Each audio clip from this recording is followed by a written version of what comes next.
Miss Bateman, welcome back to Ticehurst House. It's been quite some time.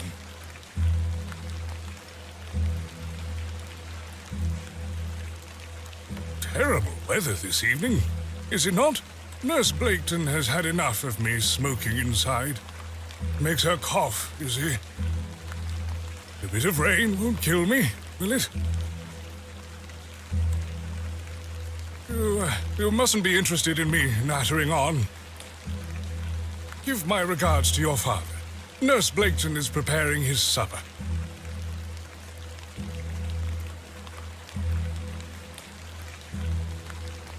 You look pale, Miss Bateman. Do head inside. You'll catch your death out here.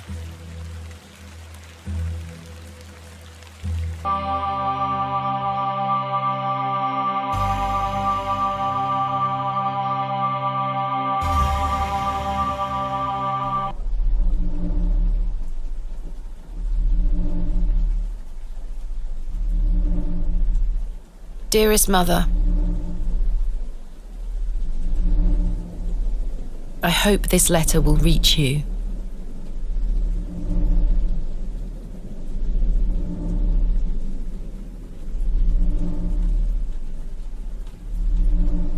I have spent these past years in torment, trying to piece together what remains of fractured memories. What I am about to recount to you will seem beyond comprehension, but I beg for your patience.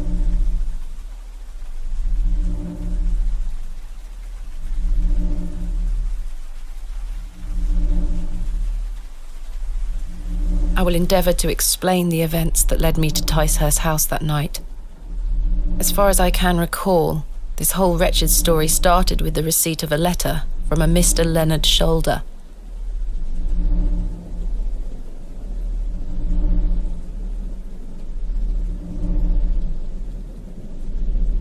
The letter brought me to the isolated village of Bewley, deep in the moors.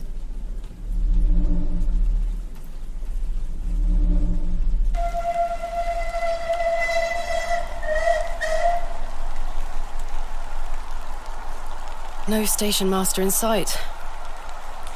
I hope the village isn't too far away. I can't recall our exact meeting place. Mr. Shoulder mentioned it in his letter.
I must make my way to the Plough and Furrow Inn. Excuse me? Yes? I'm looking for the Plough and Furrow Inn. Do you know where I can find it? Ah, young lady. Leave the station and follow the dry stone wall for around half a mile. You'll come to Bewley. Go straight ahead and you'll find the market square. The inn is t'other side at square. Thank you very much. What can you tell me about Bewley? Well, it used to be a thriving village. Not so much now. I don't spend much time there these days. Are you local? Ah, yes, a local I am. But I don't live in the village. Where are you travelling to today? That would be none of your business, young lady. Quite. Apologies. I wish you a pleasant journey. I have nothing else to ask for the time being. What brings you to Bewley? I beg your pardon? What brings you to Bewley, miss? I'm here to visit a local landmark, Hob's Barrow. Hob's Barrow? Well, I can't say I've heard of it. For what reason? I wish to excavate it. Grave robber, are you? Not at all. I merely have an interest in antiquities. Not much to be found in Bewley, if you ask me. You're better off waiting for the next train back to the city. I'll take my chances. Can't say I didn't warn you. That was odd.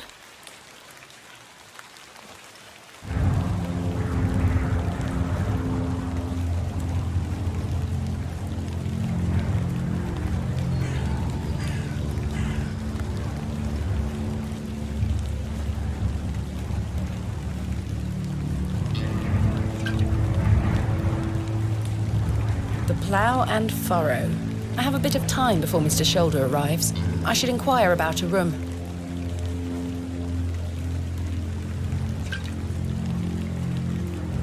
Hello there. What's the young lady doing out alone in this sodding weather? I'm heading to the plough and furrow. Bloody good pub, that. It has the finest ales in the whole county. Oh, I'll take you there if you like. I believe we are standing directly in front of it. Oh, so we are. Please, Yes. give us a kiss now, won't you?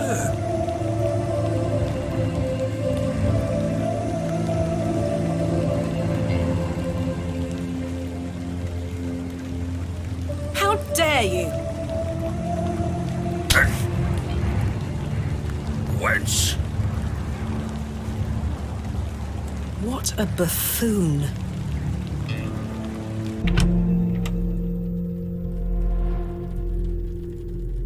I should speak to the innkeeper about a room.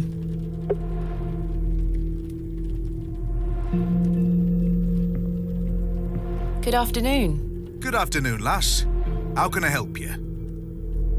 I am in need of a room for the night. Aye, we aren't short of those. One night, is it? I shall need at least 2 nights, maybe more. Aye, 'tis not a problem. 3 shilling per night. That includes your dinner and tea. A fair price. I'll need that payment up front for the 2 nights. This is payment for the room. Thank you. Can I ask for your name, lass? Thomasina Bateman. And will Mr. Bateman be staying with us tonight? No, I am not wed. My assistant is arriving in Bewley tomorrow. Your assistant, you say? Will you be needing another room? Please. I'll keep a room spare. It's not quite as nice as yours, I'm afraid. Not a problem, sir. I'm sure it will be adequate. Kenneth is a man of inexpensive taste. Here's your key.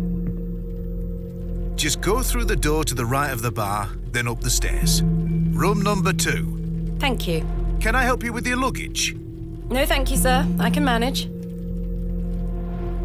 I should go upstairs and freshen up before Mr. Shoulder arrives.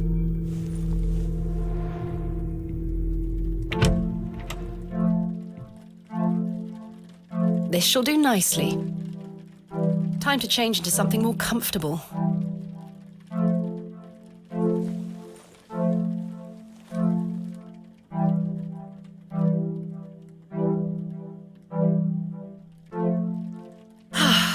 Much better. A jug of water for drinking or washing. This may come in handy. Complementary matches. Useful. Complementary matches. Useful. There's only 1 match left, though.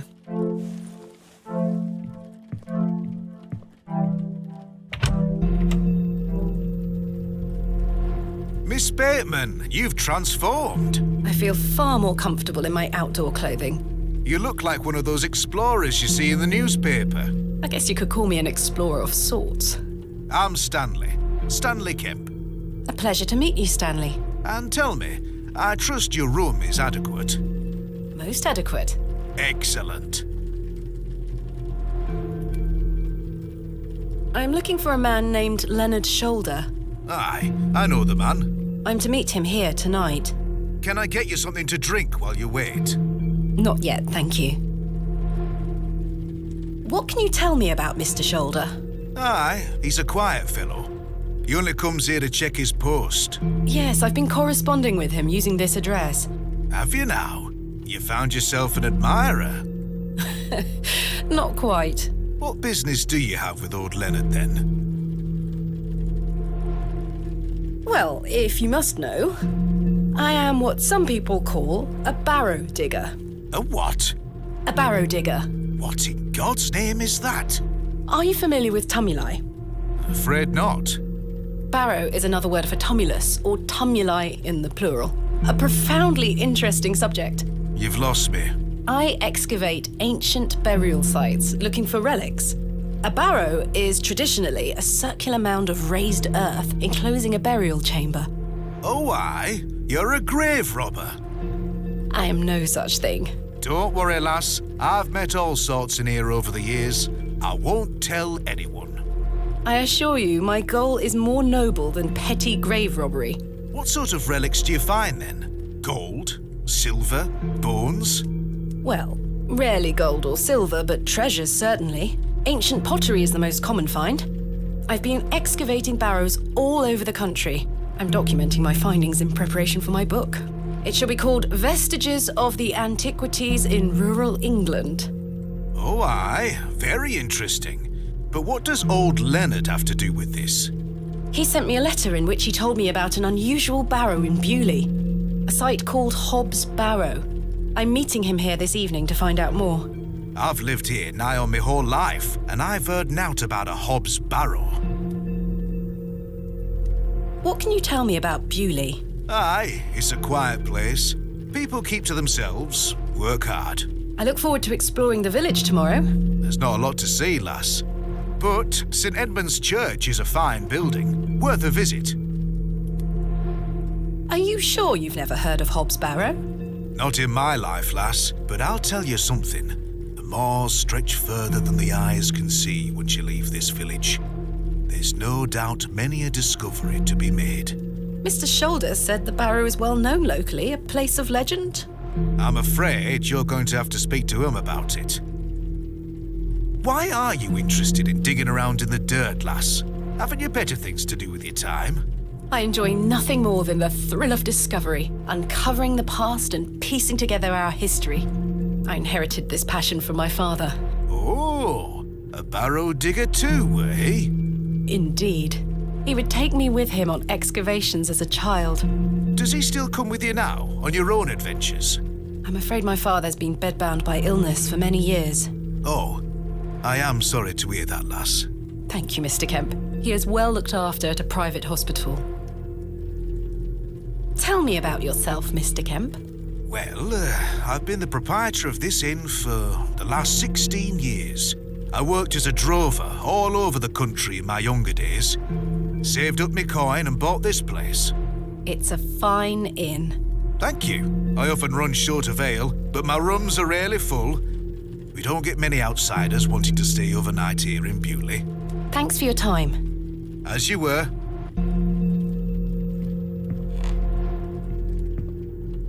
Hello, sir.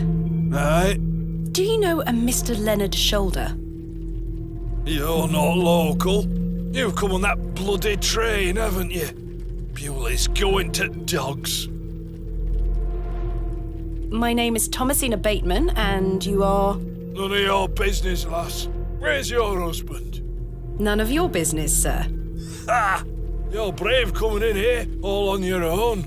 I'm a grown woman. I'm Cyril.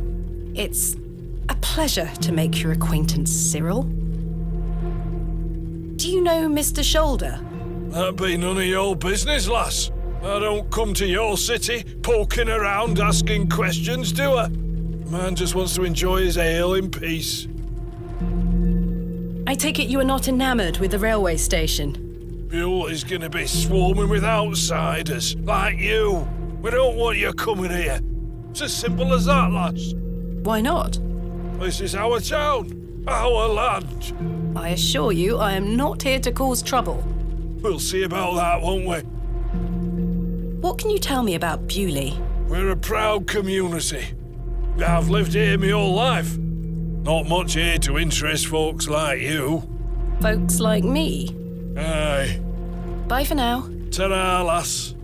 Mr. Shoulder should really be here by now.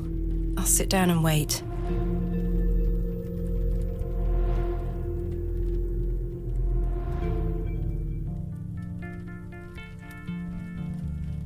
Where on earth is he? What a waste of time this is turning out to be.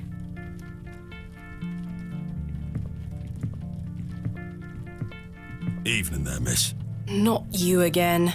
I just wanted to apologise for earlier. I deserved that slap. I'm sorry for my behaviour. The drink gets a hold of me sometimes. Let's start again, shall we? My name is Arthur Tillett. Thomasina Bateman. What brings you to Bewley, anyway? I'm here to meet someone, but he has not arrived. His loss, if you ask me. Perhaps you know the gentleman, Mr. Leonard Shoulder. Oh, I know Mr. Shoulder all right. If I may be so bold as to say, he's a bit long in the tooth for you. The relationship is not what you're implying. I've never met him. In fact, I know very little about him at all. Get me an ale and I'll tell you all about the old sod.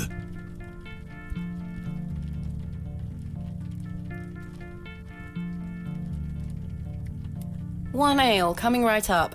Thank you very much, Miss Bateman. Then I'll tell you all about old Leonard Shoulder.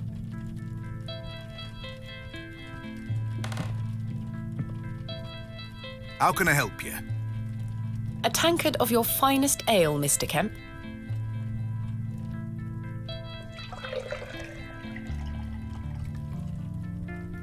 There we are. 2 pence, please. Thank you. This was the last of my money, but Kenneth will be here tomorrow with more funds.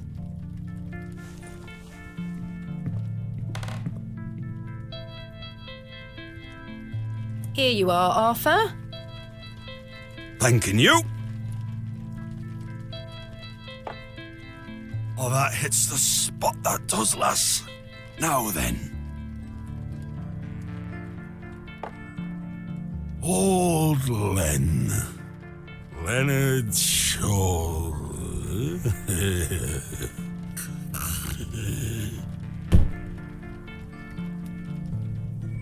Arthur? Mr. Tillett? Oh, for heaven's sake. The man is in a drunken stupor.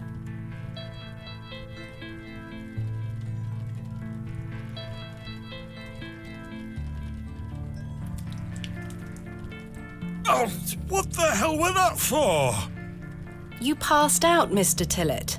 Oh, sorry, lass. Where were I? Leonard Shoulder. Hold on another minute. I'm making for a piss. This man is unbelievable.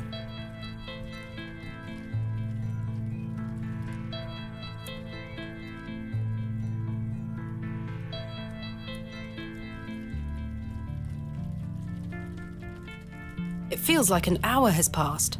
Perhaps I should go in there and check on him. Miss Bateman? My apologies. The ladies are closed due to faulty plumbing. You'll have to use the gents. Lovely. Mr. Tillett?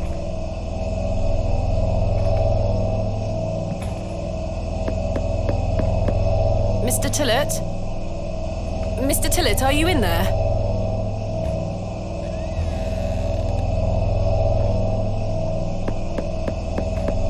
Mr. Tillett, are you in there?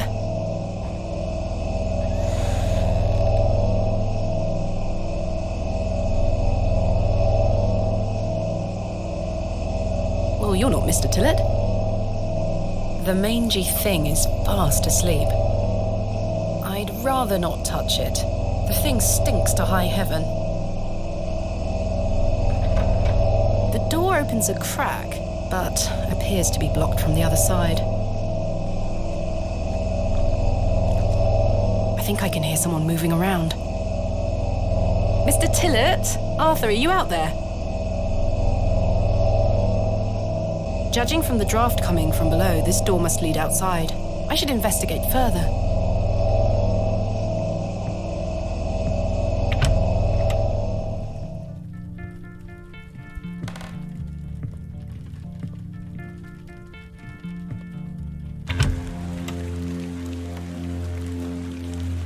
Excuse me, sir. A single glove is lying in the mud.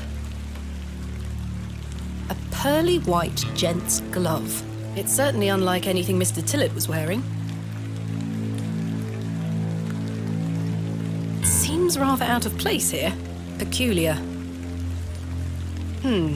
Someone has wedged the door shut. Mr. Tillett, why would he have done that?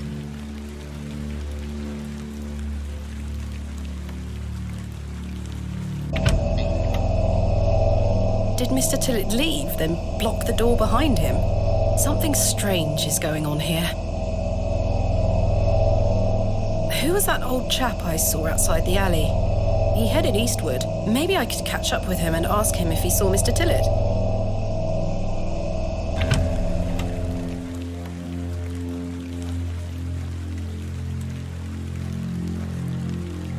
Sir?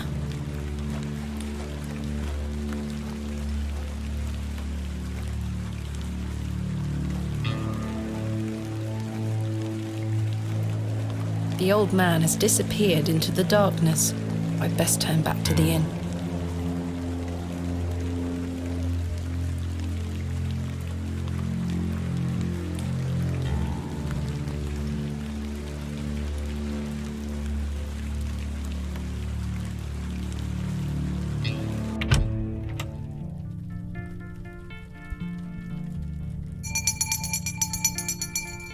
Last orders. I should get some sleep. Finding the missing men of Bewley shall have to wait for tomorrow. Kenneth will be arriving tomorrow at midday. I should get some sleep. Yes, I must get some sleep. I shall track down Mr. Shoulder tomorrow. Miss Bateman, Yes? off to bed? Yes. I'm afraid Mr. Shoulder's let me down. The rotter. Perhaps he will make himself known tomorrow. I should hope so. This is turning into a waste of my time. Don't mind the locals, miss. It's just that we don't get a lot of visitors in Bewley. Quite. They mean well, believe me.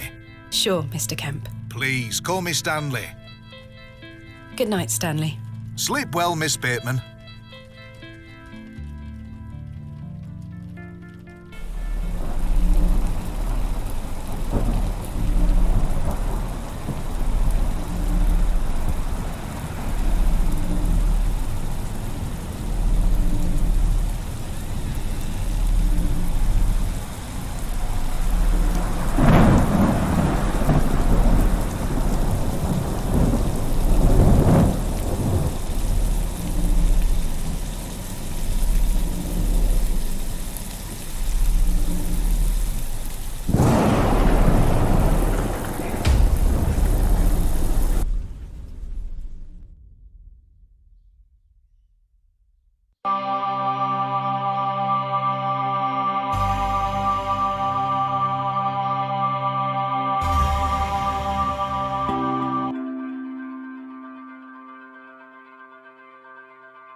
Such horrid dreams.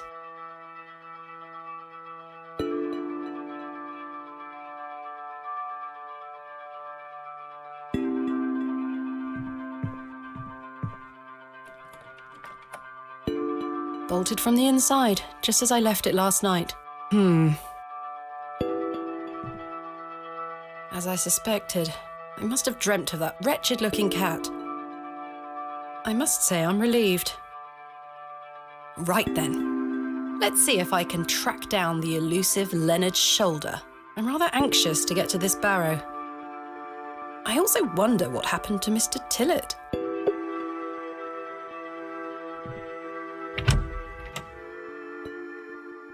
Good morning, Miss Bateman. Good day, Stanley. Did you sleep well, Miss Bateman? Not really. I have the rather queer recollection of a cat entering my room last night. A cat, you say? Yes, an odd-looking grey one. I must have been dreaming, as I locked the door and windows before I went to sleep. I saw a similar cat in the lavatories while searching for Mr. Tillett. Ah, Herbert. Oh, he's a harmless thing. He comes in now and then searching for scraps.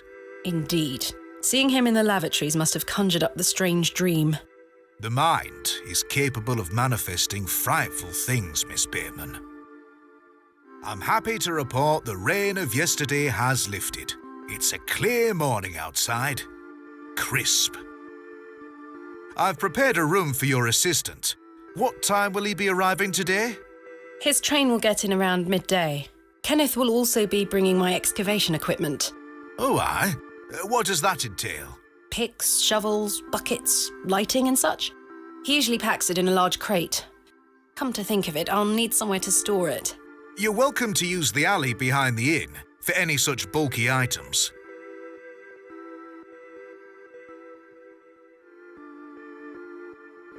That sounds capital, thank you. You're most welcome, Miss Bateman. We look after our guests here at the Plough and Furrow. I'll let you get on with your day.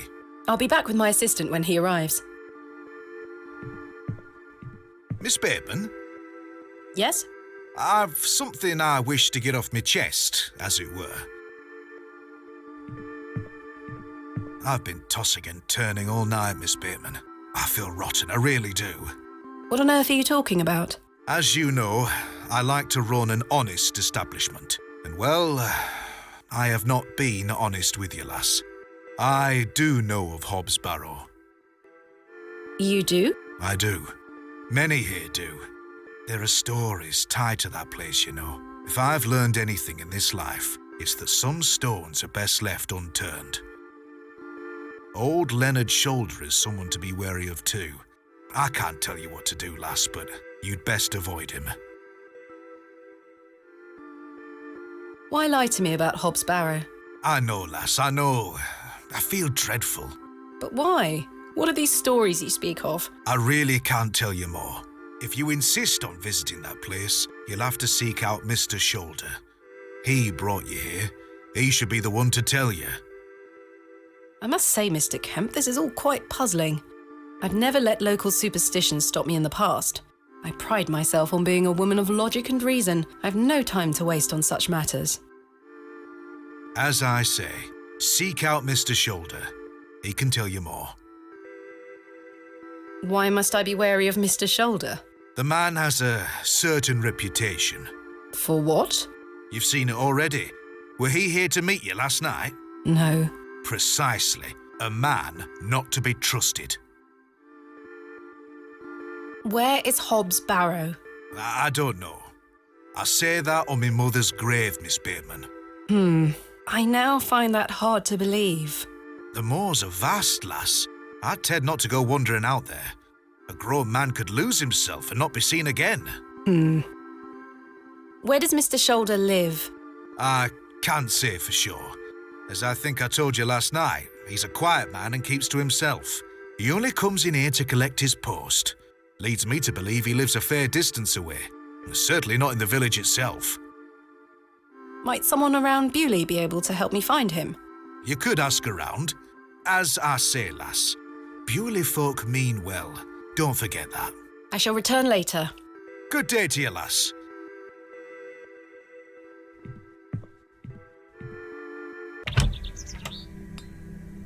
It seems I may be fighting a battle against some sort of local superstition. Is there a single barrow in England that doesn't have some ghastly tale attached to it? Hogwash. All of it. I've a few hours until Kenneth arrives. I should use this time to find Mr. Shoulder.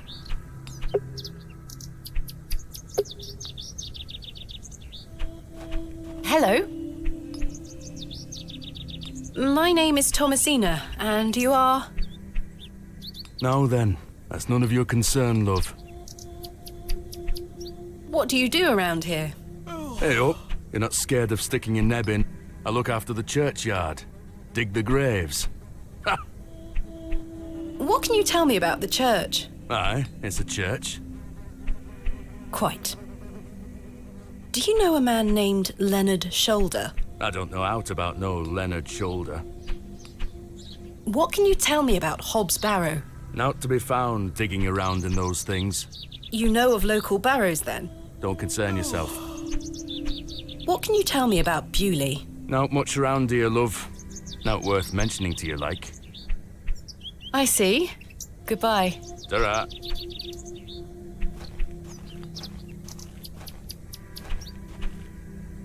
Hello. Yes? My name is Thomasina. What's yours? Douglas? It's a pleasure to meet you, Douglas. That's a great sword technique you have. Thanks, miss. Mr. Crozier's gonna make me a real one when I turn 12. I'm preparing myself to fight the lantern worm. What is the lantern worm? It's gonna come back and get us all.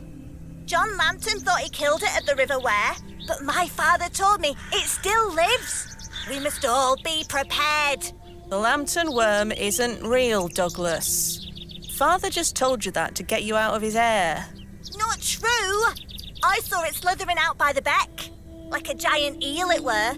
I ran home so fast I thought I would fly. Sorry, miss. My brother has a vivid imagination. Children often do at his age. I'll keep training. You will all thank me when I thrust my sword deep into its fat belly. Douglas, this lady doesn't want to hear your nonsense. Do you like living in Bewley? Yeah, I do. Are you from the city? I'm from a long way away. You must have come on the train. I love watching all the steam puff up into the sky. Have you been on the train yourself? No, miss. Our parents don't have the money for train tickets. Father says we have all we need here in Bewley. Perhaps this nice lady would like to take you away with her on the train. No, I need to stay and protect Bewley from the lantern worm. Do you know a man called Leonard Shoulder? That's a funny name. Have you heard of Hob's Barrow? What's that? A local burial mound. Our parents don't let us wander far from the village. What's a burial mound? Don't you mind about that, Douglas. Who's Mr. Crozier? He's a blacksmith. His forge is just over there on the other side of the square. Don't you think 12 years of age is a little young for a real sword? I'll be a master swordsman by then. Goodbye. Goodbye, miss. Good day. Hello, miss. My name is Thomasina. What's yours? Betty. Nice to meet you, Betty. What are you up to? My brother is practicing his sword fighting technique. I'm to watch him until he tires himself out. I'm tireless. This time last month it were all about his teaspoon collection. This month it's swords. Do you know a man named Leonard Shoulder? No. Are you sure? Yes. What do you know of Hob's Barrow? Our parents don't like us talking to strangers, miss. So you know of it? No. Are you sure? Yes. Goodbye. Bye, miss.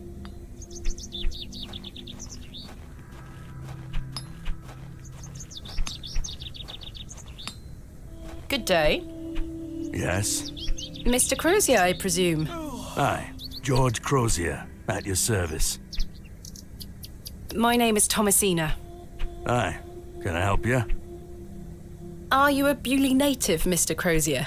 Aye, born and bred. That's where my father's forged before mine. How is business faring? I do an honest trade. There'll always be horses needing shoes and farmers needing tools. You let me know if you need out made or mended. I'll do you a fair price. Thank you, Mr. Crozier. Do you know a man by the name of Leonard Shoulder? Oh, aye. Old Leonard. Have you seen him recently? No, not recently. Do you know where he lives? Why all these questions, lass? I need to speak with him. He invited me to Bewley. Oh, he'll turn up. I've seen him in the plough and furrow from time to time. But do you know where he lives? I need to find him. I believe he lives somewhere out on the moors. Can't tell you out more than that. Thank you, Mr. Crozier. Do you know of a local landmark named Hob's Barrow? There's a fair many barrows found out on the moors, lass. Too many to put a name to. Not a soul in Bewley pays them any mind. What can you tell me about Bewley? We don't get many visitors here, outside of market days. But there's plenty of work for the village blacksmith. Where are you from, then? I arrived yesterday on the train from London, by way of Derby. Oh, aye. I've heard about London. What have you heard? Plenty of factories there. Yes, indeed. The city is always changing and moving forward. Too busy for me, though, lass. I prefer a quieter pace. Aye. When do market days run in Bewley? Once or twice a month. The next one is tomorrow. How delightful. Unless your vice is cabbages, there'll be naught to interest a young lady. I don't mind a cabbage. Then you're in luck. Thanks for your time. Aye. Speak to you later.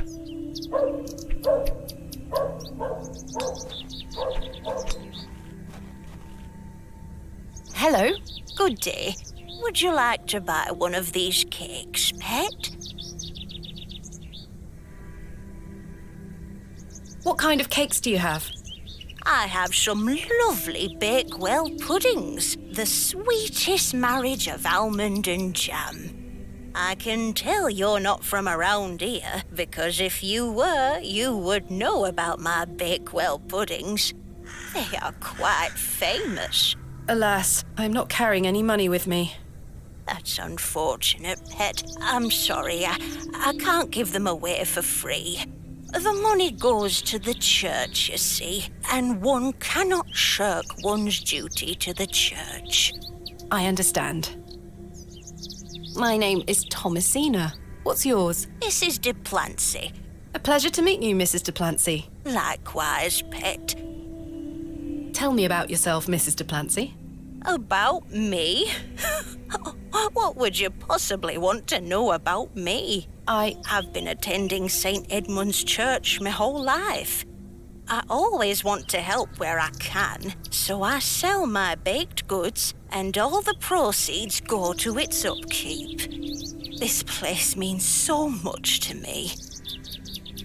Your cakes look delicious. I can assure you they are. You'll not find better in the entire county. What can you tell me about St. Edmund's Church? Isn't it the finest building? It's been standing here since the 12th century.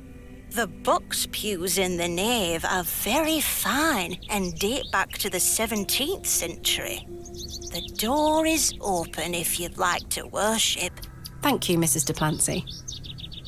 Do you know a local man called Leonard Shoulder? Yes, I know Leonard.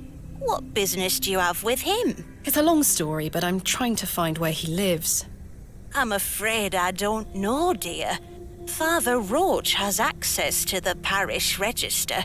He might be able to help you. What can you tell me about Father Roach? He is a lovely man and an exemplary servant of the Lord. He's been the vicar of St. Edmund's for many years.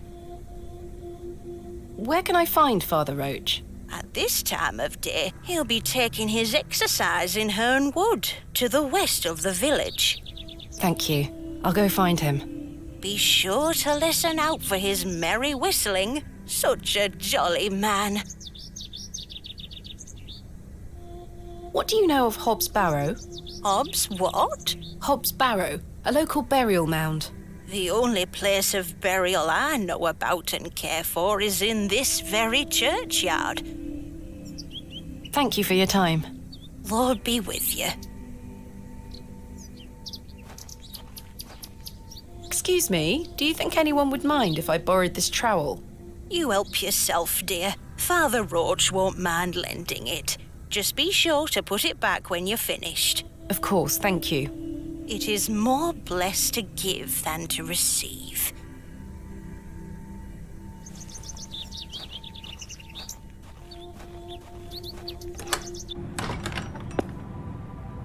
Goodness me, look at these box pews.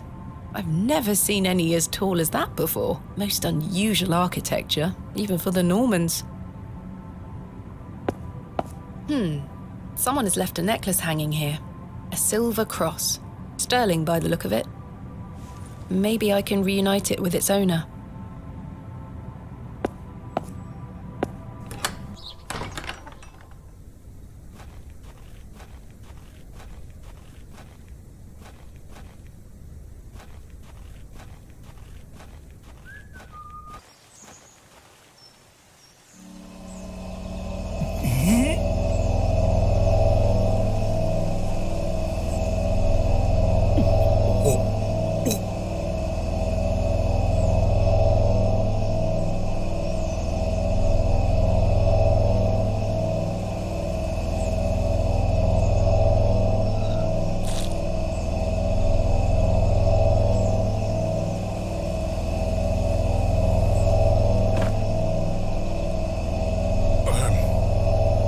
Sorry. Oh, the shame. This malaise will not pass. Oh, the nausea. I need your help, young lady. Tell me what you need. Let the blood from my arm. Excuse me? Cut me. I beg you.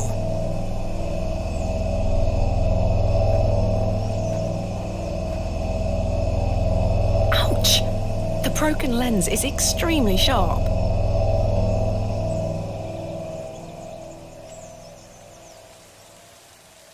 This handkerchief was a gift from my mother. I hope she will understand. This should work.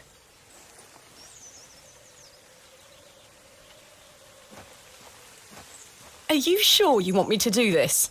Yes, it will cure me of my ills. I shall do as you ask, Father.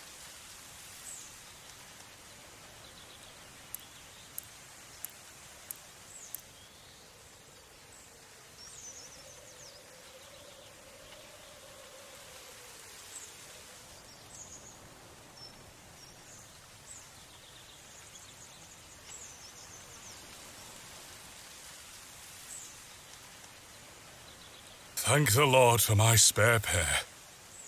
God bless you. I already feel quite better. I'm glad, Father. The rapid healing properties of bloodletting cannot be overstated. I'm Frederick Roach, vicar of St. Edmund's Church. My name is Thomasina Bateman. It's a pleasure to meet you. Are you feeling better? Yes, thank you. What ails you, Father Roach? I just ate a rotten berry, that's all. I like to pick blackberries for my supper, you see. They are quite delicious, as long as you mind the bramble. My apologies again. I wish we had met in different circumstances. Are you from Bewley originally? I was born in our very own St. Edmund's. It's quite the story. Do tell. My mother was sheltering there as a frightful tempest raged. And lo, did her waters break right there and then in that pew. One could say that you were born into your role, Father. Indeed. When my mother told me the story as a young boy, I knew that this was my calling. St. Edmund's is a fine building. Thank you for saying so. It's hard work keeping her in good shape, but our congregation is always willing to lend a hand in the Lord's name. What is it like being the vicar here? Every day is a blessing, my child. I have a great love for our parish, and the Lord looks after us. What about your congregation? Numbers have fallen over the years, I must say. But those that remain are faithful and full of his spirit. I'm looking for Mr. Leonard Shoulder. Oh, yes? Are you a relative? No, it's a long story, but he invited me to Bewley. And he didn't tell you his address? He was to meet me last night at the Plough and Furrow, but he never came. I see. Well, let me welcome you to Bewley on his behalf. Thank you, Father. Do you know where Mr. Shoulder lives? Let me think. It's been many moons since I've paid him a visit. Perhaps you could allow me to take a look at the parish register. No need. I remember it now. A fair hike across the moors. Could you please give me directions? I'll take you there myself. It's the least I can do after you aided me so. Capital. Thank you. Just let me know when you're ready to pay him a visit. I'll be resting here for the time being. What do you know of Hob's Barrow? I can't say I've heard of it. It's supposedly a famous local landmark. I'm afraid I know nothing about it. What can you tell me about Bewley? It's a quiet town. The railway line, which I presume you arrived by, is the only news of note we've had here for years. I've heard the new station has received a mixed reaction. I've heard many a debate, it's true. But my role is not to adjudicate on that matter. I'm very busy in my own work, you see. I'm ready to go to Mr. Shoulder's house. Excellent. I feel the fresh air will do me well. Follow me.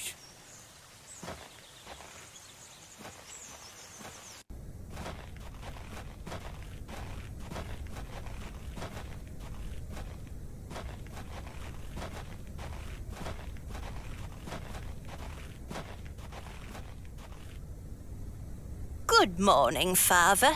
Good morning, Mrs. Duplancy. Mrs. Duplancy, this is Thomasina Bateman, a visitor to our parish. We've already had the pleasure of meeting, Father. Excellent. Miss Bateman, don't hesitate to try one of Mrs. Duplancy's wonderful cakes. Yes, I've heard about her famous Bakewell puddings. I'll be here all day, young lady. But remember, once they're gone, they're gone. Those little whelps have already gobbled up all the gingerbread. You are doing God's work, Mrs. Duplancy. He smiles upon us, Father. Miss Bateman, if you'd like to follow me.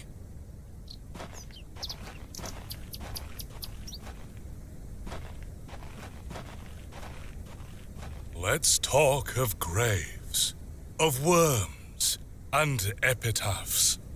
Make dust our paper, and with rainy eyes, write sorrow on the bosom of the earth. Let's choose executors and talk of wills. Shakespeare? Quite. Which play?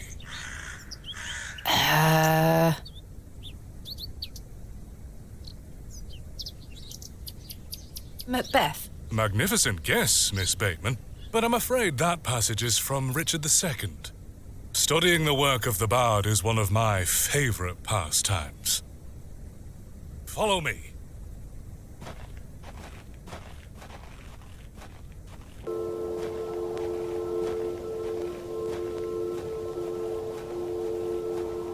Behold, the vast expanse of God's creation. The moors extend as far as the mortal eye can see. Beautiful, is it not?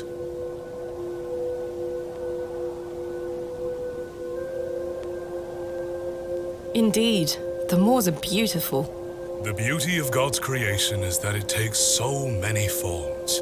How can one take in such a view and not have faith? Some look at these moors and think this a godless land. But I tell you, he is found in all domains. The Lord's work is all about us. Tell me, Miss Bateman, do you believe in God?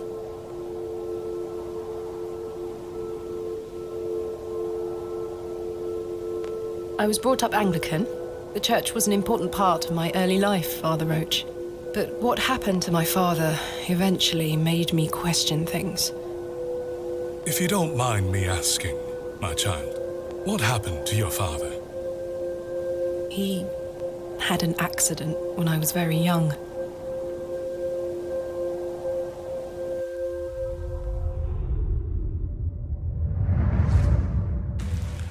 Come along now, Thomasina. Let's get out of the rain.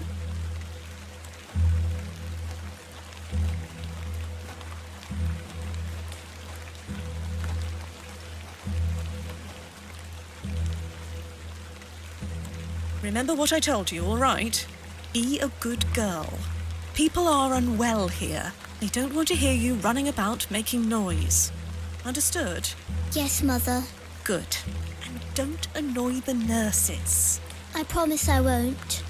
Good. Now, let's see your father.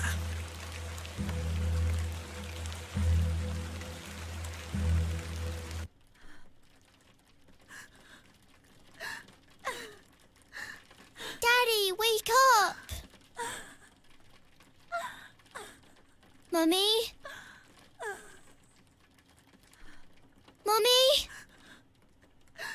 Good evening, Mr. Bateman. Hello, little one. You must be Thomasina? Yes. My name is Nurse Blaketon. I just need to talk to your mummy for a little bit.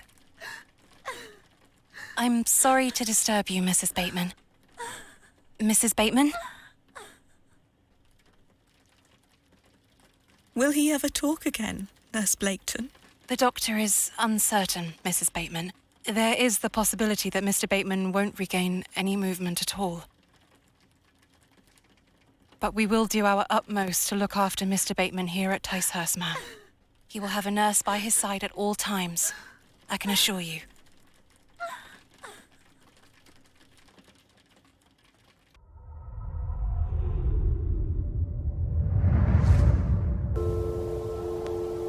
What sort of god would allow this fate to befall such a kind and honest man? I'm sorry to hear this. God moves in mysterious ways, but he loves us all. Come along now.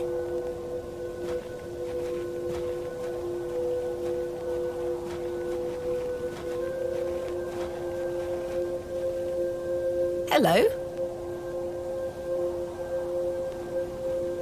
She scampered off in a hurry. Who was that? Some primitive folk make their home out on the moors. I suggest you keep your wits about you when you are exploring, and don't stray too far from Bewley. I see. How much farther to Mr. Shoulder's house? Still quite a walk, I'm afraid, but we'll get to him soon enough. Now then, take a look at this. Legend has it that this cairn has stood here for over 1,000 years. How remarkable. The Devil's Toe. I beg your pardon? That's what it's called. The Devil's Toe. Oh, I see. Come now, onward.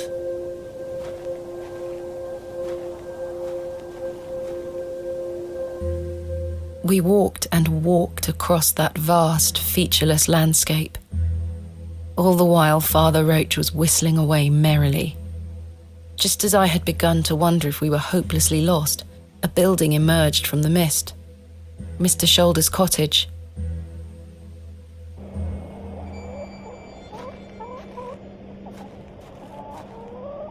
Here we are, Miss Bateman. Unless my memory fails me completely, this is Mr. Leonard Shoulder's house. Thank you for your help, Father Roach. Now. No need to thank me after your providential assistance today. However, I have something to ask you. Yes? Please don't tell Mrs. de Plancy about my little scene in the woods. She will only fret. The poor dear woman has enough on her mind as it is. I shan't mention it. Thank you. You'd better see if Mr. Shoulder is in.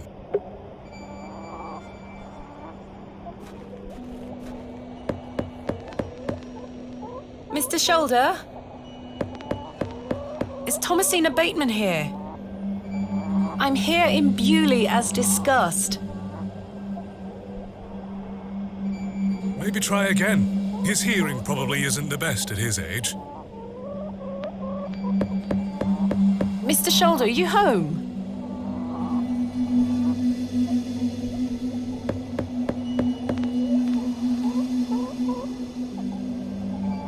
It appears Mr. Shoulder is not at home. Curses. Perhaps you could try the handle. It's locked.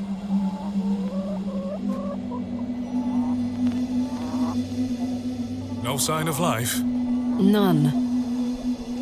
The window is nice and clean. The dwelling is by no means abandoned.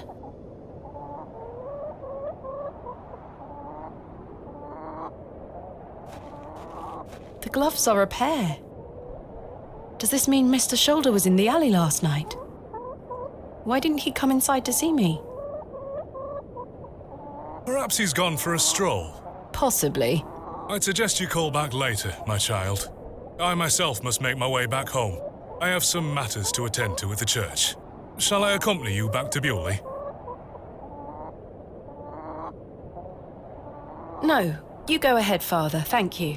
As you wish. Farewell, Miss Bateman. I hope Mr. Shoulder finds his way to you. Thank you for your help, Father Roach. My pleasure. Parting is such sweet sorrow.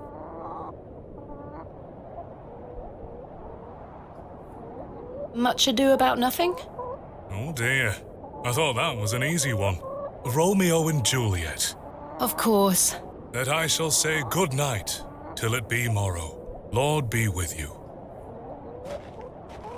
Well, Mr. Shoulder, I'll just have to find Hob's Barrow myself.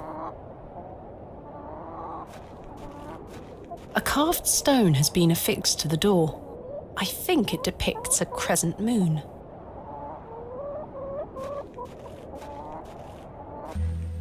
As I trudged back to Bewley across those cold moors, I made a new resolution.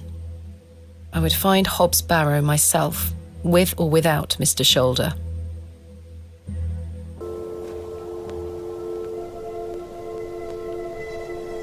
The train!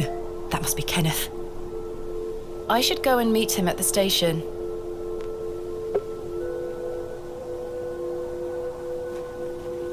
Margaret's Lookout. I wonder who Margaret is, or was.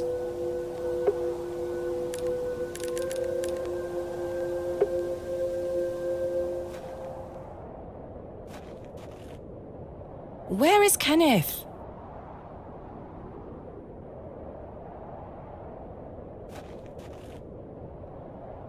He was supposed to wait for me at the station. Mr. Tillett, where did you go last night? Have we met? Last night at the Plough and Furrow. Oh, Miss Bateman. I were blind drunk last night and woke up with a stinking headache. You still smell like a brewery. Sorry. You went to use the lavatory and never came back, Mr. Tillett. I searched everywhere for you. I think I remember you bought me a drink. Then it's all a blur. I woke up in my bed this morning with my wife sour at me for waking her at some ungodly hour. About last night. What were you going to tell me about Leonard Shoulder? Who? Leonard Shoulder. You told me you knew him. And promised to tell me more if I bought you a drink. Which I did. So what were you going to tell me? I don't really know the old bugger. But you said you did. Oh, aye. No, I know naught about him. No, naught about Leonard Shoulder.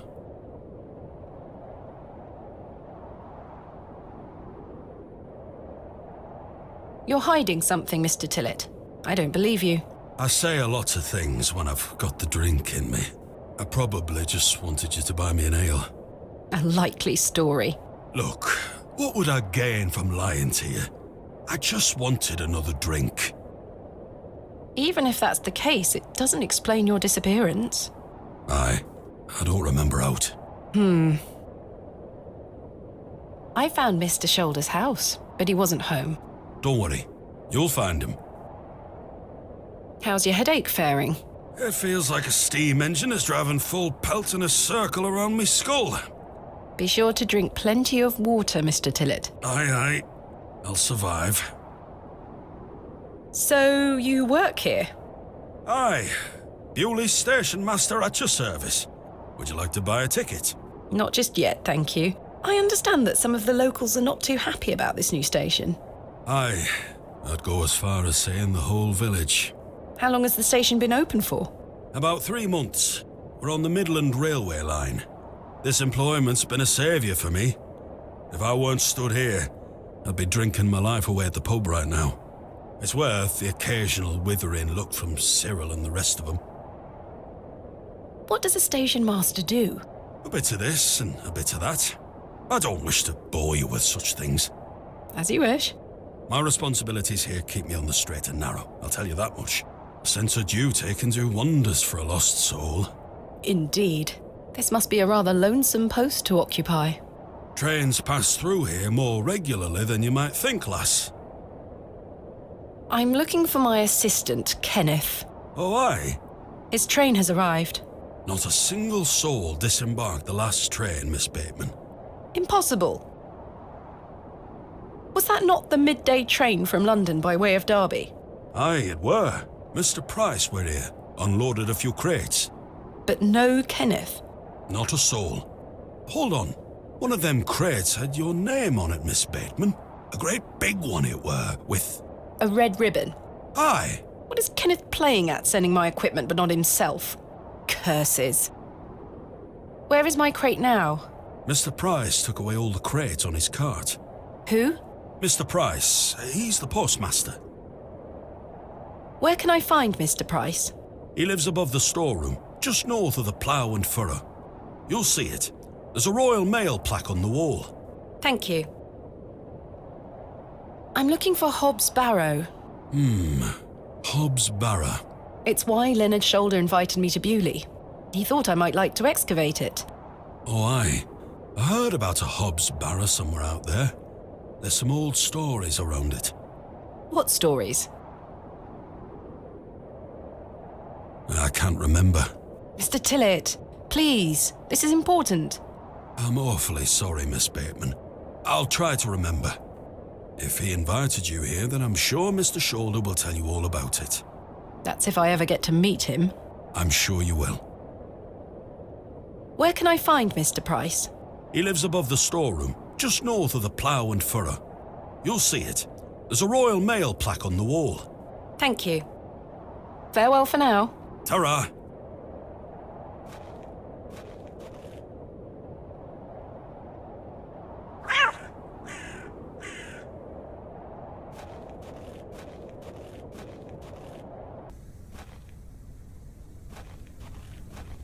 Good day to you, Cyril. I'll do, lass. What are you up to, Cyril? Keeping an eye on that bleeding railway station. That's what. Thankfully, no one got off the last train. Really hate that station, don't you? Oh, I curse Midland Railway for bringing their damn line through Bewley. This is our town, our land. 'Tis no place for outsiders. So you keep saying. Anyway, no more trains today. Almost time to celebrate with an ale, I think. I could do with one myself. You paying? No. I found Mr. Shoulder's house today, but he wasn't home. Why the bleeding hell should I care, lass? I'm looking for Hob's Barrow. Do you know where it is? Mind your own business, lass. You really are quite helpful, aren't you? Bah. Goodbye. Ta-ra, lass.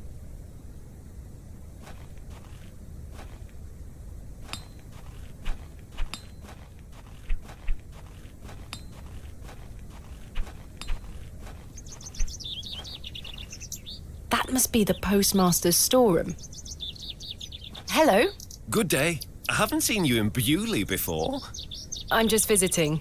Lovely. It's nice to see a new face. We don't get many visitors. My name's Henry. Henry Long. Nice to meet you, Henry. Thomasina Bateman. Wonderful. What a treat. You seem in a good mood, Mr. Long. It's just lovely to see a new face. Where are you from, Miss Bateman? Originally, a small town on the outskirts of Derby, Mr. Long, though I currently reside in London. London? I've never met anyone from London. How very exciting. Have you lived there a long time? It's been quite a few years now, yes.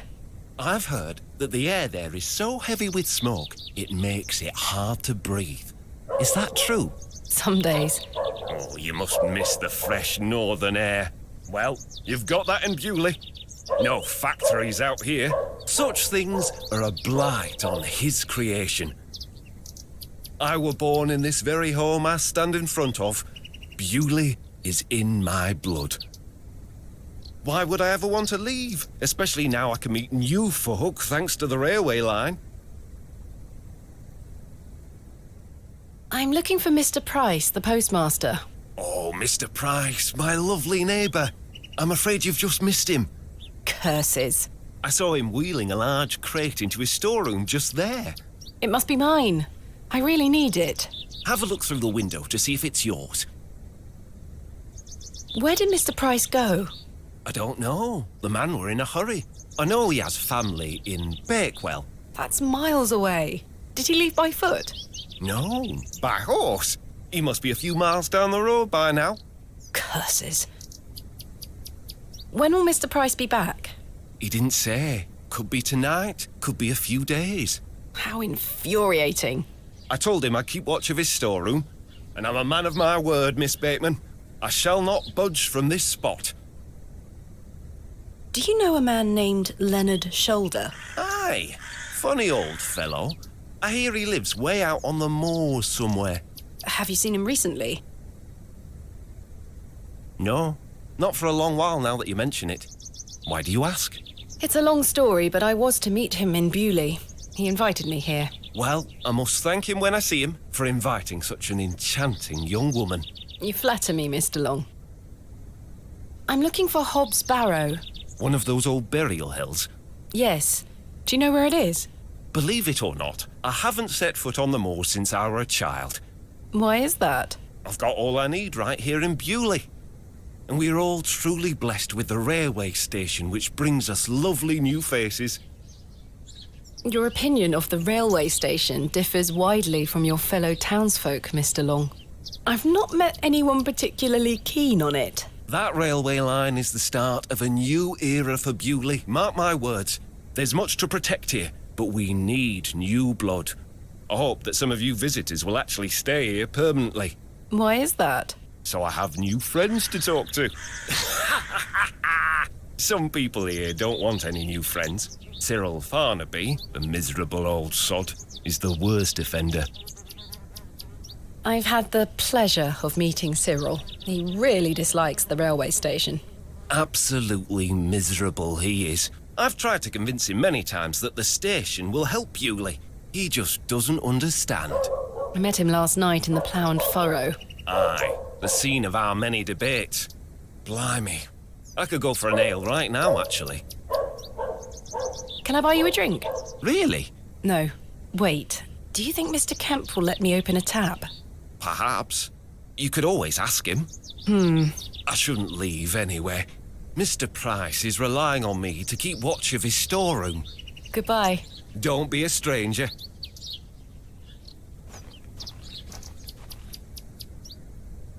There's my crate.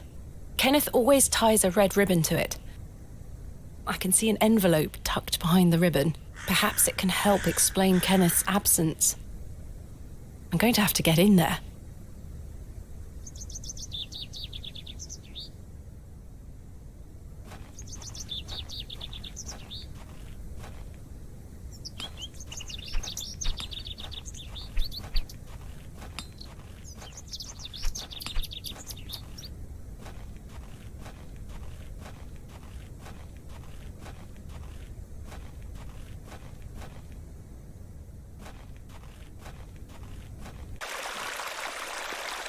Good day, little one. What's your name? Wally took Myrtle. Pardon? He took her and ran off. I hate him. Is Myrtle one of your dolls? Yes, my favourite. Mummy made her for me. She's so beautiful. Wally is the worst brother in the whole world. I'm sorry to hear that. What is your name, little one? Jane. It's a pleasure to meet you, Jane. My name is Thomasina. This is a lovely little beck. It's where we get our water, miss. It's good for drinking and cleaning. Your dolls look lovely, Jane. Thank you, miss. I love them very much. Today was their bath day. Why did your brother take Myrtle away? He's just jealous because Daddy is letting me come with him to the market tomorrow. Wally thinks I'm Daddy's favourite, so he took Myrtle from me. What if he rips her to tatters? What if he feeds her to Mr. Brydon's goat? Don't worry, Jane. I'm sure he wouldn't do such a thing. Where did your brother go? I don't know. Home, maybe. But I have to wait here for Myrtle's friends to dry out.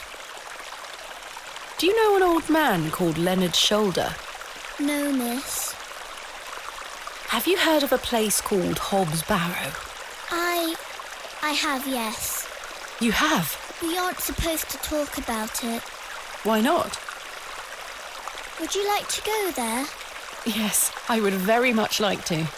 I'll tell you where it is if you find Myrtle for me. You will? Yes! But don't tell anyone about it or I'll be told off. I promise. Please find Myrtle first. I miss her. I will. Where do you live? Our home is on the other side of the village, miss. Maybe Wally went back there. Or maybe he's left her out on the moors. Poor Myrtle. I'm going to kick him so hard. Goodbye. Bye, miss.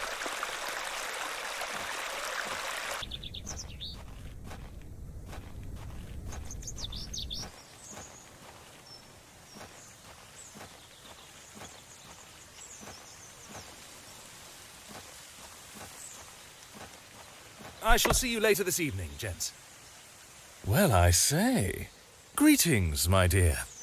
Hello, sir. A pause on your beauty, for I shall see you again soon. Wait! Some nerve. Lady, you're blushing. I most certainly am not. Sorry, lass. No way through here today. Let me pass. Not today, by order of Lord Panswick. Now get back before you find yourself under a falling tree. There's nought even down there. You're not going to let me pass, are you? Now she gets it. My name is Thomasina Bateman. Oh, aye? You're not from round here, Thomasina Bateman. No, just visiting. What is your name, sir? Horace. Are you in charge here? I am indeed. Tell me, who was that arrogant man here just now? Just someone passing by. It sounded like you knew him better than that. I don't mean to be disrespectful, but that's none of your business. What are you doing here? What does it look like I'm doing? We're chopping down trees. There is no need to be sarcastic. We're employed by Lord Panswick. He's ordered us to gather logs from his woods. That's what we're doing. These are his woods. Aye, his lordship owns most of the land round Bewley. Who is Lord Panswick?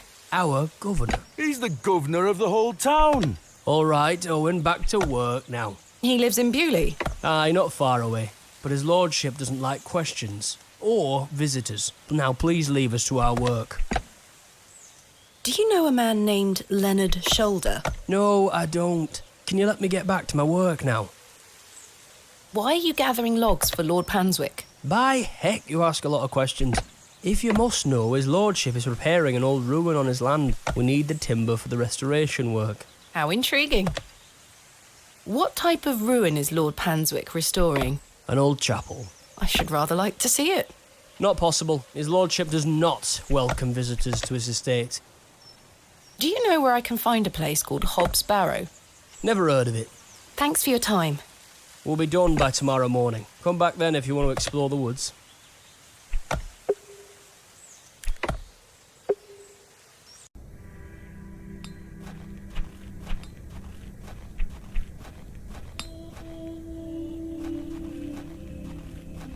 Hello there. My name's Thomasina. Yeah? What's yours? Wally? Jane tells me you've taken Myrtle away. And what if I did? That's a bit mean, don't you think? She kicked me! Look at this bruise on my leg! That does look quite bad. Why did she kick you? Because she's a little goblin. You don't know what she can be like. Besides, Myrtle is gone now. I've given her to the fair folk. That'll teach her. Who are the fair folk? The little people of the moors. I gave Myrtle to them. Little people? You don't mean fairies, do you? We call them fair folk round here. Wally, there is no such thing as fairies. It's true, and I gave him a doll. Do you know a man called Leonard Shoulder? No. Where can I find these fair folk? Follow the tinkle of their tiny bells. I hear them when the wind dies. They dance around their little house. But where is this little house? Just listen for the bells, you'll find it. Don't think about bringing that doll back. That'll just bring bad luck for all of us. What do you know about Lord Panswick? I heard he owns the whole county. Have you met him? No, he lives out on the moor somewhere. But everyone does what he tells them to. Why's that? Because he has a lot of money. Have you heard of a place called Hob's Barrow? No. Goodbye.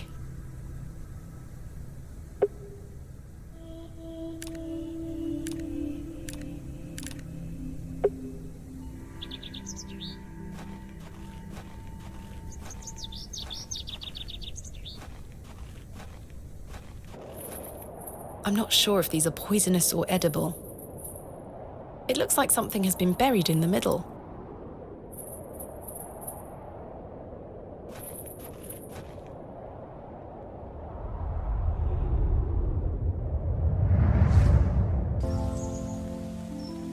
Thomasina, please stop leaving your toys lying about the place.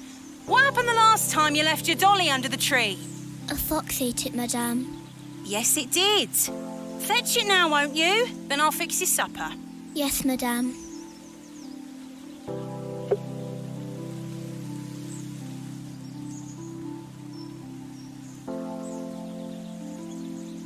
There you are, Josephine. I won't let the foxes eat you.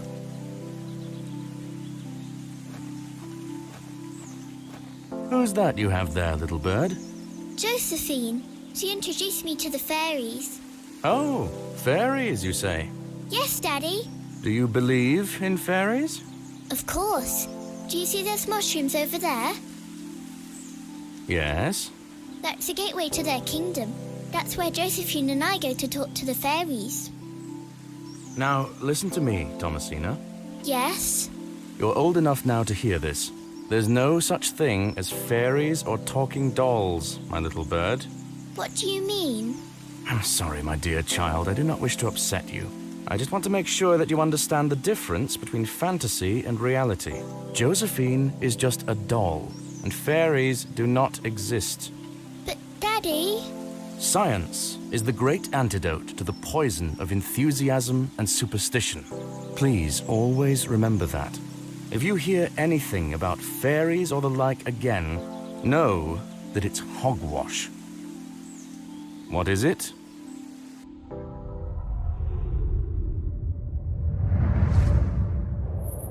Hogwash. Did Wally bury the doll, I wonder?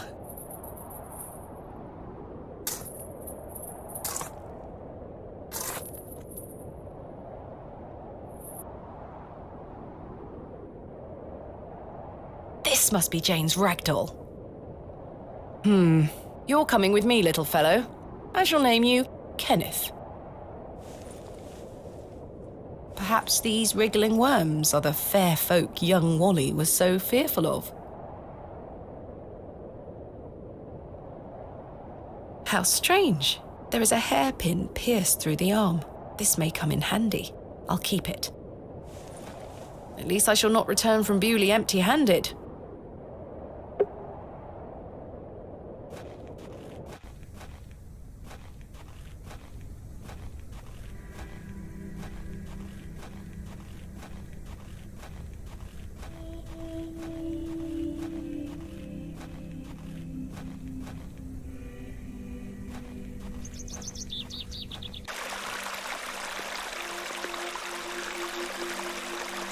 I present to you Myrtle. Myrtle! I missed you so much. Now, I believe we had a deal. Hide and seek. Come back! It's in moments like these I thank myself for not having children.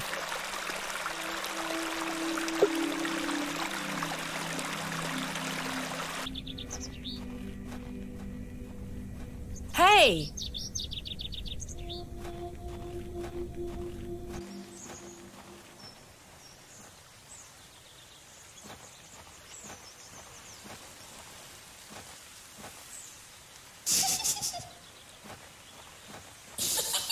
Jane? Jane must be hiding in there, the little scamp. Jane, get out of there! Don't make me come in. fine.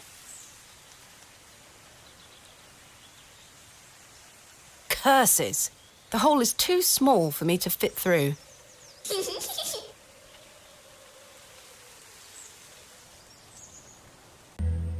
I was always happiest with a trowel in my hand, uncovering hidden worlds within the earth itself, clod by clod. That should do it.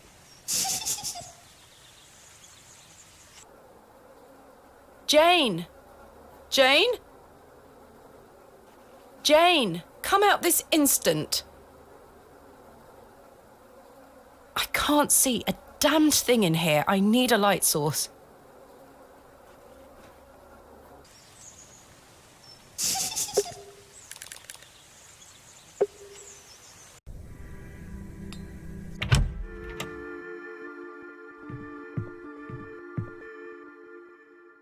I'm sorry to ask this, Mr. Kemp, but could I please open a tab? Still not in your purse? I'm afraid not. My assistant hasn't arrived as planned, so I find myself in a bind. He must have put the money in my crate, which is currently being held in Mr. Price's storeroom. Well, as you know, I run an honest establishment here, and I do trust you. So yes, I'll open an account for you, to be settled at the end of your stay. Of course. Thank you, Mr. Kemp. Now then, I'll be needing something of value as a deposit. I thought you said you trusted me. Aye. It's not personal, lass. One can never be too cautious. I found Mr. Shoulder's home, thanks to the help of Father Roach. Wonderful. So you've met our vicar then? Yes, I did. An interesting character. Indeed.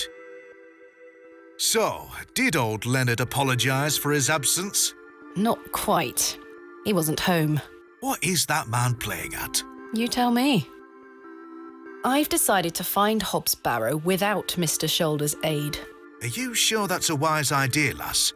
What other choice do I have? I have a feeling he is avoiding me. Do you know where I can find the barrow? No, sorry. I say that on my mother's grave, Miss Bateman. My assistant has not arrived as planned.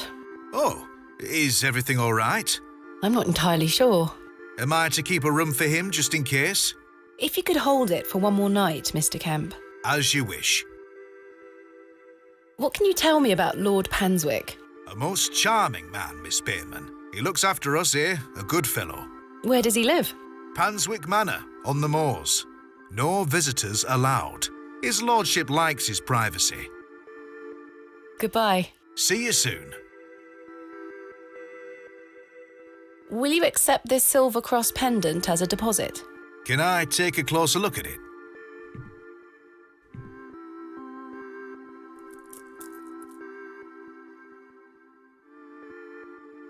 Aye, silver. That'll do.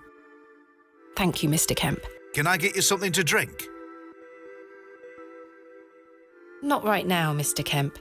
As you were.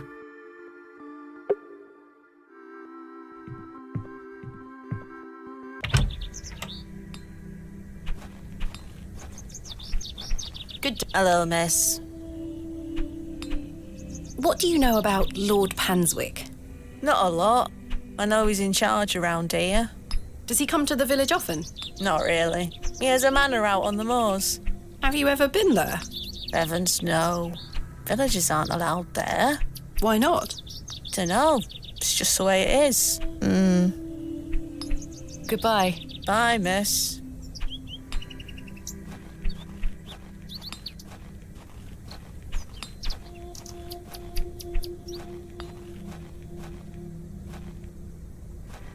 Good day to you, Cyril. How do, lass? What do you make of Henry Long?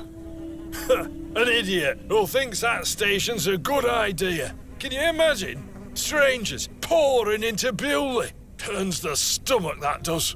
Maybe he has a point. You could travel. Bah! You're an outsider. I'd expect you to have such a bad opinion. But Henry, he's a Bewley lad. We've had the odd Barney or two in the pub over it all. I can imagine. Can I buy you a drink, Cyril? Now? Yes. Go on then, lass. Follow me.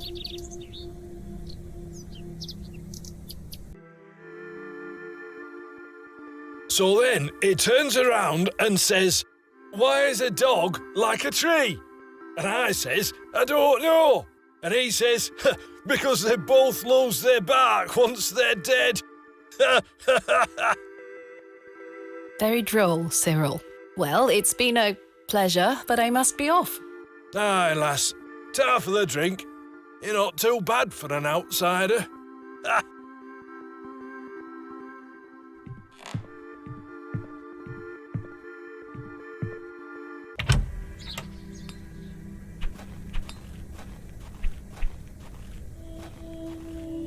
Hello. Good day. Can I buy you a drink, Henry? Really? Really. We can talk more at the inn. But I told Mr. Price I'd keep watch of his storeroom. Doors have locks for this very reason. You're right. One drink won't take long. I shall take you up on your offer, Miss Bateman. Let us make our way.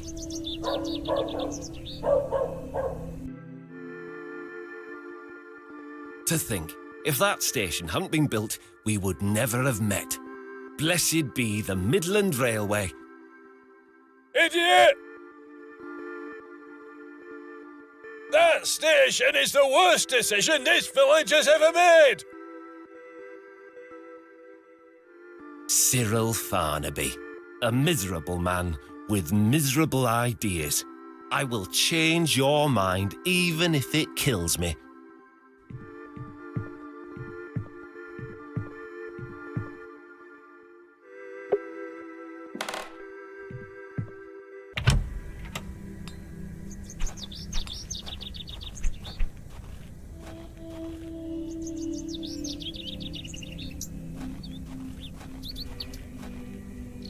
Kenneth taught me this useful trick.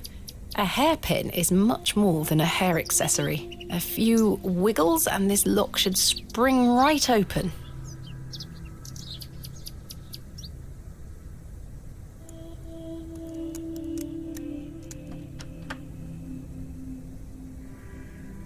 I've snapped the hairpin in the process, but I managed to unlock the door.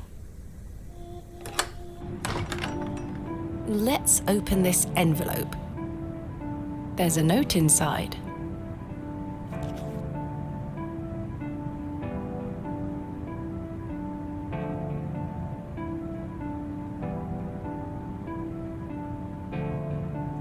How very frustrating.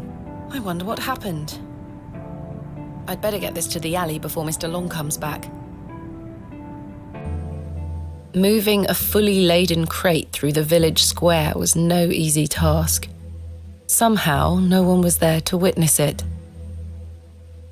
But I didn't give up, because I never give up, do I, Mother? I am as stubborn as my father, as you liked to remind me.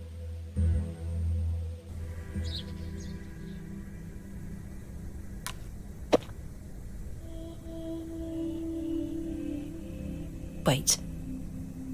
Where is my money? It's not in here. Kenneth, you absolute liability of a man. It looks like everything else is in here. Picks, specimen trays, shovels. Oh, my chisel, I'll take that. Ah, my lantern. It feels light. There mustn't be any oil inside. I'll leave the rest in the crate. Stanley assured me things would be safe here. No money and no assistant. This is most inconvenient. Still, I've been in worse situations. I've got a tab at the inn for now. I'll worry about money later.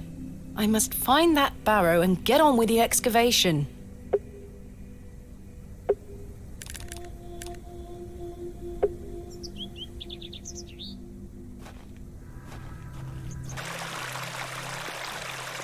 Remarkable. A gargantuan fossilized ammonite. This would look fantastic on my mantelpiece.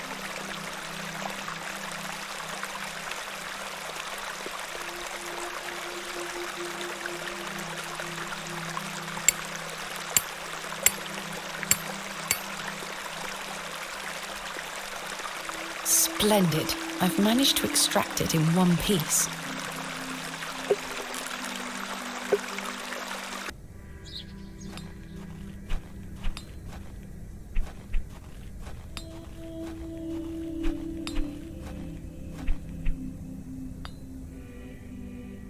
It looks like the same make as my own.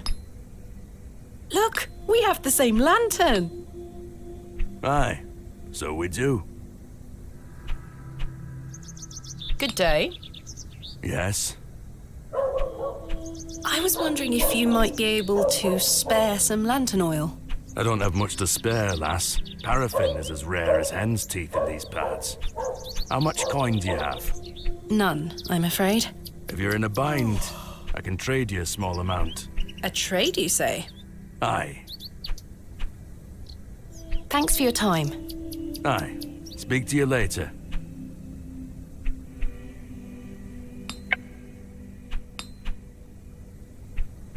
Would you trade some of your paraffin for this fossilized ammonite, Mr. Crozier?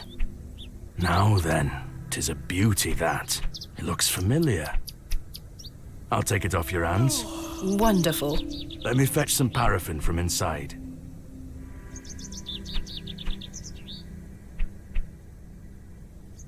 There you are. Thank you, Mr. Crozier.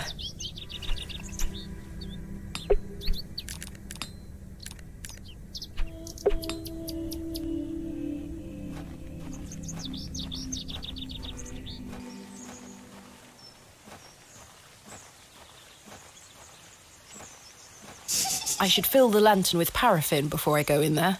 Fumbling in the dark may cause me to spill the oil.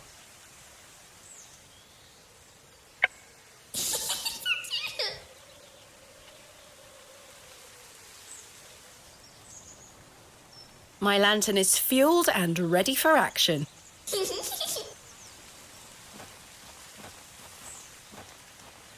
Right, let's put this lantern to good use.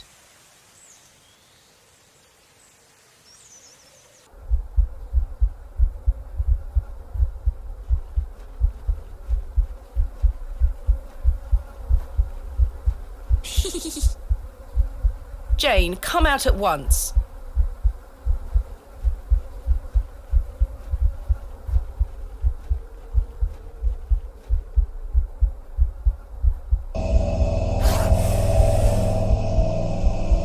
Goodness me!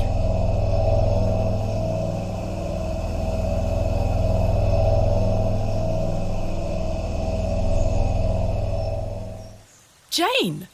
Silly, what are you doing in that smelly old badger's hole? You were in there. No, I weren't. Yes, you were. Not true. I was hiding behind that tree over there. I got bored of waiting for you. So where can I find Hob's Barrow? Go north from the church graveyard, up the hill. You'll see some muddy fields on the horizon. That's Mr. Brydon's farm. Hob's Barrow is there. Don't tell any grown-ups I told you. And thanks for getting Myrtle back. My pleasure. Thank you, Jane. You've been a great help.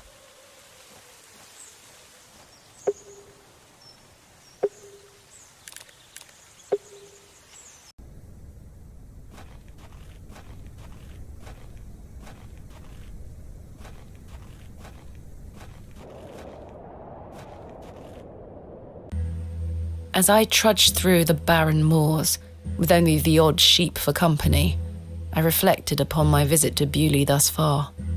The enigmatic Mr. Shoulder and his puzzling disappearance. The townsfolk of Bewley who had made it as difficult as they could for me to find Hob's Barrow. The suspicion, the wariness in their eyes. Only now I know it was actually fear. In the end, it was the innocence of a child, young Jane, that condemned me to my fate.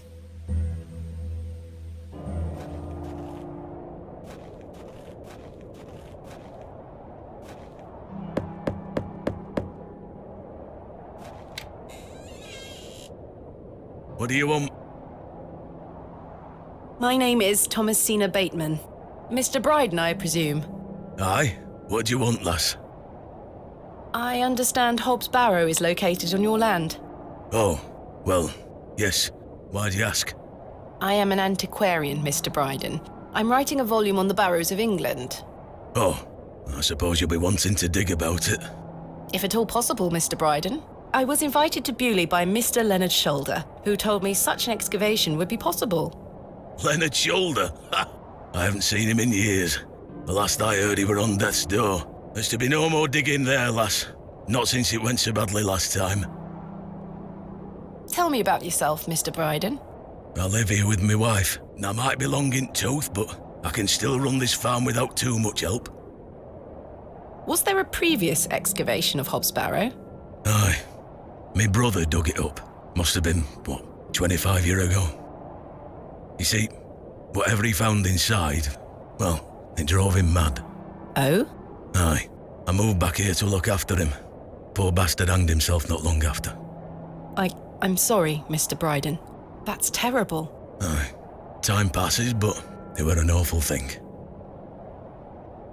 What did your brother find? Samuel. Samuel were his name. Sorry, what did Samuel find in the barrow? I don't know. But something went wrong. Afterward, he could barely speak. You couldn't make out a word, like. That must have been hard. You lost a hand in that excavation too, you know. Goodness me, how? I try hard not to speculate on what might have happened, lass. I'd see him disappear into that barrow, dragging timber in with him. You'd hear him hammering away for hours. I offered him help, but he'd have none of it. Soon enough, he blocked the entrance off. To look at it now, you'd never know the thing we dug up. The landers reclaimed it. Who else was involved in the excavation? 2 others, I believe. Outsiders, perhaps. I can't say for sure. I think they left town pretty swiftly afterwards. I lived in Bakewell at the time. I only moved back here to look after Samuel. I took over the farm when he passed away. I see. What can you tell me about your farm? Samuel's fair to side. We're a fortunate family. The soil is fertile here.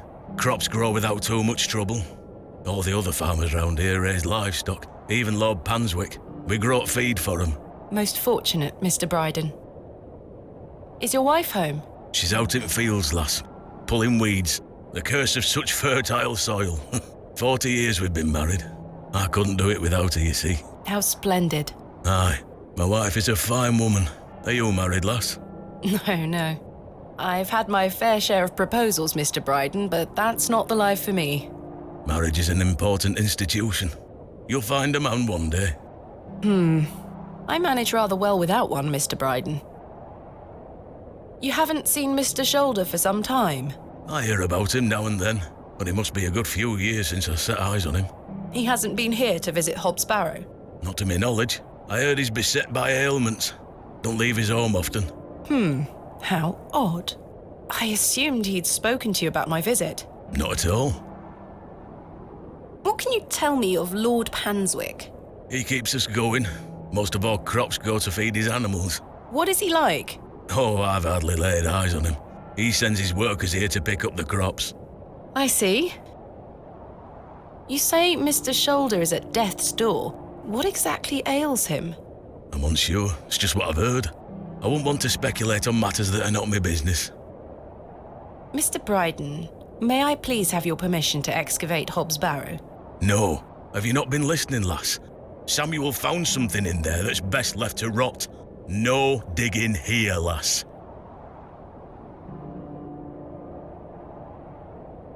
Wouldn't you like to find out more about what Samuel found in there? Perhaps. But Samuel boarded up that barrow for a reason. You don't want to tempt the same fate, lass. Perhaps I can at least see Hob's Barrow. I suppose you've come a long way to be here, lass. All the way from London, Mr. Brydon. Have you any proof of all you've told me? You wish to see proof of what, Mr. Brydon? I can't let any Tom, Dick or Harry wander around me fields. What proof have you of your claims? Thanks for your time. Ta-ra now. Here is proof that Mr. Shoulder invited me to Bewley in order to excavate Hob's Barrow. Leonard making bold promises, I see. Don't make me regret this, but yes, you can have a look at it. Thank you. Any road. Once you've set your eyes on it, you won't be wanting outdo with it. The place gives one a queer feeling. So where can I find it? Through that gate to your left. Just head straight across the top to the field there. After 10 minutes or so, you'll see Barrow, set on a hill ahead. Thank you again, Mr. Brydon. I really do appreciate it.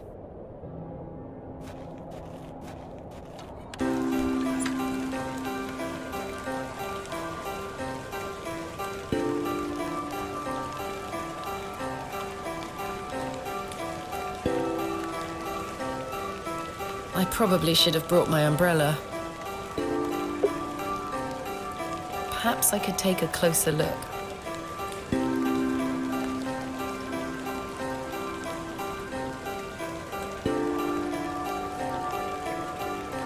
AR.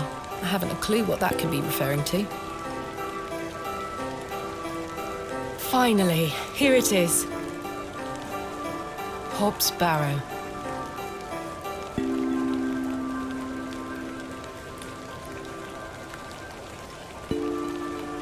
Indeed, a barrow of a most unusual rectangular form. I've not seen something like this since West Kennet Long Barrow. Yes, this shall make a fine entry for my book. What secrets do you conceal, I wonder?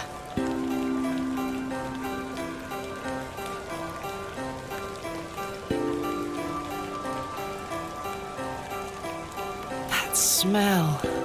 Earthy and sweet.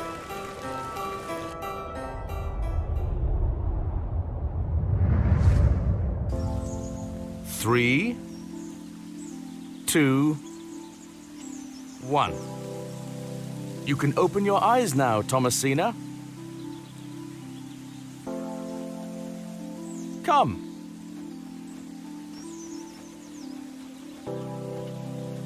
Are you ready for your first excavation? Yes, Daddy. Capital. Make sure you remember everything I've taught you. I have a feeling you might find something special. How exciting! I'll be watching from the steps, my little bird. Good luck! Thank you, Daddy.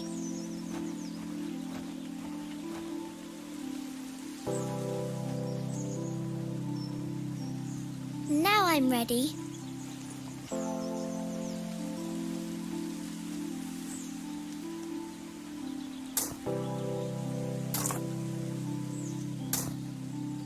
No treasures here.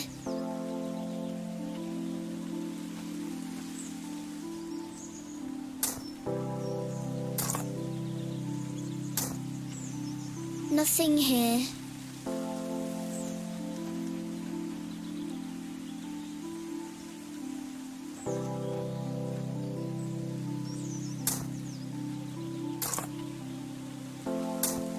Treasure!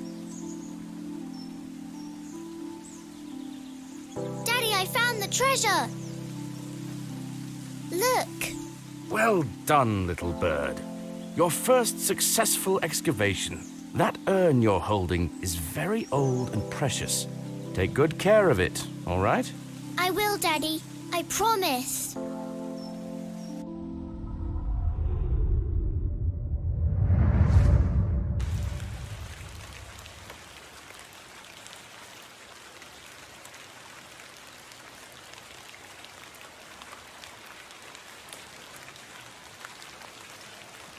I do have a feeling there is something exceptional to be discovered here.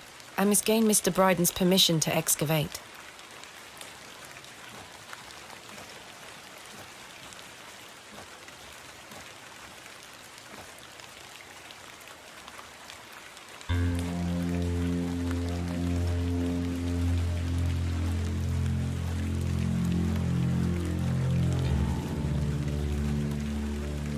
Darkness falls quickly here.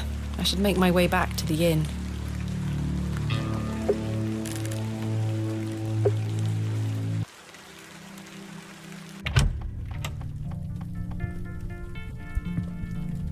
Good evening, Miss Bateman. Good evening, Stanley.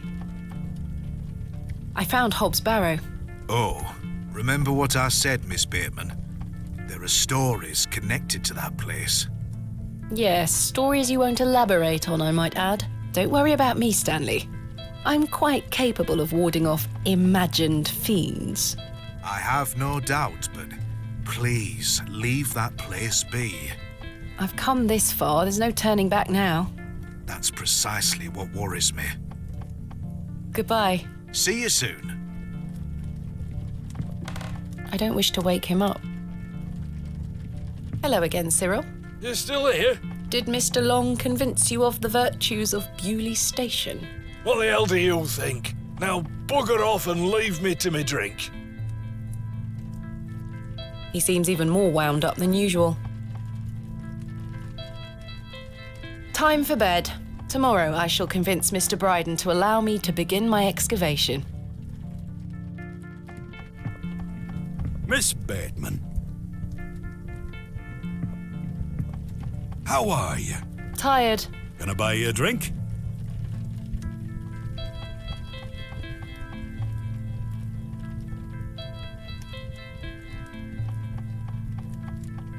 No thanks, Mr. Tillett.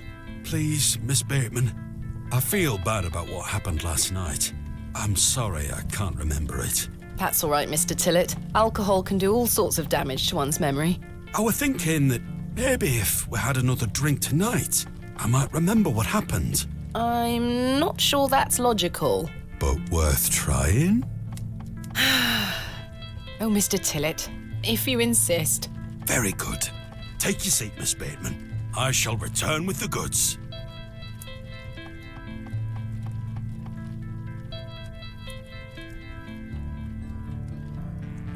To Leonard's shoulder. Wherever he may be. I've been meaning to ask you something. Yes? Why did Leonard Shoulder ask you to dig up Hob's Barrow? Despite his disappearing act the previous evening, not to mention his questionable sobriety, I decided Mr. Tillett was to be my ally. I spoke again of Mr. Shoulder's letter, his proposed excavation, and my status as an antiquarian and barrow digger. He was fascinated and quite excited at the prospect of meeting the soon-to-be author of a real-life book. You must find all manner of riches on your digs. Barrow digging is not all success, Mr. Tillett. Often I'll come across the likeliest of sites steeped in promise. We set to work with shovel and pick and all the other barrow-opening paraphernalia you can imagine. Every stone carefully taken down, every shovel full of earth put dutifully through the sieve, and we find nothing. Or you may find a miserable remnant of animal bone or a shard of pottery hardly to be recognized from the peat in which it decayed. Sometimes it's as if some Neolithic humorist prepared an elaborate practical joke for your special benefit. It still sounds much more exciting than spending your days sitting in England's most remote railway station. Are you all right, Mr. Tillett? I've had another argument with Agnes. Your wife? Aye. She didn't want me coming to the plough tonight. Truth is, I've been drinking my life away since my mother passed. Oh, that's terrible. I'm sorry for your loss. You're kind, Miss Bateman. Thank you. It's been a year since the old girl left us. She had a horrible end, wasting away, day by day. Consumption got her. She was naught but bones by the end. I can't get the image out of my mind. She were everything to me. I'm so sorry. I apologise for going on, Miss Bateman. It's not appropriate. Don't worry, Mr. Tillett. I appreciate your openness. Used to love going for walks out in the moor, my mother and I. Ever since I were a little one, she'd get a tear in her eye as she looked out upon it. She loved this land. I asked Mr. Crozier to build a bench, which we've erected at a favourite lookout spot on the moors. Margaret's Lookout, we called it. Aye. That's a beautiful tribute. Aye. If you take a seat there, do keep her in your thoughts, won't you? Of course, Mr. Tillett. I can relate in some manner. My father had an accident when I was very young. He's still alive, but he can neither move nor speak. He spends his entire life bedbound and incapable of communicating or looking after himself in any way. How dreadful. He was a barrow digger himself, an antiquarian of some renown. He taught me so much, even though I was so young. I think writing this book is my way of carrying on his work. It helps me reclaim those earlier memories of him, and I visit him often to tell him all about my excavations. Can he hear you? I've no idea. The doctors aren't sure. I'd do anything to make him better, Mr. Tillett.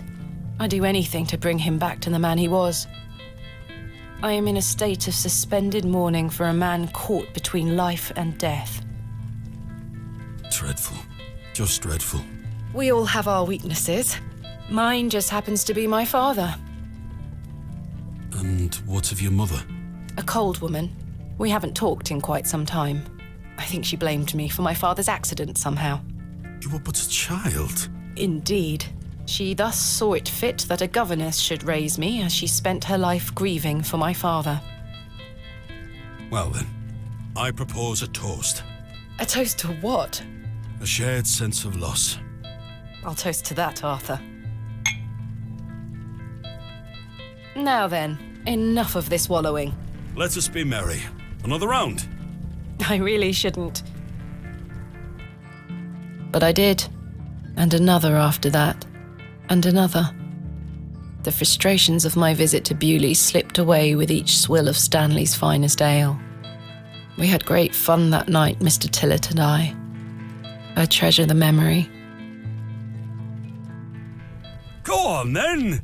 Let's hear those pipes. Mustn't. Sing the song. You're incorrigible. Please. You'll make a sad man happy. Oh, all right then.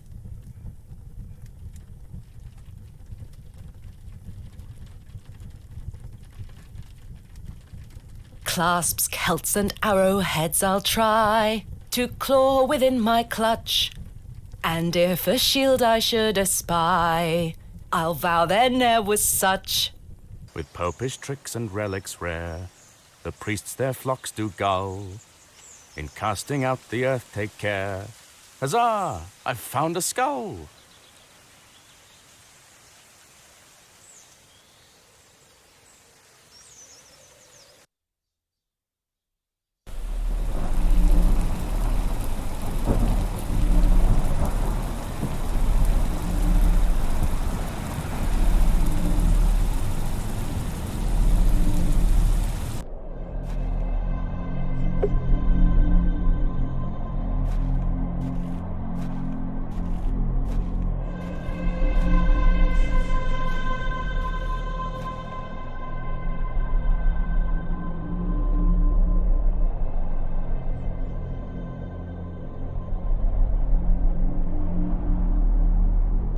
Hello, Thomasina.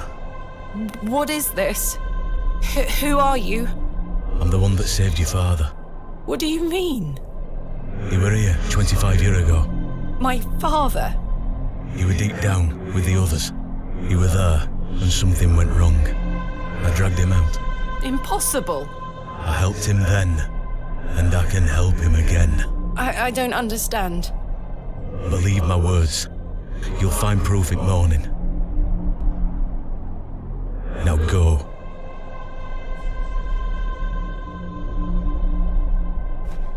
One more thing. This is not a dream.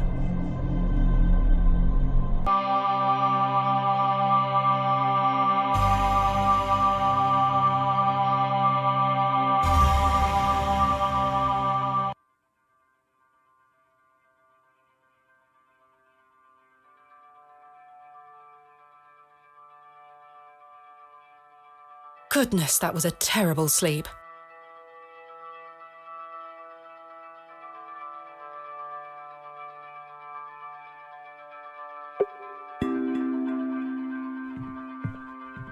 What's this?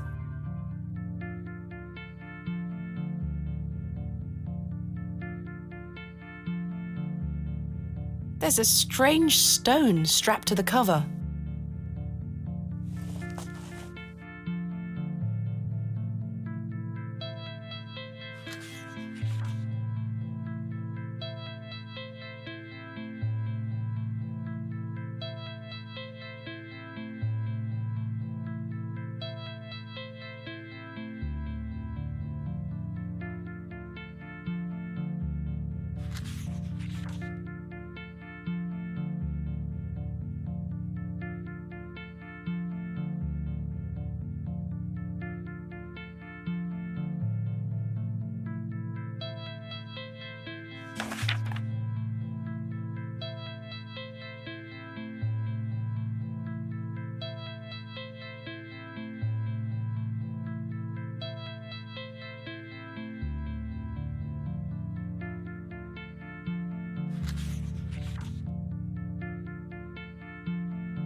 It appears to be a journal, full of hogwash.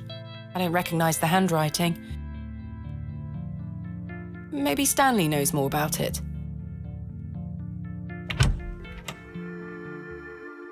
Good morning.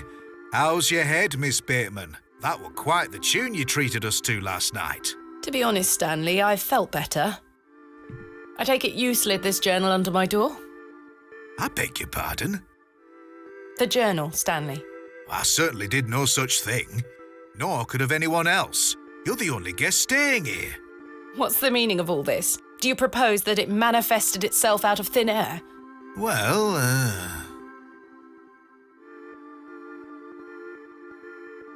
I'm sorry. I just don't understand how else it could have got there.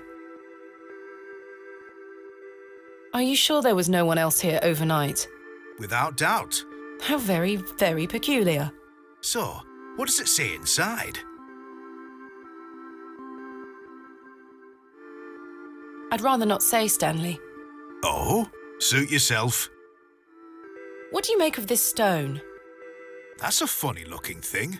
It's got a cockerel on it. Yes, but have you seen anything like it? Never. Do you ever have strange dreams, Stanley? Me? I sleep as sound as a baby. I had one such dream last night.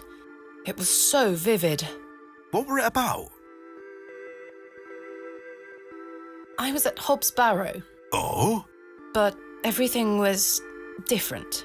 Great peaks soared in the distance. And there was a creature. A creature, you say? Yes, a short, robed fellow, eyes as black as pitch. It told me that my father had been there in Hob's Barrow many years ago, but something went wrong, and the creature helped him escape. It said that I would find proof in the morning. Oh, the journal! You've had a premonition, lass. Please, Stanley, I've no time for that nonsense. But I'll admit it's a strange coincidence. Now, what did I tell you about Hob's Barrow? That I should leave it alone? Aye. Hogwash. Your dream reminds me of a story from my childhood. An old folk tale about Hob's Barrow. What is this folk tale you mention? Well, when I were a wee boy, there were talk of a goblin. They say he lived inside Hob's Barrow, hence the name, Hob's Barrow. Hob, coming from hobgoblin, of course. Unfortunately, I don't remember anything else about it. I was told not to believe in such fairy tales, Stanley. Don't close your mind to such things, lass. I'm sure Mr. Shoulder will tell you more. Perhaps, if I ever meet him. Goodbye.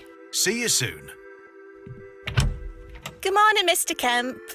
Good day, Miss Tompkins. I'm here for his lordship's paper. Sorry, lass. Mr. Price hasn't dropped them off this morning. I heard he actually left the village yesterday. Indeed, I can vouch for that. Ma'am? Good day. Oh dear. His lordship won't be pleased. My sincerest apologies, Miss Tompkins. I'll come back in a few days. Ta-ra. Goodbye.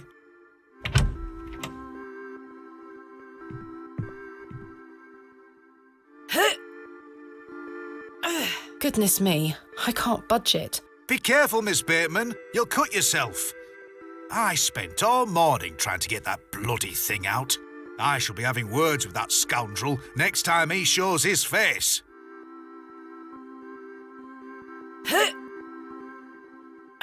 Curses. We have our very own Excalibur. It's all yours if you can pull it out, King Arthur.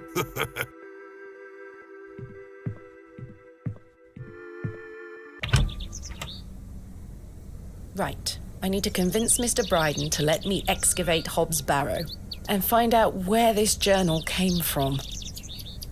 Curses! I forgot I had this worm in my pocket. Poor thing is dead now. Rest in peace, Kenneth. I've just noticed this matchbox is completely damp from the rain. The match is no use to me anymore.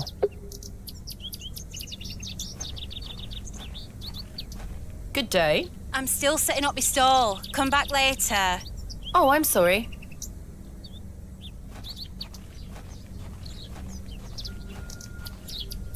Good morning, Father Roach. Ah, Miss Bateman.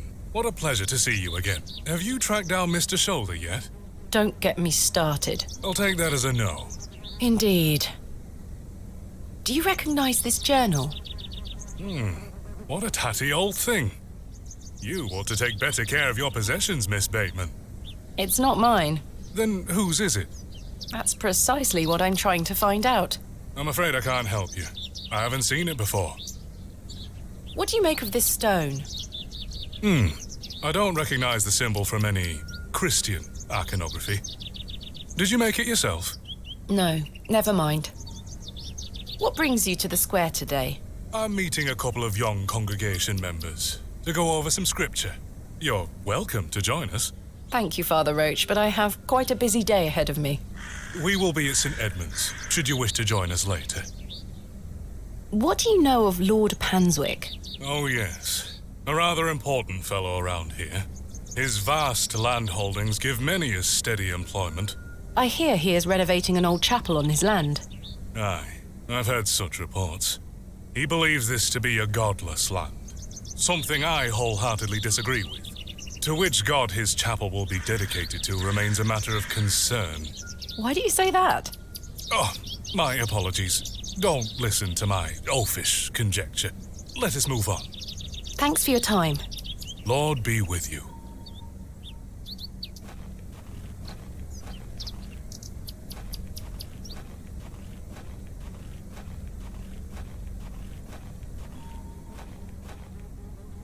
Thomasina! Good morning, Arthur. You look a bit addled. Are you feeling all right? I am not used to drinking as much as we did. Aye, my head is pounding. To tell you the truth, Arthur, I've had a somewhat puzzling morning. Oh? Someone slipped this journal under the door of my room. Whose journal is it? I have no idea. The text refers to some sort of excavation. Stanley must be playing tricks on you. He swore his innocence. I thought perhaps you might have done it? No, it wasn't me. That's for certain. Somehow I have a clear memory of last night. I wonder who left me this journal then. Mind if I take a closer look? Please, go ahead.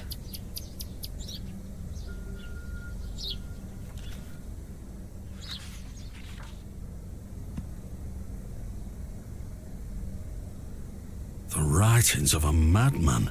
I don't disagree. Did the sketches mean anything to you? No, not at all. But they turn me stomach. You might want to show this to Mother Mildred. Who is Mother Mildred? Some think her a witch. A witch? Aye. She might be able to help you with the symbols. Where can I find her? She lives alone in a little cottage within Herne Wood here. You shouldn't have too much trouble finding her. Thanks, Arthur. You're welcome. What do you make of this stone? It's a good shape for skimming across water. What is it? I'm not sure. It was strapped to the cover of the journal. How mysterious. I had a splendid time last night. Aye. I even remember most of it this time. Thanks for listening to me going on. I really appreciate it. The feeling is mutual. Thank you too, Arthur. Shouldn't you be manning the station? The line is down. Track damage between Bewley and Bakewell. No trains for a day or more. Does that mean I'm stranded here? For the time being, Thomasina. Capital. Why do people think Mother Mildred is a witch? Just because a woman lives alone in the woods doesn't mean she flies about on a broomstick. There's more to it than that. They say she lays with demons. Who are they? Oh, you know, local folk. Hogwash. Some also go to her for potions and spells. Spells? Come now, Arthur. Truth be told, she's a nice old lady. I sometimes see her foraging in the brambles around here. Will she burn at the stake sometime soon? You might think us backward in Bewlay, Thomasina, but we're not that backward. Sorry, Arthur. I only meant to tease. Goodbye. Ta-ra.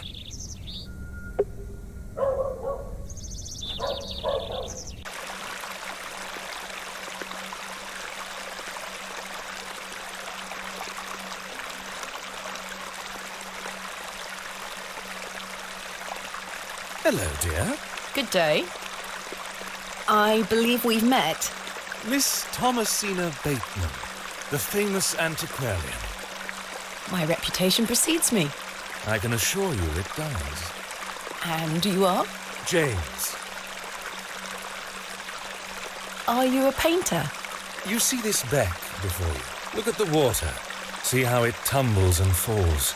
I seek one spot on which my eyes can rest, be it a stone or a small corner of the current. I meet it with my gaze, and out of the tumbling and falling, a new land rises. I see a new world. You certainly have the eloquence of an artist. What are you painting? A new world. Quite the ambition. Indeed, my ambition knows no bounds.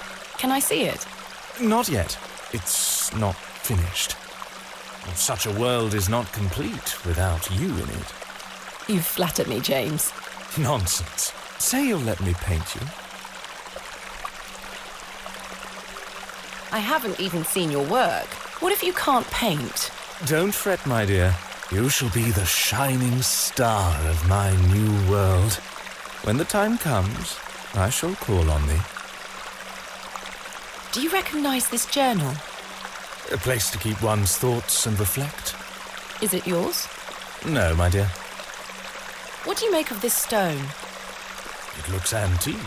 You might want to keep a hold of it. Do you know of Hob's Barrow? I'd like to know more about you, Thomasina. What time do you like to rise in the morning? How do you like your tea? What makes you happy? Well, I like to rise early and watch the sunrise. With your husband, I'm sure. No, I'm currently unentangled. Such a view should be shared with at least a lover. Do you deem yourself fit for this position? Indubitably. But do go on. How do you like your tea? Hot, with just a splash of milk. No sugar, of course. No sugar. It rots the teeth. Your smile is as dazzling as the Himalayan snow. Oh, James. And finally, what makes you happy? Spending time with my father. I should like to meet him. Perhaps you will. And you, James? I propose the same queries to you. All in good time. My truths will surround you in good time. Do you know Leonard Shoulder? A man of Bewley? Yes. I care not for the men of Bewley. Only for the visitors. What do you know of Lord Panswick? A fine gentleman. Now that is someone who commands respect. Do you know him personally? No, I don't think anyone can really claim that. But what a tiring subject. Shall we discuss something a little more exciting? Goodbye. See you soon, my dear.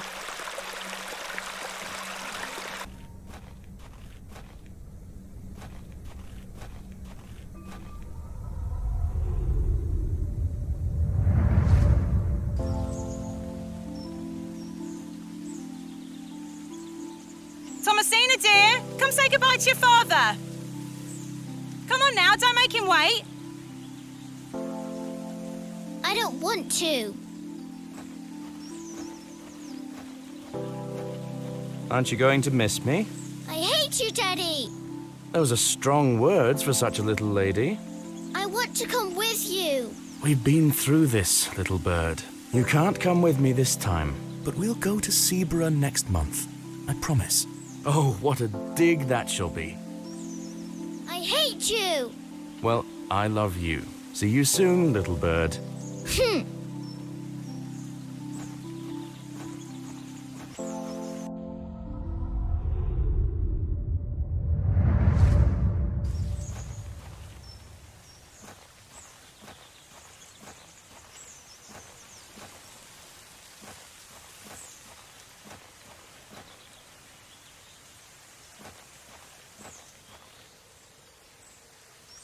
The resin has set somewhat. It's firmly gripped to the stump.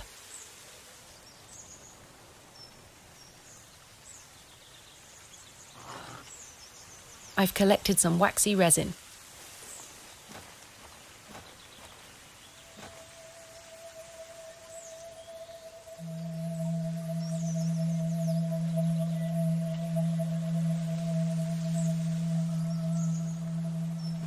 Please, forgive my intrusion. Are you Mother Mildred? Some call me that. I prefer Mildred Walker, given as that's my name. Apologies. Thomasina Bateman. I think we met at Bewley Station. I take it Panswick's men have cleared off. Good riddance. Those ruffians would cut their own noses off if he asked them to. I recognised you the moment I laid eyes on you at the station. I beg your pardon? Oh, yeah, it's quite a striking family resemblance. You have your father's eyes, Miss Bateman. You knew my father? Such piercing blue eyes he had. What a handsome young man. William. He was here, in Bewley. Oh, yes. A long time ago, mind. 25 years by my reckoning. But I'll never forget those eyes. Why was my father in Bewley? You were helping Samuel Brydon excavate Hob's Barrow. You must be jesting. Do I look like I'm jesting? How did you come to meet my father? One might say I have a reputation in these parts. Folks from all around come to me for help with their ailments. Fernwood is abundant with flora that, if mixed correctly, will cure almost any ill. Your father must have caught wind of this, as one day he came to me, asking for a cure. A cure for what? Your mother were with child, and she was suffering the most terrible nausea. Adam. I made something to help her. The journal. This was entered in the journal. It belongs to my father. What journal? Take a look at this. A passage recalls meeting a local wise woman to seek a tincture for his beloved's nausea gravidarum. Aye, that's me. I made the tincture for him. This is incredible. You don't recognise your own father's handwriting? It's been so many years since I've seen it. What do you make of this stone? I-A-W. I haven't a clue. Perhaps it's an old folk trinket, or a talisman of some kind. The moors are steeped in folklore. What can you tell me about the excavation? Well, not much. I only met your father twice. The last time he asked me if I knew anything about binding magic. Binding magic? He said he needed it for the excavation. Hogwash. My father is a man of logic and reason. Why would he be asking about such nonsense? Perhaps you don't know him as well as you think you do. Anyway, I know nothing of magic and told him so. He seemed disappointed. I never saw him again, but I understand the excavation went ahead. Samuel Brydon hanged himself not long after. Reason enough for you to stay well clear of that place. You never saw my father again after the excavation? No, I always assumed he just went home. Who excavated Hob's Barrow alongside Samuel Brydon and my father? From memory, it were just the two of them. What do you think my father meant by binding magic? I've no idea. He didn't explain more, and I didn't wish to pry. This just doesn't sound like my father at all. You'll have to ask him yourself. I'm afraid my father has been incapacitated since I was a child. He cannot speak nor move. Terrible. Oh, I'm sorry. You said that the flora here could cure almost any ill. Almost, my dear. But your father's affliction sounds beyond my abilities. The landlord of the Plough and Furrow told me about a folk tale associated with Hob's Barrow. Something about a goblin. Are you familiar with it? No doubt there is such a tale. Name any beastie you can think of, and someone round here will have a story about it. My thoughts precisely. Charles Brydon mentioned there was a third man involved in the excavation. Is that so? Well, you'd best ask him about it. He knows more than I do. Can you tell me anything about Leonard Shoulder? I know of him, as is the nature of such a small town. I also know he invited you here. Little escapes you, Miss Walker. So they say. My path rarely crosses with his. Let's put it that way. But he's a nice enough fellow. I see. Do you know Lord Panswick? I know his labourers make a mess of these woods, the brutes. The man himself hasn't graced me with his presence. You've never met him? Not since he were a wee lad. A maid brought him to me with a sore stomach. It were all the rich food they were feeding him, nowt more. Thank you for your help, Ms. Walker. Miss Bateman, Yes. remember what I told you when we first met? You're better off waiting for the next train back to the city. Why? Something terrible happened to Samuel Brydon in that barrow. Whatever they found down there, I'd wager it got to your father too. Tell me you won't disturb Hob's barrow. I can't make that promise, Mildred. Can't say I didn't warn you. There is something unnatural about that place. We must seek to understand the world by rational means, Ms. Walker. One cannot abandon reason.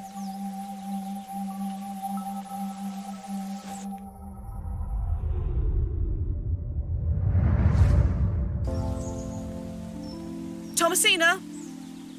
Thomasina, come here this instant. I'm playing with Josephine. She can wait. This is very important.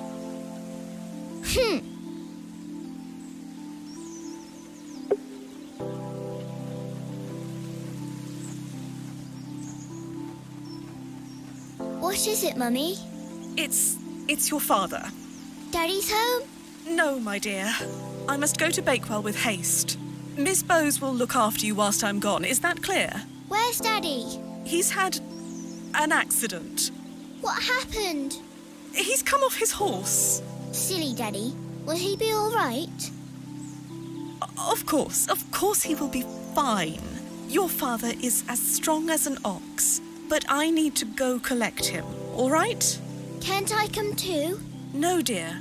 Miss Bowes will look after you. But I want to come. Go pick up your dolls, then come inside, all right? Yes, Mummy.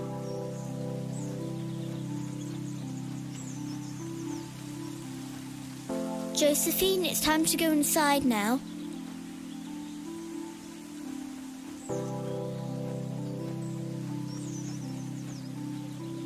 Where did Mummy go?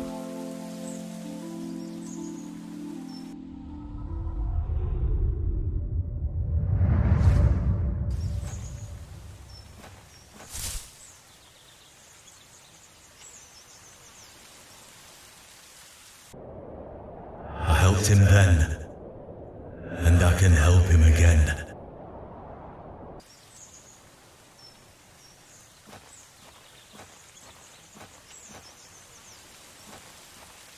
Arthur, you won't believe it. The journal belongs to my father. He was here in Bewley. Arthur? Hello? Oh, sorry. I'm trying to remember something. What is it? I'm not sure. Something in the woods. It will come back to me. You say your father were in Bewley? Yes! Mildred said that he helped Samuel Brydon excavate Hob's barrow 25 years ago. Well, I'll be. Let's talk about it tonight at the plough.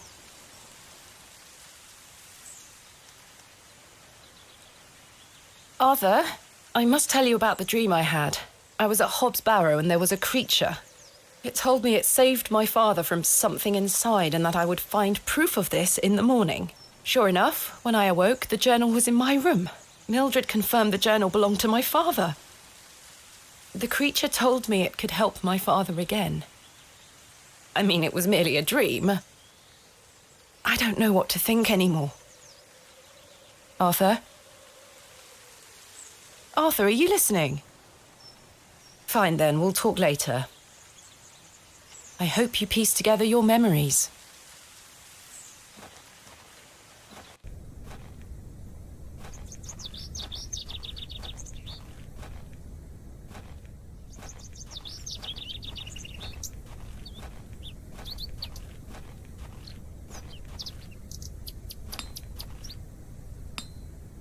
Good day. Hey up.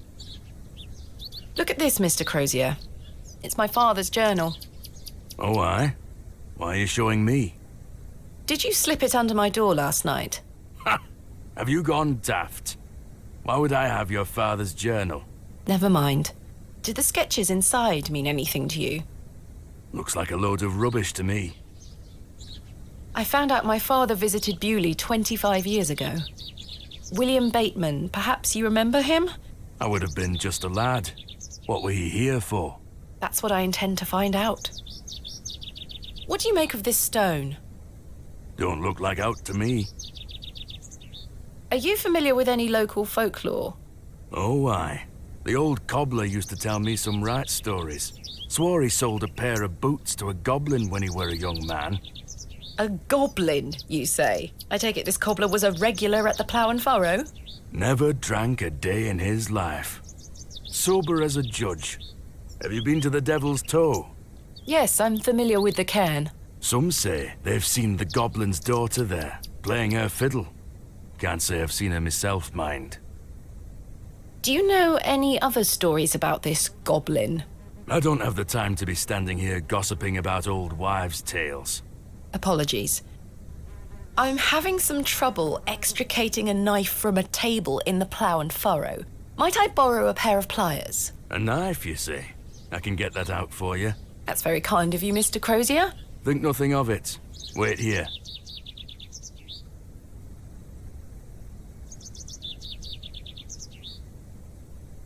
That were a struggle. Here you are. Thank you so much. Thanks for your time. Aye. Speak to you later.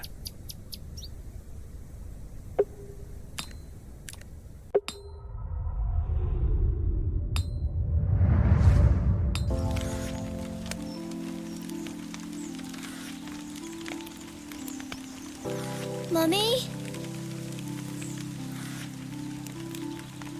Get away from the fire, Thomasina. What are you burning? Nothing. Just waste. Now go inside.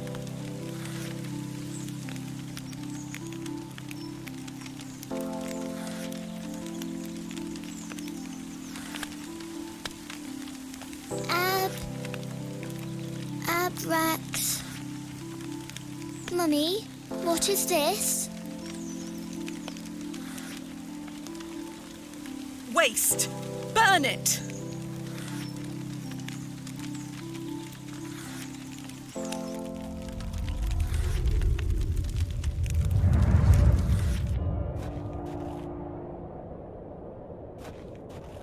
Good day, Mr. Brydon. Miss? I'll stop you there. I know what you're going to ask. No, I haven't changed my mind. There'll be no digging here, lass. Mr. Brydon, allow me to explain. There has been an astonishing development this morning. Yes? My father was with your brother during the excavation. Oh. Yes. Can you believe it? I had no idea he had been here. The answer's still no, lass. I saw what happened to poor Samuel. I won't risk the same happening to anyone else. But... That's enough now.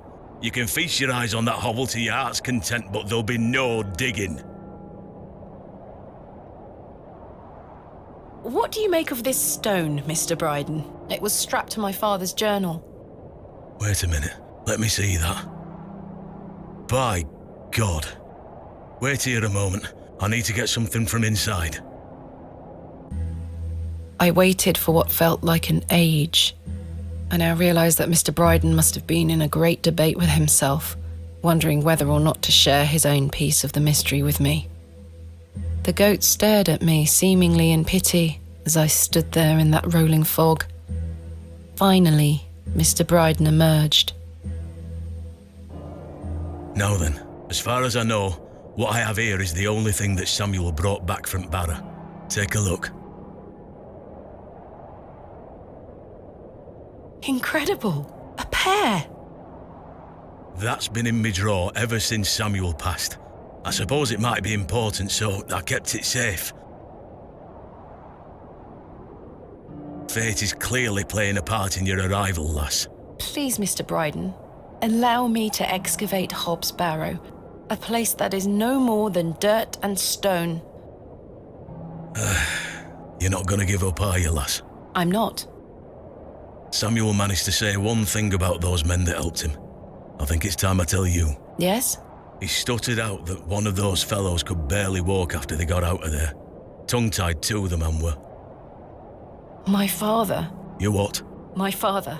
He had an accident around 25 years ago that left him bedbound and unable to talk. Aye, could be him. My mother told me it happened in a horse riding accident.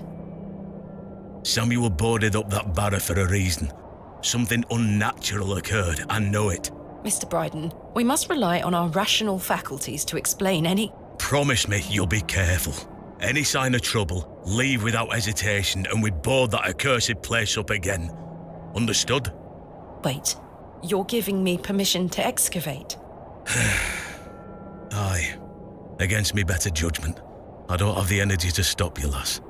Thank you so much. I am grateful. Don't make me regret my decision. Take Samuel's stone. Are you sure? Aye. Give it back to me when you're finished, though. I promise. Thank you. I'll be sure to show you my discoveries, Mr. Brydon. I'd rather you don't. Now then, I've got things to get on with. I don't suppose you can spare any labour to help me with the dig? Don't push your luck, lass. Market's on today. Plenty of able-bodied men about. Ta-ra now. And like that, I finally had permission to excavate Hob's barrow. As exciting as that was, I was distracted by what Mr. Brydon said of his brother's associate. There was no doubt in my mind that father was the stricken man he spoke of. You told me he was crippled after coming off his horse. Why did you lie to me? To protect me, to stop me from following in his footsteps. You failed, and so did Charles Brydon. He should have said no. He should have never given me that stone.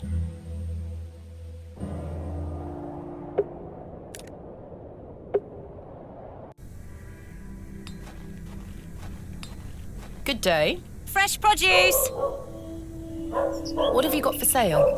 I'm selling meat, vegetables, and all sorts of herbs and things. You're welcome to have a gander. I'll be sure to browse. Goodbye. Ta-ra, miss. Various chards and beets.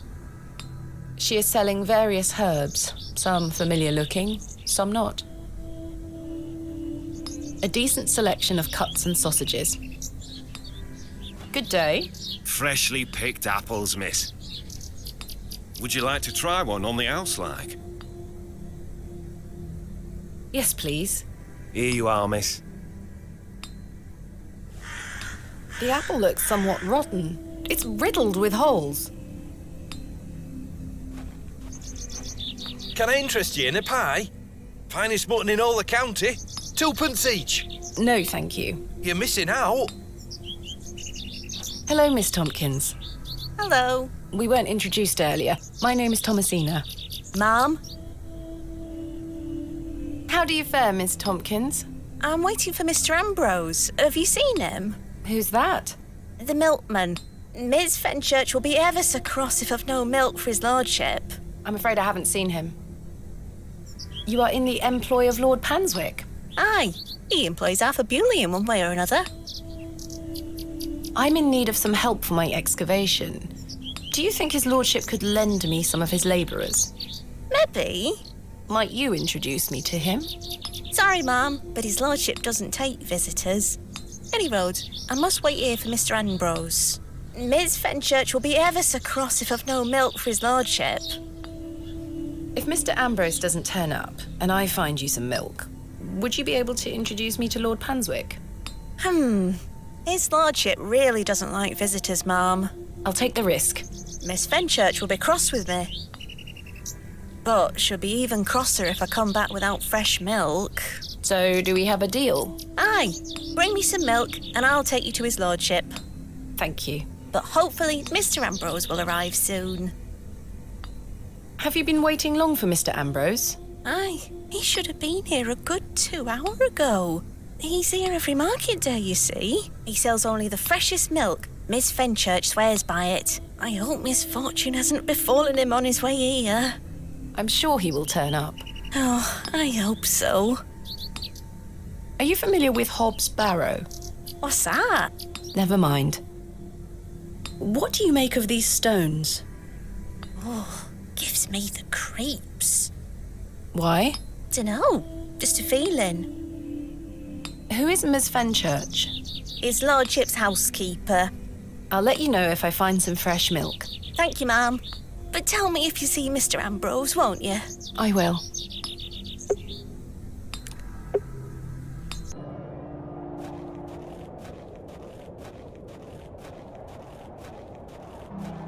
should ask Mr. Brydon for permission before attempting to milk his goat.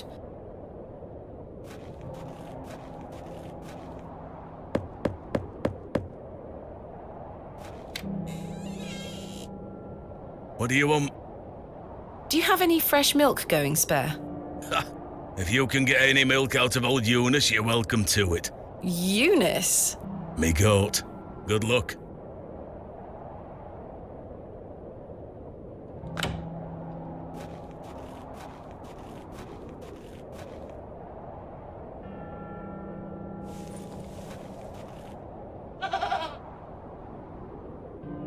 Easy, girl.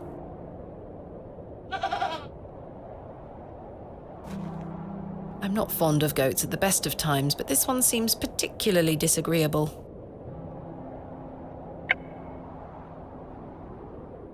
All right, we're doing this.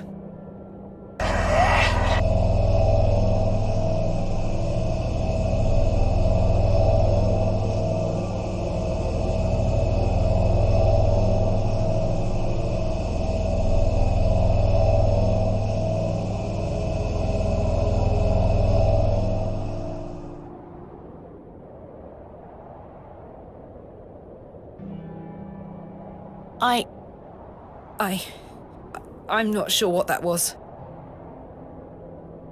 I don't know what's happening to me. All this superstitious nonsense must be getting to my head.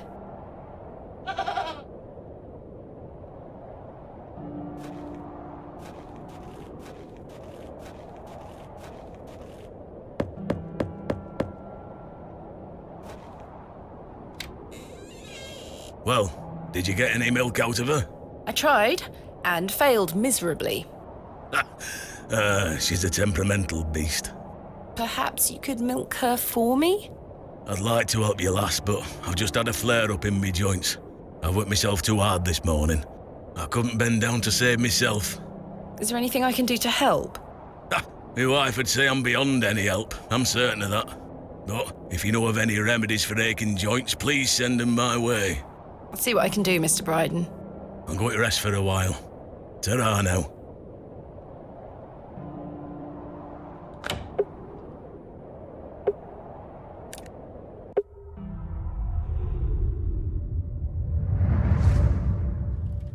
Daddy, I have something for you. I do hope you remember it. I've taken great care of it.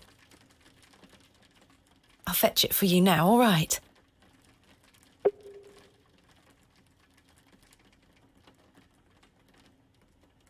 Daddy, you must remember this. The day that started it all. It's the red urn you buried in the garden for me. My first ever excavation. Where should I put it? Perfect. It will catch the light from your lamp so nicely. There. I'm going to become a great barrow digger just like you. I hope the pot reminds you of those adventures we had together when I was a child, and how thankful I am for everything you've taught me. Now I must tell you about my visit to Pallinghurst. I found an arrowhead.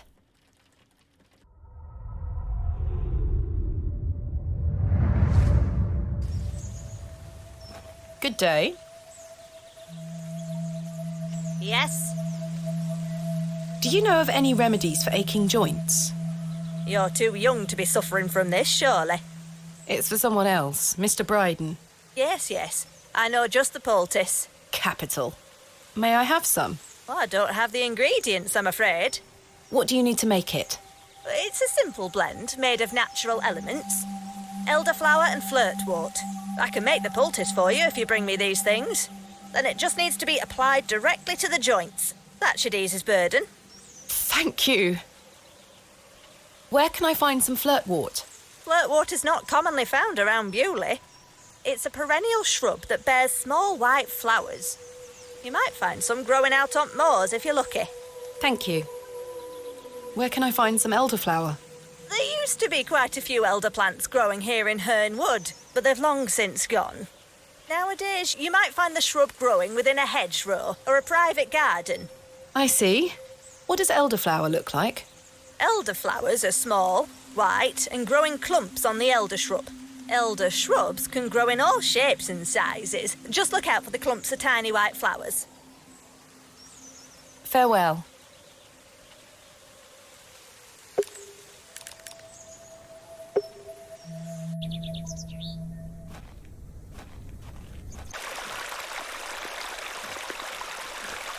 This looks like it might be elderflower. I'll take some.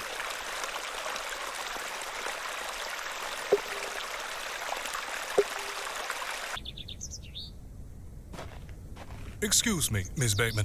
I'm in something of a hurry. Farewell. God knows when we shall meet again. Which work is that quote from? Romeo and Juliet. Oh, he's gone.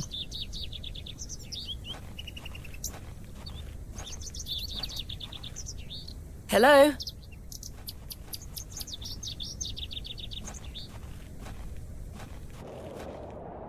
Hello, Wally. Go away! You gave the door back to my sister. It wasn't very nice of you to bury her favourite toy, Wally.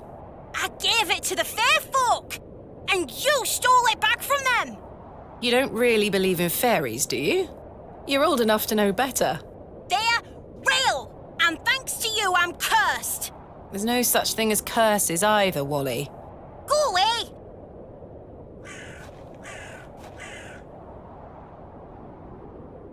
I shall name you Kenneth II.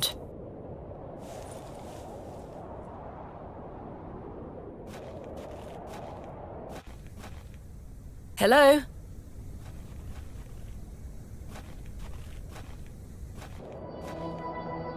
Excuse me, sir. Yes?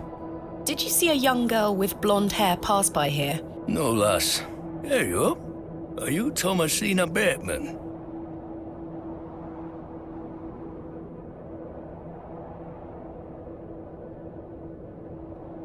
That's my name. How marvellous. It's me, Leonard Shoulder. Heavens! I'd given up on finding you. Please take a seat, Miss Bateman. We have much to discuss. You've proven to be quite the enigma, Mr. Shoulder. I'm mortified. I offer you 1,000 apologies. You see, I've been bound to me bed these past few days with a terrible fever. How dreadful. I take it you're feeling better now? Aye. I were on me way to find you when I stopped here to catch me breath. I've not much go in me these days. I'm sorry to hear that. I were worried you'd have given up on me and left town.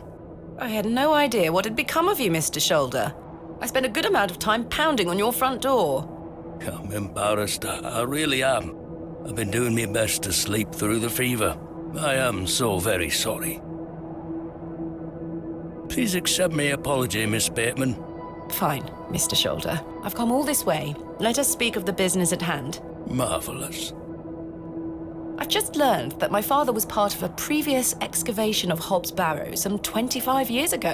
Why didn't you mention this in your letter? What? Where did you hear that? I have my means. I swear, Miss Bateman, I had no idea.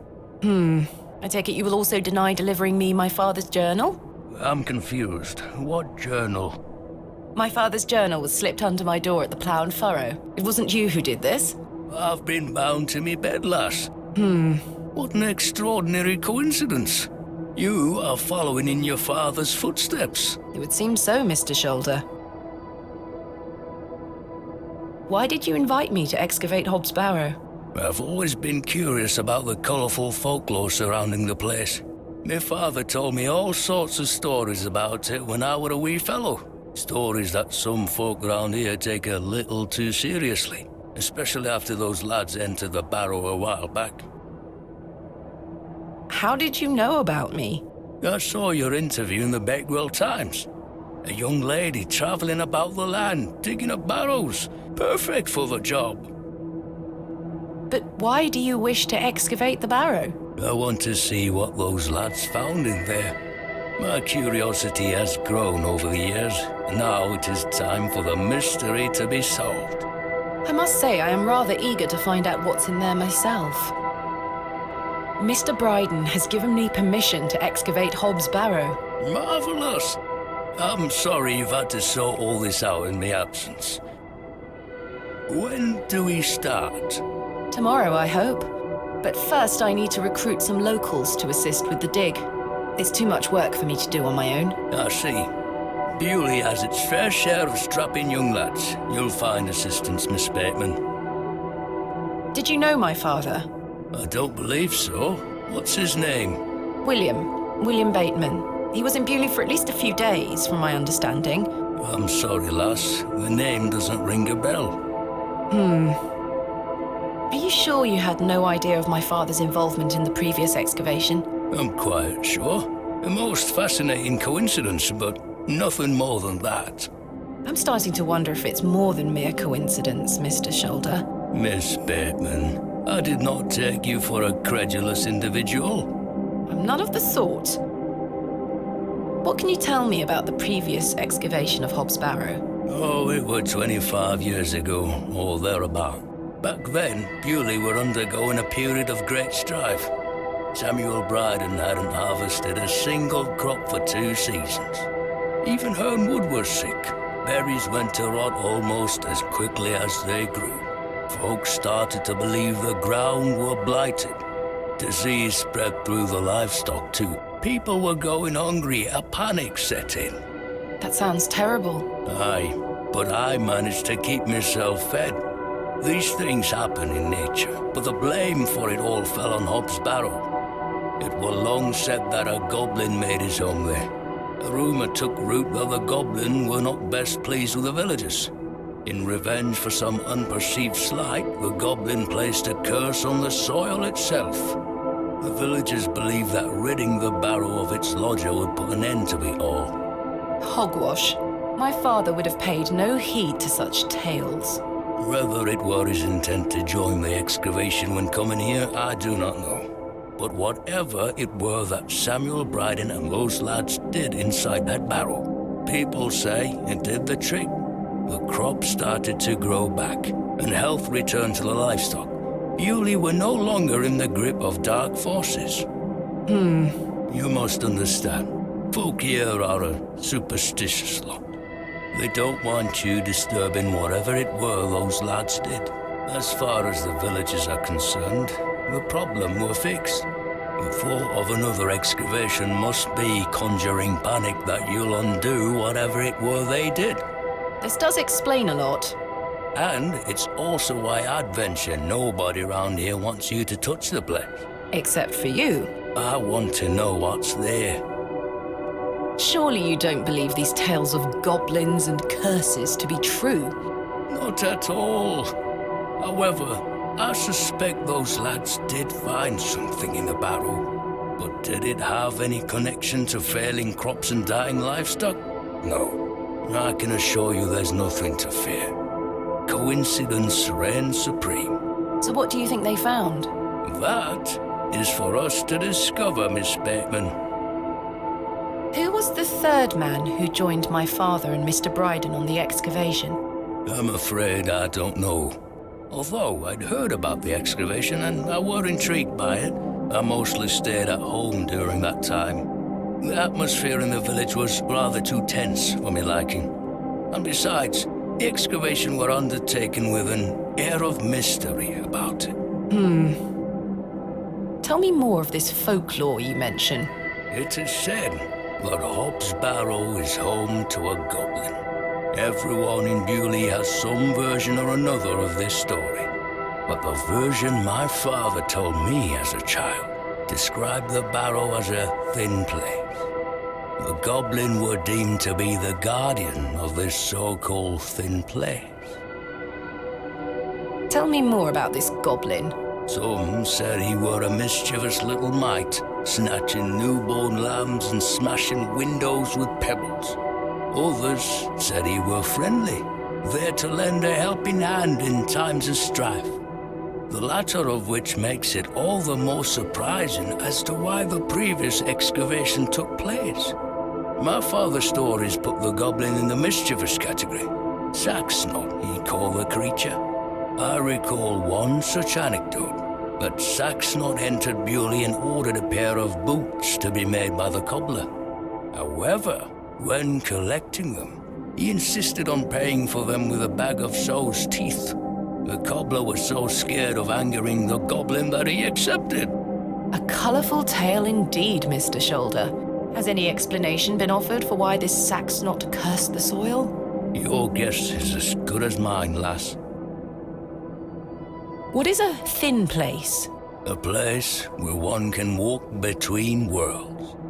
Where the flesh meets the spirit world. Just superstition, of course, as you well know. I had a peculiar dream last night. I met a creature at Hob's Barrow. I suppose you might say it was a goblin. It told me it had saved my father from trouble inside Hob's Barrow. I'll admit the coincidence of this is somewhat astounding. A remarkable coincidence, but nothing more than that.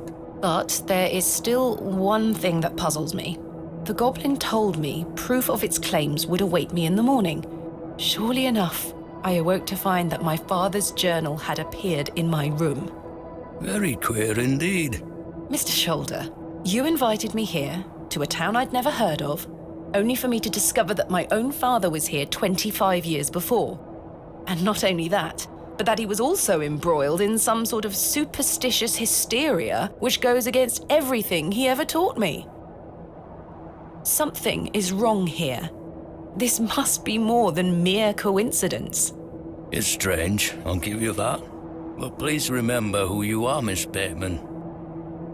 This is my father's journal. Incredible. Can I look inside? You may. Look at these drawings. Wonder what it all means. You and I both. It all feels very out of character for my father. I'm sure you'll find the answers beneath the soil, Miss Bateman. What do you make of these strange stones, Mr. Shoulder? They seem to originate from the previous excavation. One belonged to my father, the other to Samuel Brydon. Marvelous things. They look ancient. I agree. I've never seen anything like them in all my digs. Is this your glove? I've been looking all over for that. Where did you find it? In the alley behind the plough and furrow on the night of my arrival. Were you there? As I say, I've been bedbound for several days, Miss Bateman. How odd. Can I please have it back? Here. Thank you.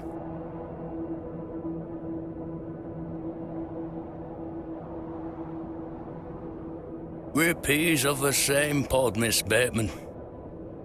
I knew you wouldn't be frightened by a few old stories. It will be interesting to see what those lads found in there. Certainly. Thank you so very much for responding to my letter and for coming here. We have some great discoveries to make, you and I. I sincerely hope so. And a chance to follow in your father's footsteps. Right, time for me to shift these old bones. I'm to take me a spot of the plough and furrow. I'll be there all night should you need me assistance. Thank you, Mr. Shoulder. I'm sorry again for giving you the runaround. I promise I am not beyond redemption. I won't let you down again. See you soon. I was starting to wonder if Mr. Shoulder even existed.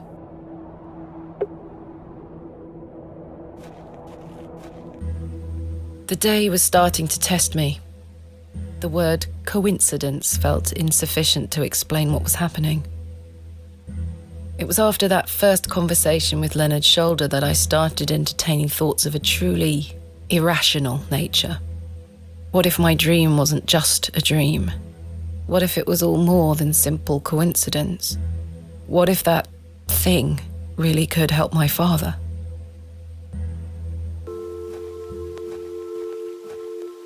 Good day, little one. Hello? What's this? A fiddle bow? There's no string. My name is Thomasina. What's yours? Don't be shy. I don't mean you any harm. What are you doing out here all alone on the moors? Do you live here? Would you like me to fix your bow so you can play your fiddle again? Yes? Hey!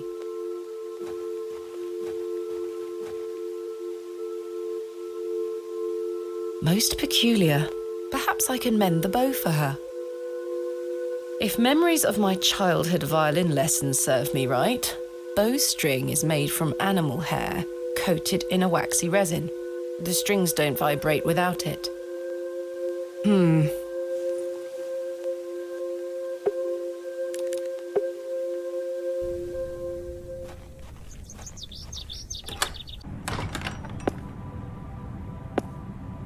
Good day to you, pet. Hello, Mrs. de Plancy. If you're looking for Father Roach, he won't be back until tomorrow. Where is Father Roach? You might have noticed the good father has a green thumb. He's gone to visit his friend in the countryside to purchase some seedlings for his tower garden. Where is Father Roach's tower garden? Why, on top of St. Edmund's, of course. He's got a lovely collection of cuttings up there. You'll have to ask him to show you. It does sound rather pleasant. It's a shame he's not around. Well, he does have a spare key for the tower door somewhere. Do you know where Father Roach keeps his spare key? No, that's his business. If I did know, I'd fetch it myself and take you up there. Not to worry. I do recall him saying he hid it outside somewhere, for safekeeping, like. Were it in the graveyard? Oh, I don't know. Best wait till he gets back, pet. I found out my father visited Bewley some 25 years ago. William Bateman, perhaps you remember him? Bateman? William Bateman? I remember a William Baldwin. He were a right miserable sod. My father was only in Bewley briefly, from what I understand. I'm trying to piece together what he was doing here. You'll have to ask him. I don't recall anyone of that name. My father took part in an excavation at Hob's Barrow. Do you recall the excavation? I concern myself only with matters related to the church. I'm sorry I can't be more helpful. What do you make of these stones? They are not Christian. I'm certain of that. I agree. Much older, I feel. Older than Christianity? Oh, the youth of today. These box pews are most unusual. I've never seen any quite so tall. We Bewley folk like our privacy. Many of the pews are owned by individual families. Some might accuse you of hiding secrets. Now, pet. I jest. At my age, it's hard to climb in and out of them. I'd rather stand. Does the name Saxnot mean anything to you? Is that a village near Erdlaw? No, never mind. Thanks for your time. Lord be with you.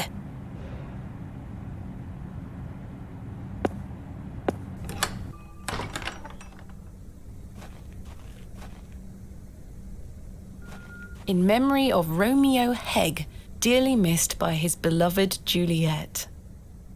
This plaque is surrounded by cracking plaster.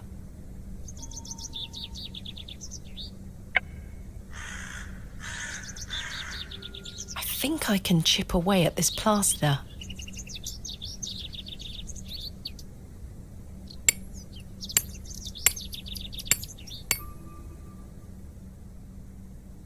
There's a key behind here. This has to be Father Roach's spare.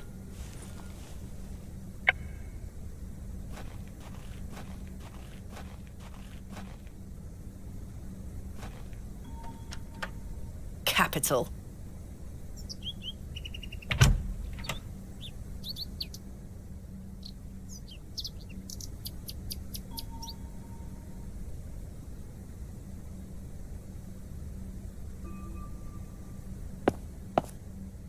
A small label on the pot reads Flirtwort. This is just what I need.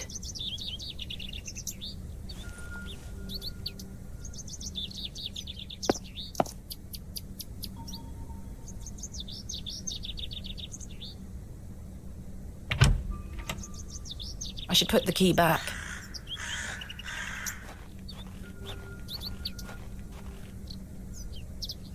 There. I hope that stays on.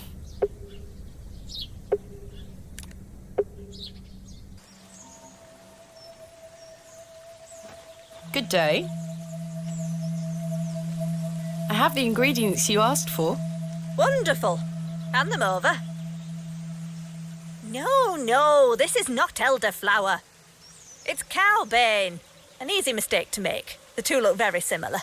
Oh. It's safe to eat, as long as you're not a cow. Very toxic to cattle. Where can I find some elderflower?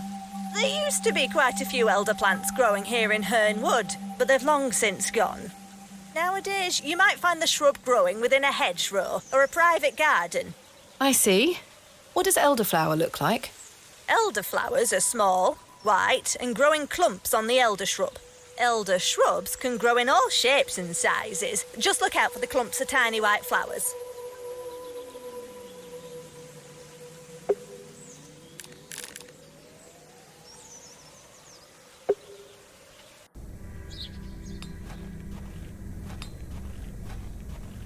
Hello, Jane.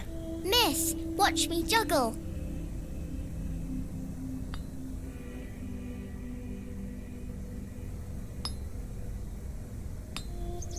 Very impressive.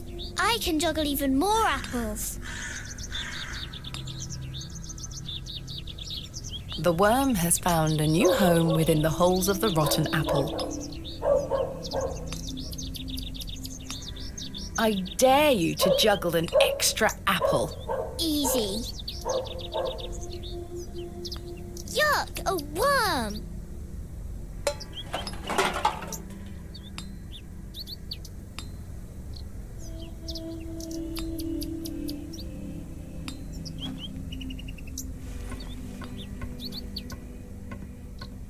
I managed to swap them without her noticing.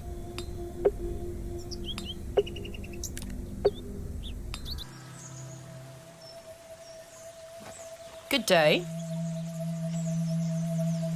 I have the ingredients you asked for. Wonderful. Hand them over.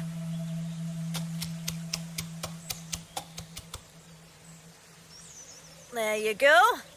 Tell Mr. Brydon to apply this poultice to the area in question. It works wonders. Thank you very much.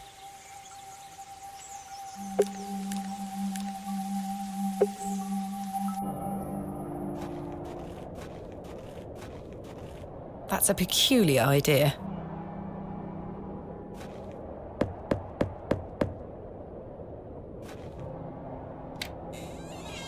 Yes? I've got a poultice for your joints, Mr. Brydon. It was prepared by Mildred Walker. Who? You may know her as Mother Mildred. Oh, thank you, lass. That Mildred knows what she's doing. I should have thought to see it myself. She said to apply it directly to where the pain is. It should work very swiftly. I'll give it a try.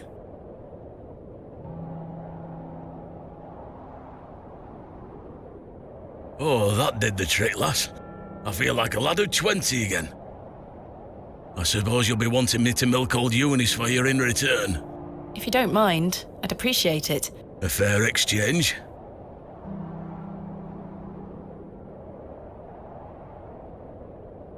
Stand well back, lass. Believe me, I'm not coming an inch closer.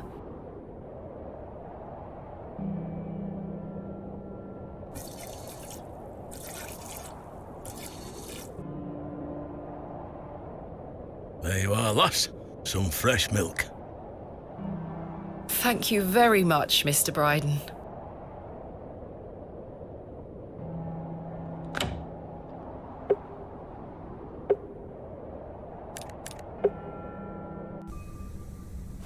The box is full of various sprouts and onions, nothing particularly tempting.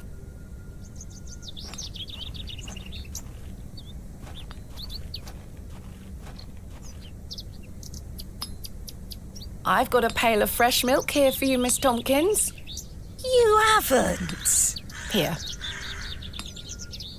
Mum, you've saved my hide. Thank you. Are you all right? I'm worried about Mr. Ambrose. Any road, I'm heading back to Panswick Manor now. Would you still like to meet his lordship? Very much so. Now, I can't guarantee you'll be home, all right? He's a very busy man. I'll take my chances. Follow me, then.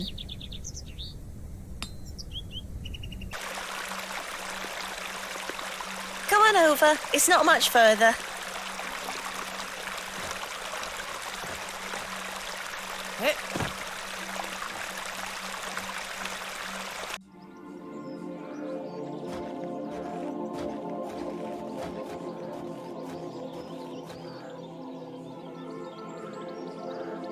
What time do you call this?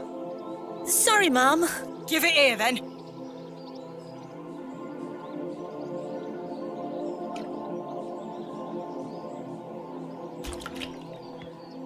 What the hell is this muck? Goat's milk, Mum. You daft bint. Since when does his lordship take goat's milk with his tea? Oh, he will not be pleased. Get back to your sweeping before I clip you over the head. Sorry, Mum.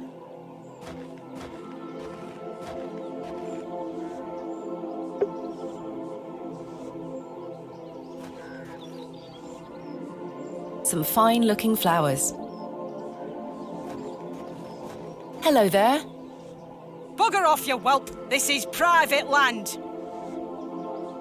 I was wondering if it might be possible to speak with Lord Panswick. Are you deaf, girl? Don't make me fetch the guards. They're armed, you know. By Christ, you're like a dog with a bone. Do you want to get yourself shot? I can assure you the only things getting shot around here are the pheasant. And perhaps the odd grouse. Greetings, my lady. Lord James Panswick, at your disposal. You're Lord Panswick? As I live and breathe. You could have told me that before. What is life without mystery, Miss Bateman? A predictable stagger to the grave? I was imagining someone... Much older and far less handsome? Yes, to be frank. See? I can read your mind, my dear. Now, may I ask, what brings you to my manor? I wanted to ask if I could borrow some of your labourers.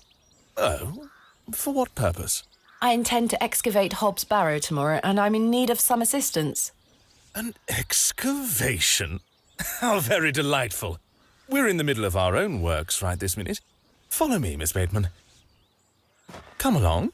I promise I don't bite.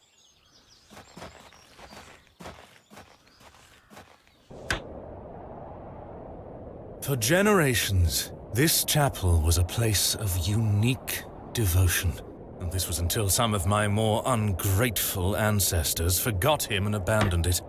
Why did they abandon it? Men of great wealth and power can grow so comfortable that they forget they still need the divine. The sacrifices required to maintain such a relationship were no longer being made. The chapel soon turned to rubble, and with time, even the villagers forgot him. His influence endured, but only with the isolated few who lived on the very fringes of these moors. Believe it or not, my family's fortunes have dwindled ever since. Since I succeeded my father, it has become my life's work to restore this place of worship. With this sacred place rebuilt, he shall be venerated once more, and the name Panswick shall be uttered again across all of England. He guided the hands of my ancestors. Now it is time for him to guide us. Bewley is a godless place. Have you forgotten about St. Edmund's? Father Roach might disagree. I shall bring him back to these lands, and this chapel shall be his seat once again. A new world. But it seems like you wish to bring back the past. From out of the old world shall come the new. A greater truth. But I digress. Horace, my dear fellow. Aye, your lordship. This fair lady here is in need of some assistance. Would you and your chaps be up for a spot of digging at Hob's Barrow tomorrow? Hob's Barrow? Aye, your lordship, 'tis no bother. Good man. You're in luck, my dear.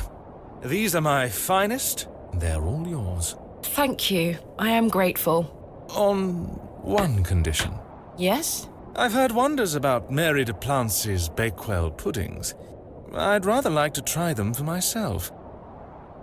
Your lordship, you're giving me the help of your men in exchange for cakes? Yes. But... Farewell, my beauty.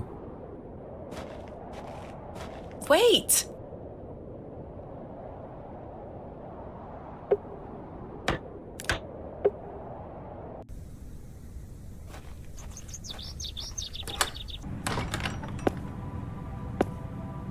Good day to you, pet. Hello, Mrs. Duplancy. Do you still have some of your homemade Bakewell puddings, Mrs. Duplancy? Oh, you're too late, pet. I've a few left, but they're set aside for someone else. Might you please be able to bake me some more? Sorry, I'm not in the mood for baking. Truth be told, my dear husband Albert passed away recently. Me thoughts are all over the shop. I'm so sorry to hear that. Aye, he's in God's hands now. Were you married to Albert a long time? Aye, too many years to count. He were the cobbler here in Bewley, the most dashing cobbler in all of England, I used to tell him. Love is precious, pet. There's naught that can replace the hole it leaves in your heart.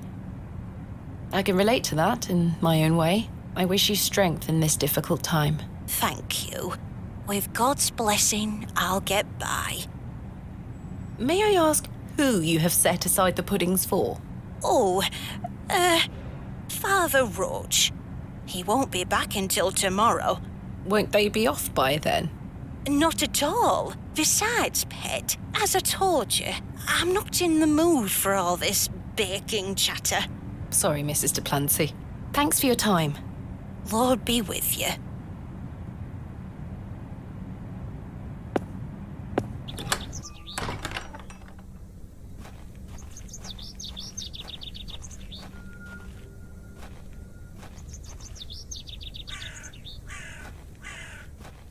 The simple wooden cross bears a small plaque on which is inscribed the name Albert Duplancy. Relative, are you? No, just looking. He were the cobbler. Who's going to mend me boots now? Hello? What can you tell me about Lord Panswick? Naught to say, except don't be sniffing around his lordship's manor. You'll end up with a round of shot in you. I beg your pardon? You heard me. Just mind your own business around here.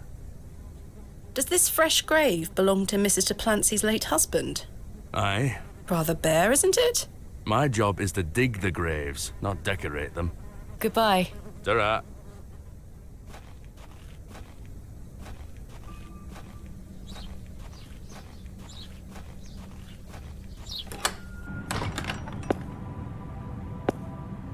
Good day to you, pet. Hello, Mrs. Duplancy. I saw your late husband's grave, Mrs. Duplancy. I am very sorry for your loss. Thank you, pet. I'm ashamed to say I couldn't afford naught more than a simple wooden cross.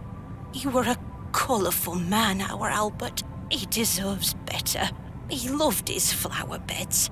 He's only been gone a fortnight, and already his plants have gone to rot. May the Lord forgive me. Plants are difficult to maintain. I'm sure Albert would understand. His precious hippeastrum were the first to go. I would have loved to lay one on his grave.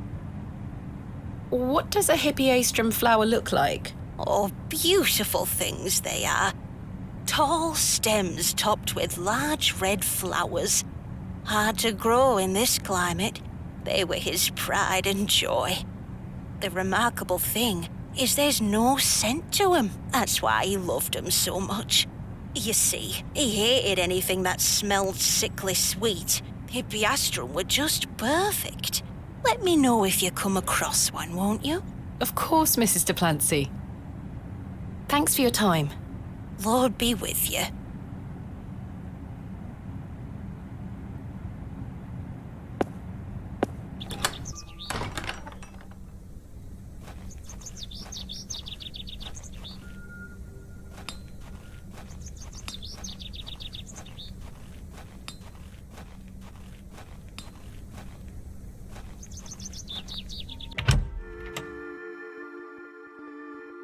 Joe, perhaps you've had enough sugar? Don't you start an all.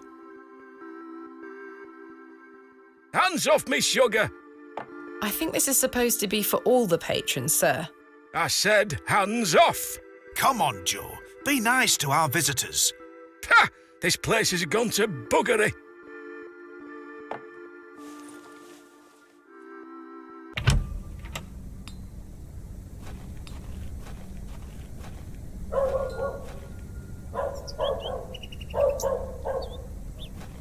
Here, girl. Eat this.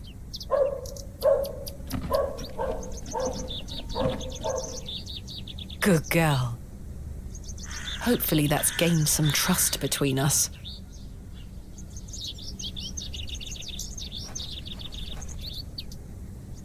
I've managed to cut off a few lengthy strands.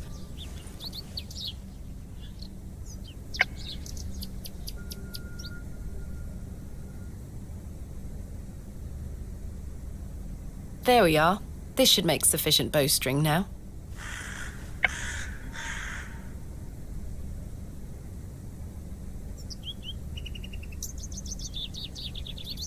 I've done it. The bowstring seems to hold on sufficiently.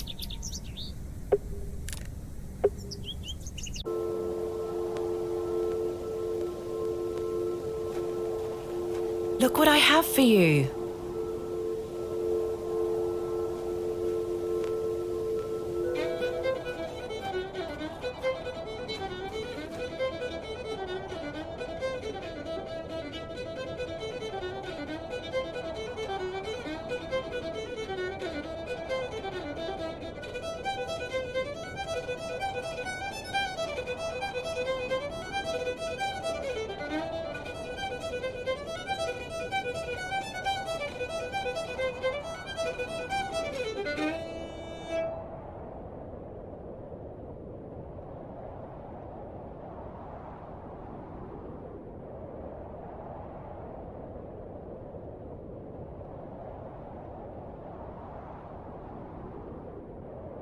My head is spinning. What happened?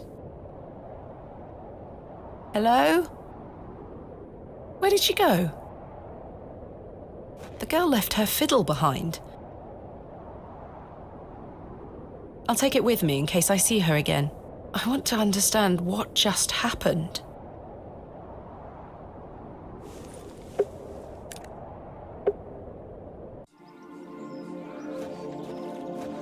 These matched the description of the flowers Mrs. Duplancy mentioned.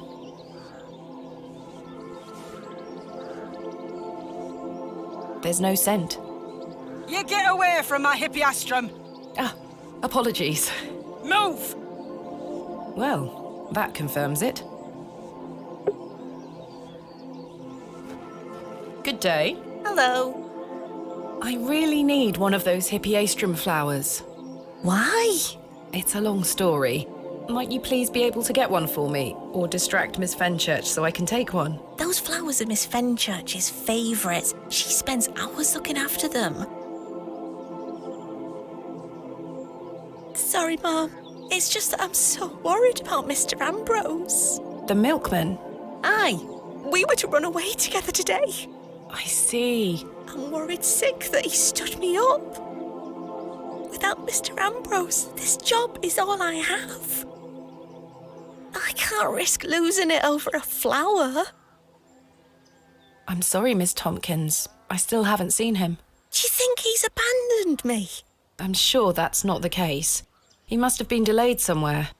Could you try to find him for me, Mum? Oh, please, Mum.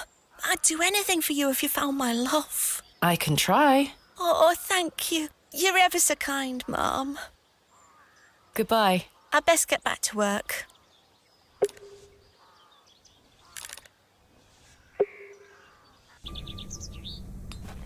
Good day. Hello there. Do you know Mr. Ambrose, the milkman? I do, yes. Have you any idea where he might be? He is usually here by now. So I heard. He normally arrives via the road to the east of Bewley. Thank you. Thanks for your time. Ta-ra!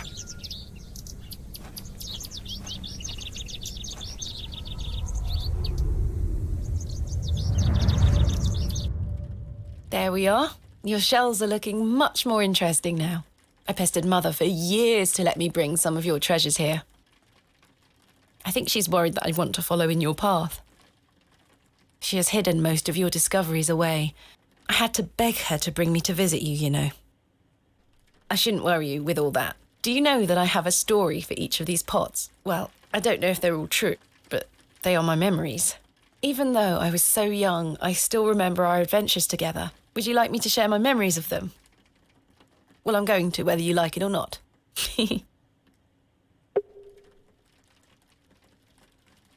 This is from the first dig I remember you taking me on. The excavation of West Kennet Long Barrow. I found it wedged behind a stone as you ate your sandwich. You said, "Now there's a tiny urn for a tiny girl." Mother was so angry when you brought this one home, wasn't she? "William, that simply will not do. It's taking up all the space on the mantelpiece." Once you moved it to your study, I remember creeping in to take a peek at it.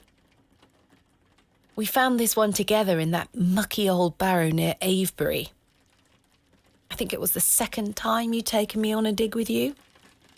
I remember you bringing it up to your face to look inside and shrieking in horror. "There's a bloody rat in there," you screamed.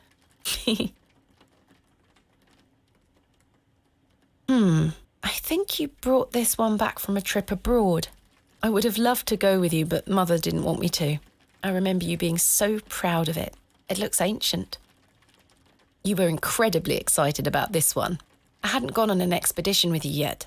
You were so happy about it, showing it to Mother and I. You didn't stop talking about it for hours. I thought, how can Daddy be so excited over some old broken pottery? But it wasn't long until I understood. I almost forgot. While I was searching for your pots in the shed, I found one of your manuscripts.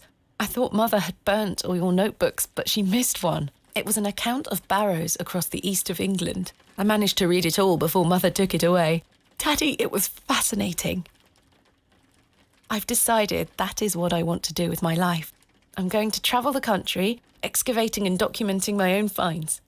Well, as soon as I'm old enough to escape Mother, that is. When you're feeling better, we can go out on expeditions together again, just like we used to. I promise you'll get better, Daddy. I'll do whatever it takes to make it so.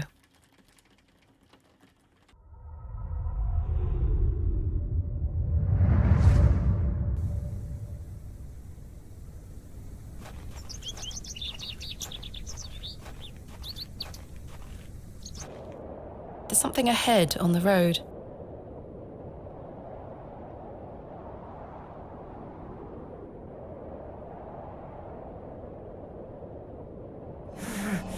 My God!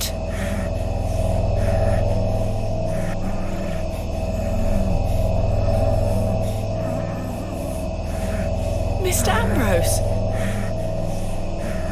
I'm going to help you.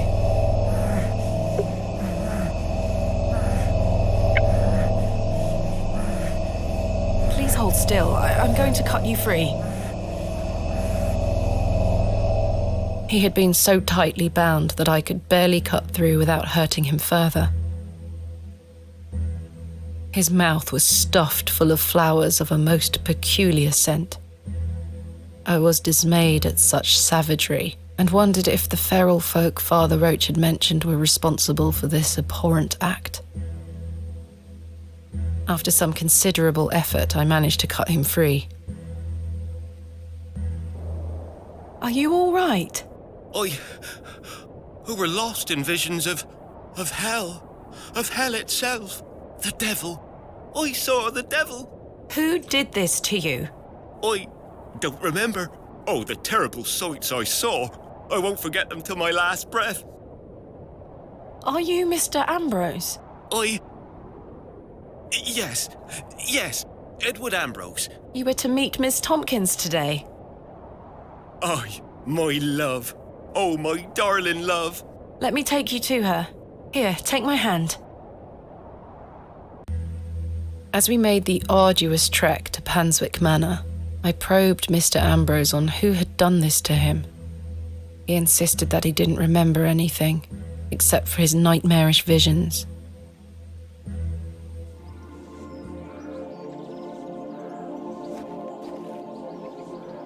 My love. Eddie! Jesus, what happened to you? Were you in a fight? Now, fret not, my love. I thought you'd abandoned me. Never. Thank your friend here for helping me out of a bind. Oh, Eddie! Let's get out of here, my darling. Hang on. You thieving bint! I'll have your guts for garters!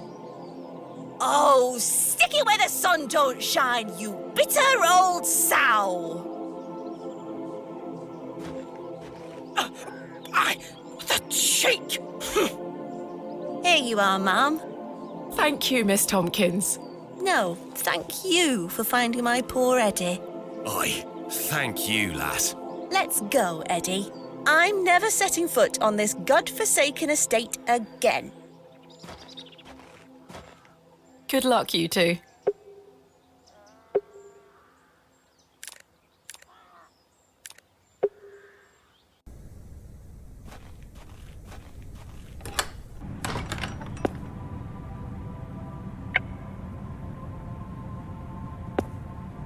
I have something for you. You found them? Oh, you dear child. Let's take them straight to Albert. You'll come with me, won't you? Of course, Mrs. de Plancy.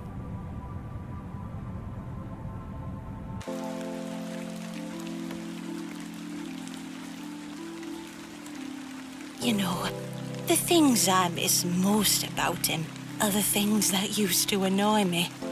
The click of his jaw as he chewed his sandwiches, leaving his tools all around the house. The way he'd never back down from an argument. He's just quiet at home now. Silence. The funny thing is, that's what he always craved. Peace and quiet. He were a good man, our Albert. Sounds like he was. I'm so sorry.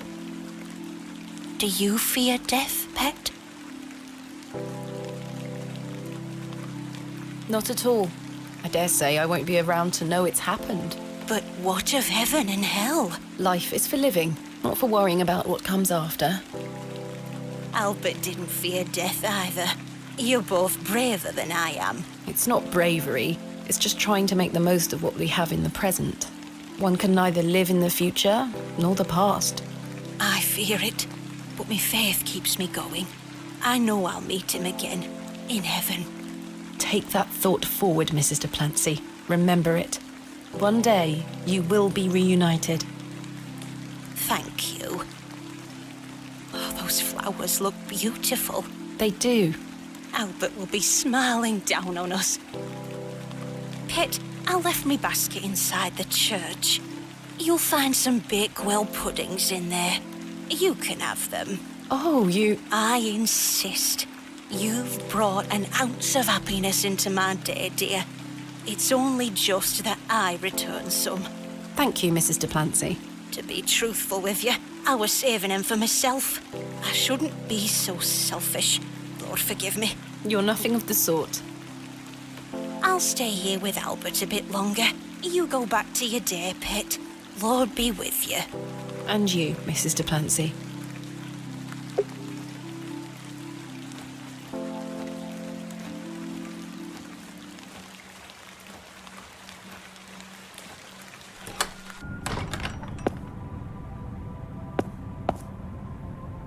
Here they are.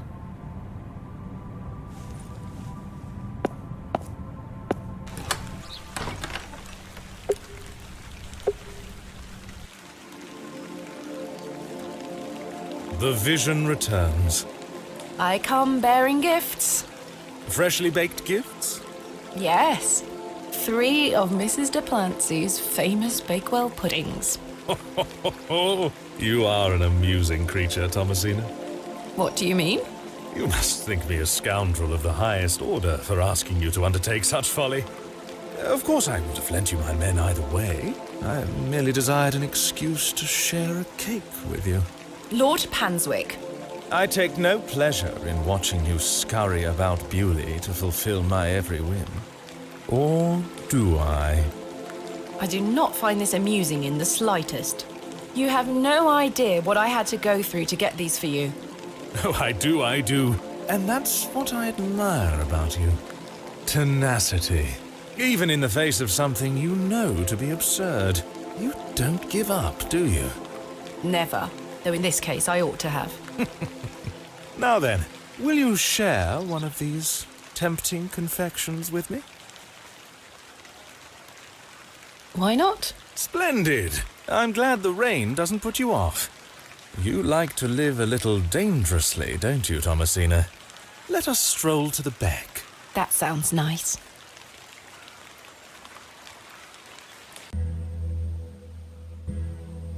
We walked side by side down to the beck, his hand occasionally brushing my own. Despite Lord Panswick's entertaining company, I had an overwhelming feeling that time was being wasted. We ate those cakes down by the beck, and as he attempted the most charming lines he could muster upon me, I only had one thing on my mind. Father, could he be saved from his suffering? Was the answer to be found within Hob's Barrow? I ached to find out. I didn't even notice the taste of those famous puddings. Seemingly disheartened by my lack of enthusiasm, Lord Panswick soon marched me back toward the ruined chapel. Chaps, listen up. You're to assist Miss Bateman's excavation tomorrow. What time, Miss Bateman? Early morning, if you don't mind. We'll be there whenever you need us, miss. Hob's Barrow. On the Brydon estate, if I'm not mistaken. We'll be there. Take your tools with you. Miss Bateman will need every assistance we can provide her with. It's no bother. Splendid! Thank you, lads.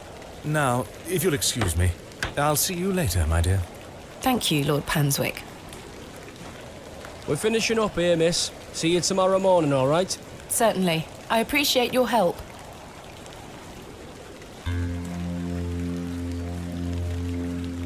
Well, that's a relief to have my crew assembled for tomorrow. It's getting dark and cold. Time to head back to the plough and furrow.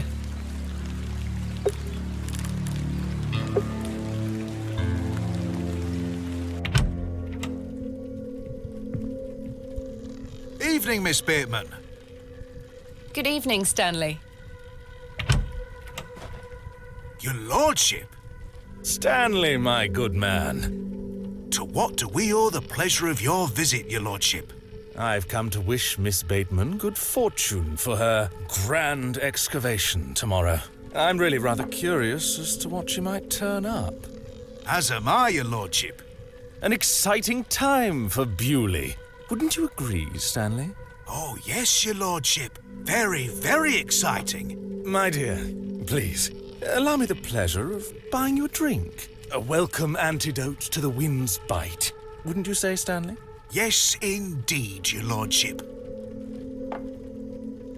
No thanks. Miss Bateman, you're no fun. I should keep a clear head for tomorrow.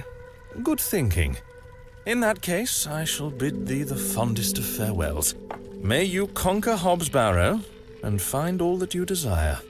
Thank you, your lordship. I've reminded my chaps they're to meet you at Hob's Barrow in the morning. Thank you again, Lord Panswick. Till we meet again, faites des beaux rêves. Mr. Shoulder?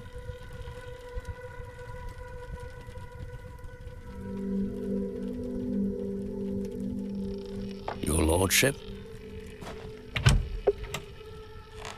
I must be up early to begin my excavations. Perhaps I should go to bed now. No, I must say I'm still rather awake. I don't feel like retiring to my room yet. Hello again, Mr. Shoulder. Miss Bateman! I've recruited the help of some local labourers to help with the excavation. Marvellous! When do we start? Tomorrow morning, first thing. Wonderful. Can I count on your assistance? Of course. I'll meet you here at the plough and furrow. What else can you tell me about this sax knot? Try not to worry yourself too much with these old stories. Leave those to the locals, Miss Bateman. Have others spoken of goblins appearing in their dreams? A dream is a dream, that is all. They merely make for good stories. I know. But to answer your question, no, not to my knowledge. Tell me about yourself, Mr. Shoulder. I'm sure the locals have filled you in already, lass. You cut quite the mysterious figure. Most had little to say. It's true. I do tend to keep my head down. When one gets to my age, one grows very comfortable in one's home. I like the isolation of the moor. I wouldn't change it for anything. I take it you don't get many visitors. Oh no, nobody bothers me. That's the perk of living so far out, huh? Just me and me hens. I used to come into Bewley more often, back before my health went to bugger, eh? What do you think of Bewley? Whilst one could consider the villagers to be rather unenlightened, this place has its charm. The market's in town today. You can see that folk want fun out here.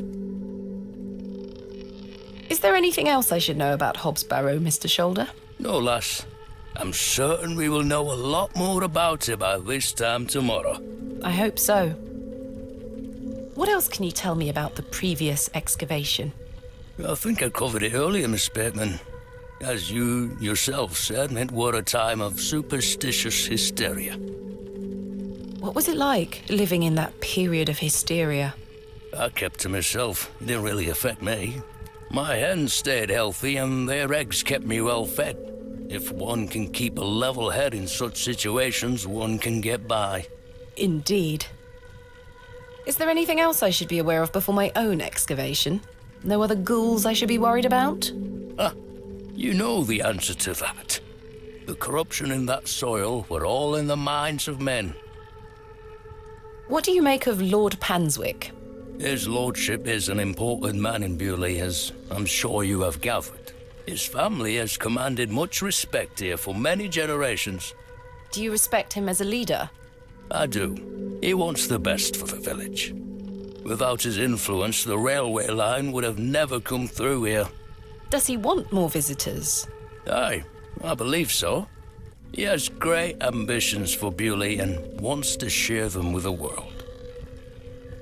What do you make of Mildred Walker? Who? I believe she's also known as Mother Mildred. Oh, we used to get about when we were children. Our paths have not crossed in a long while. What do you think of Charles Brydon? He is a decent man. It must have been hard for him after that terrible business with his brother. Without a doubt. I must say I had assumed you had at least spoken to him about my visit. Sorry, lass. I had no intention of giving you the runaround. Again, I can only apologize. If you don't mind me asking, what is the nature of your ongoing illness? Oh, just the ravages of age. Getting off this bench will be a small battle in itself. Something you won't need to worry about for many a year, Miss Bateman. Growing old is a blessing and a curse. And what of your recent fever? An ordeal, it were. So much tossing and turning. But I'm right as rain now, especially after a mug of ale. Don't worry about me. What are Lord Panswick's plans for Bewley? He's rebuilding an old chapel on his estate. He seeks to bring God back to these lands. But what of St. Edmunds? I think Father Roach might argue God has never left. Indeed. Let's leave such arguments to them, shall we? Thank you for your time. Aye, Miss Bateman. I'm looking forward to tomorrow.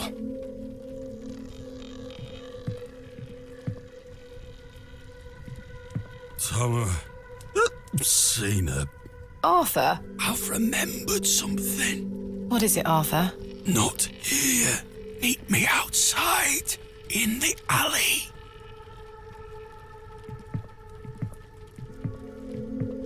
He's stinking drunk, but let's hear what he has to say.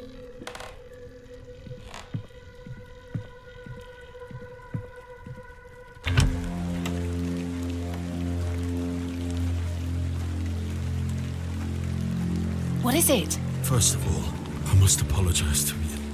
That night we met, when I vanished. Yes? Well, there were a man in the loo. A hooded man. He threatened me with a beating if I told you anything about what I saw. Oh, Arthur, that's terrible. What did you see? That's the thing. I hadn't the foggiest idea what he were on about. It was a drink, you see. I'm an embarrassment, Thomasina. No, you're not, Arthur. Here's what I need to tell you. I've remembered what you were on about. Oh? Aye. Standing in the woods today, I knew there was something. I waited. I concentrated, and it finally came back to me. Please, you're keeping me in some serious suspense here. All right. It were a couple of days before I met you.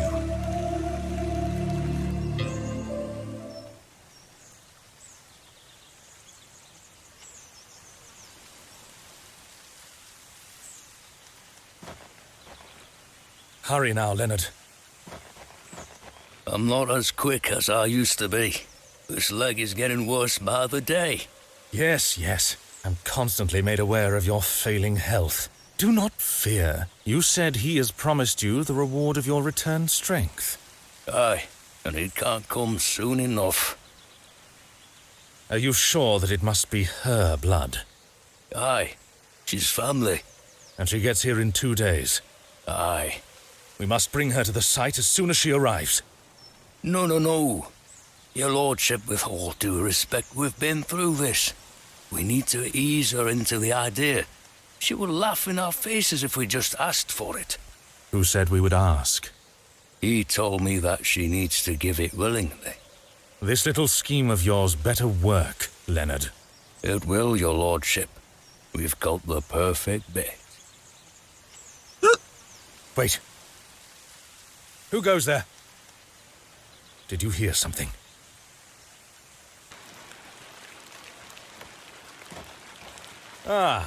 A moonlight tryst. After something, are you, Mr. Tillett? Your lordship, let me... Save your words, you drunken wretch. Off you go, skedaddle. Don't make me ask twice. I do wish you wouldn't spend so much time with that fool. It's beneath a woman of your standard. It's sad, really. That dog urine they serve here has rather pickled the man's brain. You're being most unfair to him. Mr. Tillett is a nice man. Come now. I shall bid thee adieu once more, for I do not wish for this to come between us. All the very best wishes for your excavation tomorrow, my dear. Thanks.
Thomasina. The journal proves I'm telling you the truth, does it not? It does. Good. Now listen. I can help him again. We can help him. Together. How? All those years ago, your father entered this barrow with the goal of binding me within it. All because the people of Bewley had gotten it into their heads that sack's not what cause of their plight. I tell you, Thomasina, we're not. Your father botched his incantation, leaving me in this weakened state, stuck in this limbo. As for him, well, you know how he ended up. This doesn't sound right. Incantations. My father is a man of... You don't know your father, Thomasina. How old were you? A child of not even 5, 6 years? You need to enter this barrow and undo what your father did. The spell must be undone. Then not only will I regain my strength, but your father will too. But how do I... Blood. The truest symbol of life and death. It's the life which flows within you, but it's also death once it escapes. I don't understand. Worry not how you'll undo what's been done. When the time comes, you'll know exactly what to do. Time is short. Your father and I grow weaker by the hour. Go. Save your father.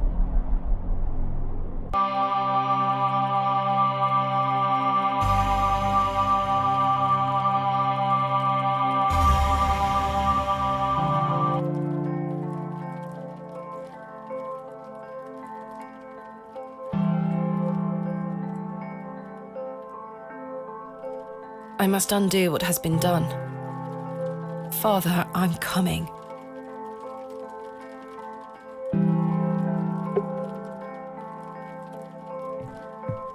Herbert, how did you get in here?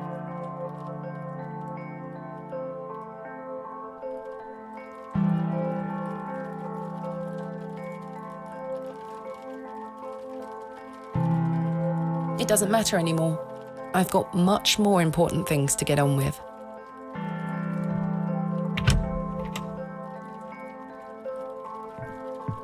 Good morning. Stanley? Ah, Miss Bateman. Mr. Shoulder left a note for you. Thank you, Stanley.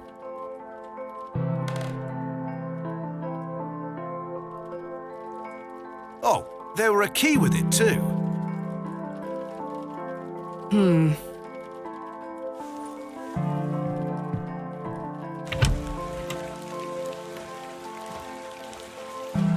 Miss Bateman, I beg you, in the name of God, leave this town.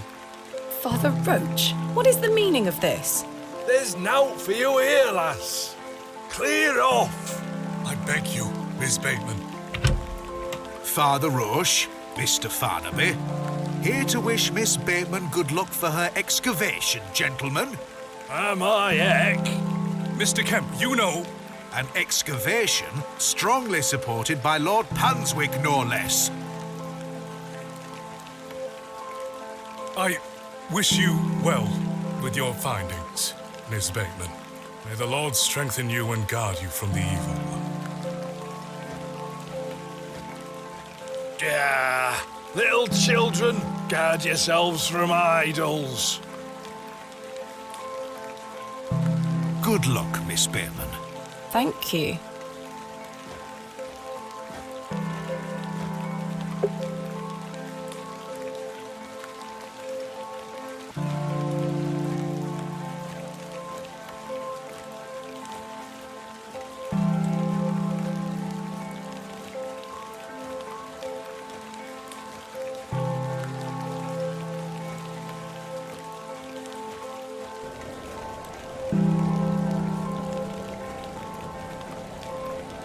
Douglas?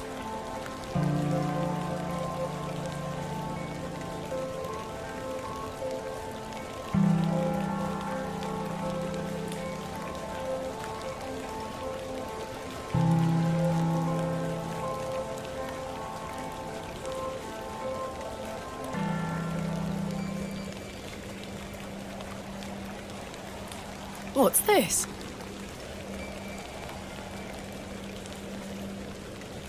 A box. It's locked. Mr. Shoulder, I got your note. Explain yourself. Curses. The key fits. Another one of these peculiar stones. Wait, does this mean Mr. Shoulder was the third man on my father's excavation? There's a note underneath.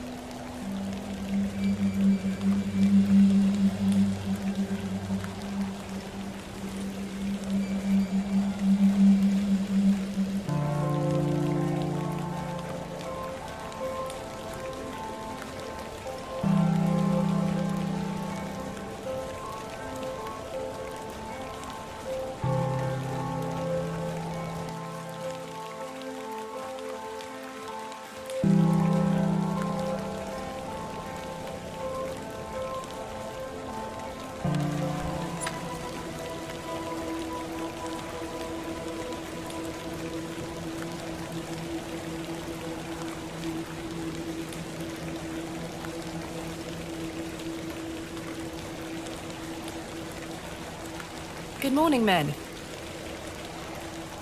Thank you for braving the weather. Aye, miss. A little rain is no bother. So, may we start? Yes, we've not a moment to waste.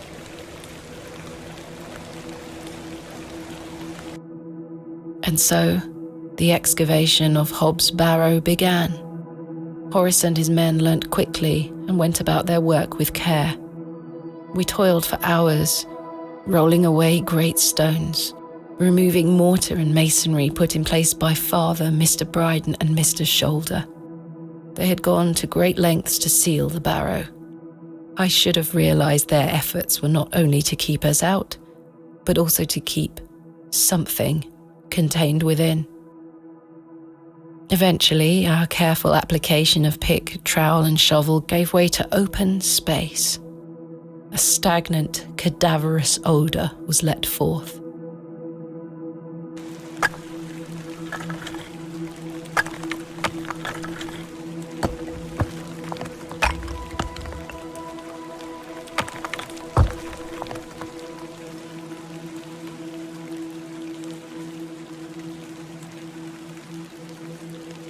The seal was broken.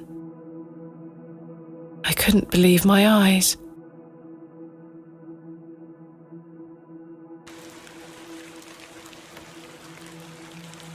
Splendid work, all of you. Step inside, miss. We'll be right behind you. Thank you, Horace. I can't wait a moment longer.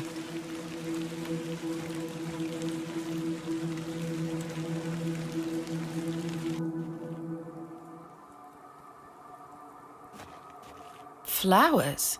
I can't get my head around this. How could they possibly grow here? Horace, come see this.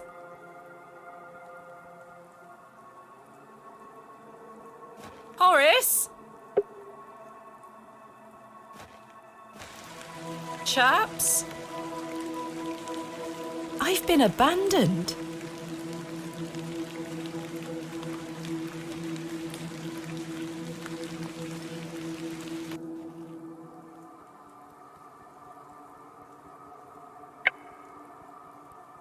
Let's see if I can cut them away.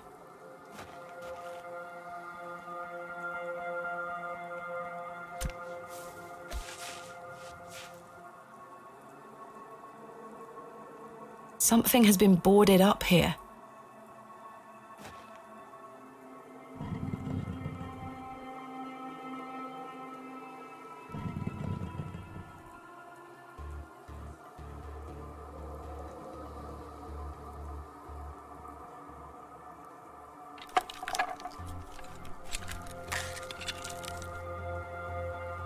A passage.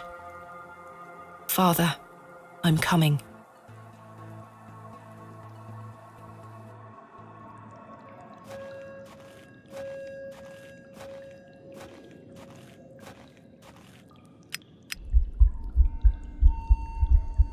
Curses. Am I out of paraffin? Thank goodness.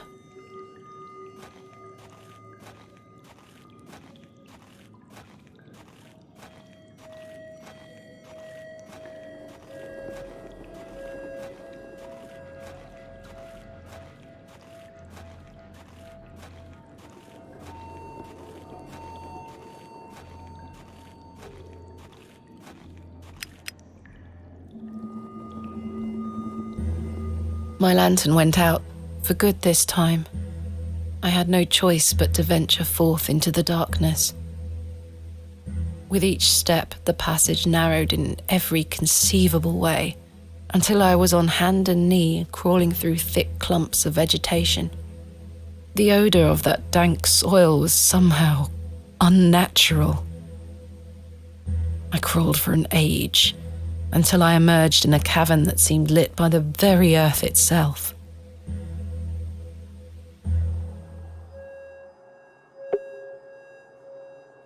A thin strip of stone. It's a slightly different colour to the rest of the masonry.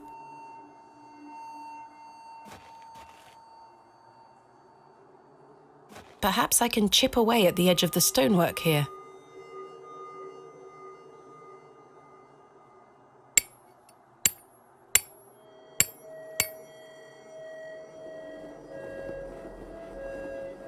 Well, the chisel broke, but what have we here?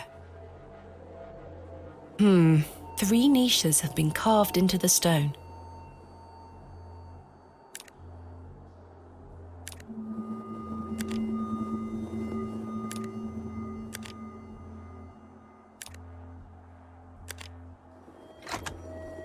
A click.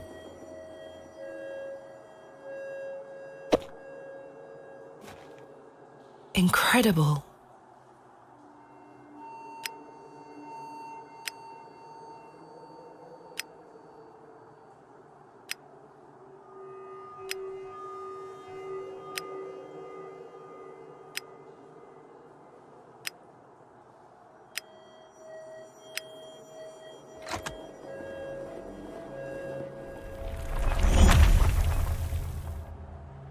Oh my.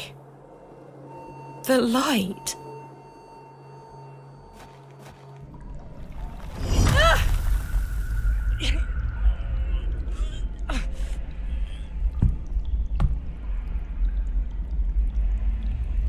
Curses. Goodness me. There's nothing Bronze Age about this. Roman? Ancient Greek? No, this is something else.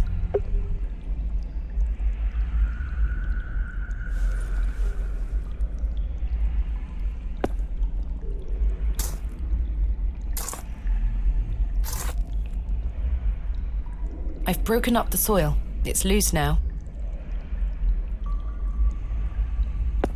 Some situations do call for brute force.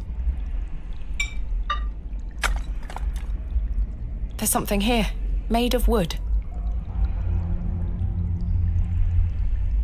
It looks like a crank handle.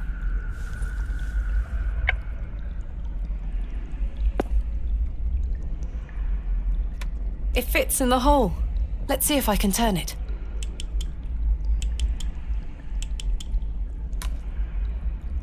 My word. The box is full of seeds? They glow in a most unnatural manner.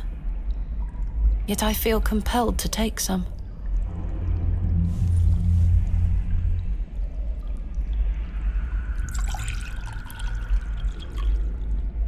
I've collected some water in the pot.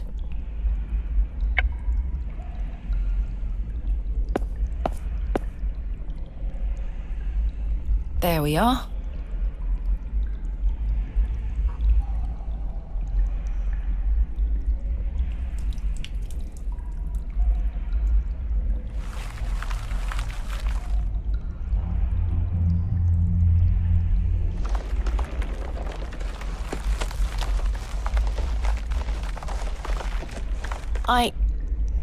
Am I dreaming?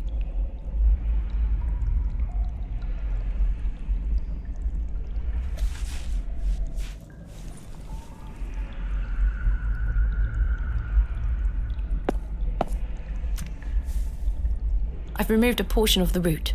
I'll keep it.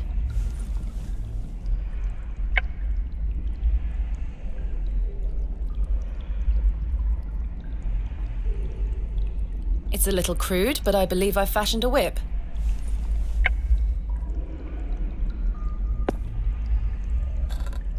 It fits.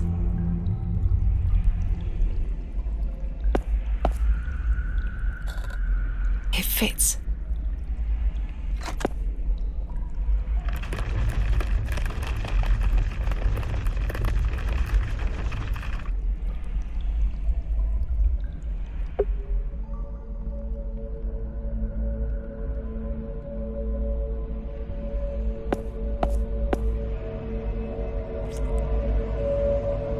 I've scooped some of the greasy substance into the pot. Incredible.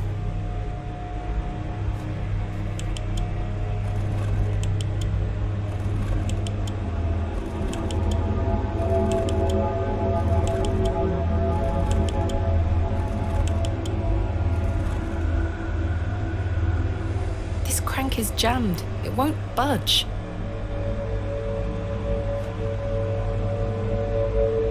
The greasy substance could act as a lubricant here.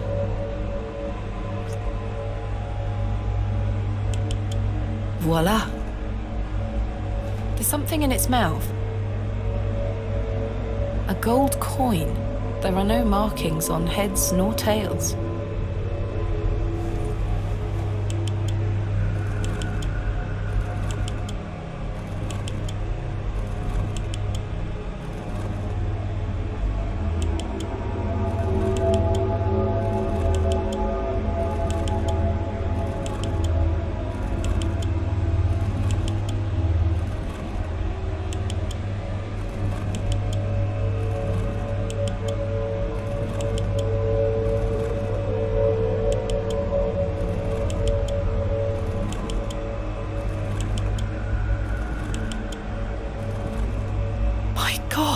A severed hand is locked in a death grip on the handle. Who did this belong to? The fingers are icy cold. I've managed to pry it off. Should I keep it?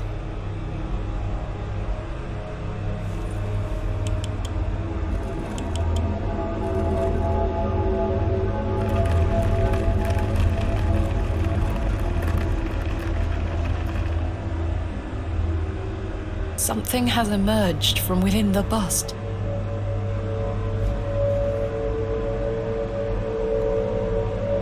A curious object. I'll keep it.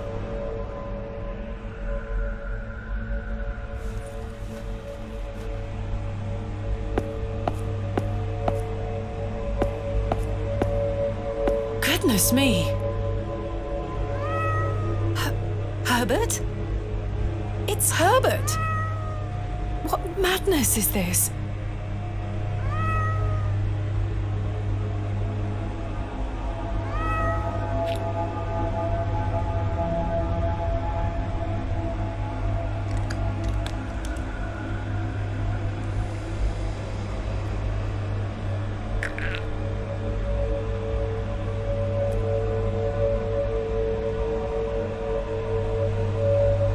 Ghastly. Another gold coin. This one also has no markings. Something is hanging here. A writhing mass of serpents carved from stone. On the reverse side is a thin, notched shaft. Perhaps a key of some nature.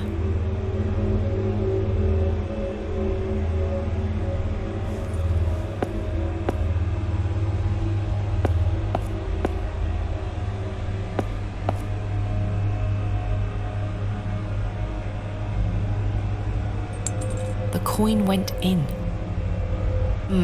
I don't think anything happened.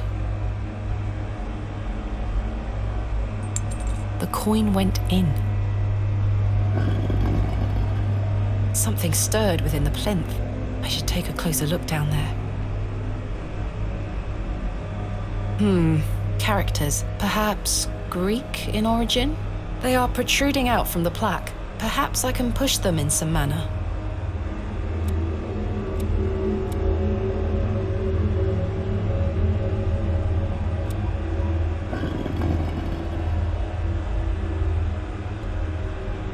This must be important.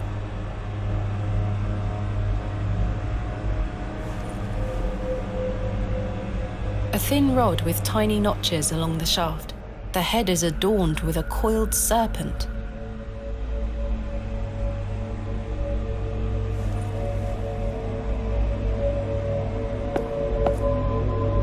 Astonishing! An ancient device. A thin rod with tiny notches along the shaft. The head is adorned with an ouroboros.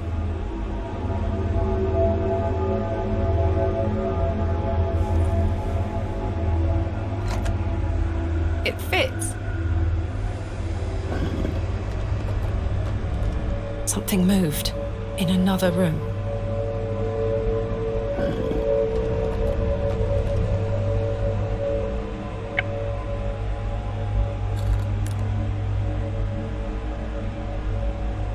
It appears this section does not move.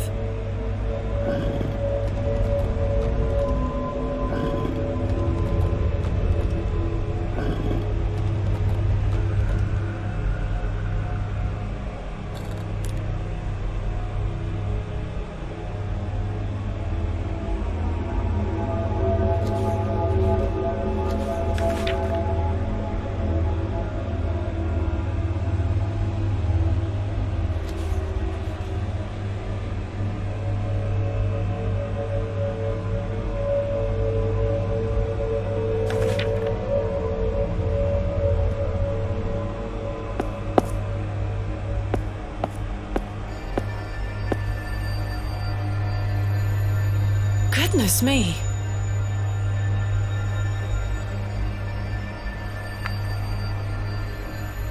What in God's name?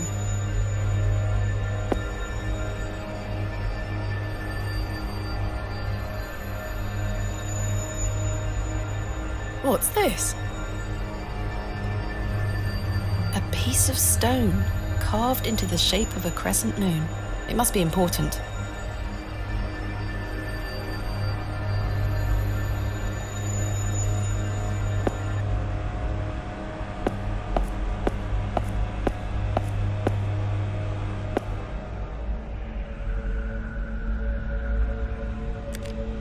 It fits. It fits. It fits.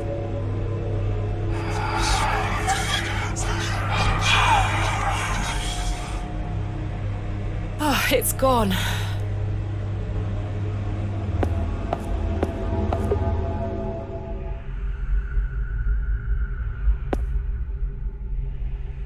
What have we here? This is my father's handwriting. A page torn from his journal?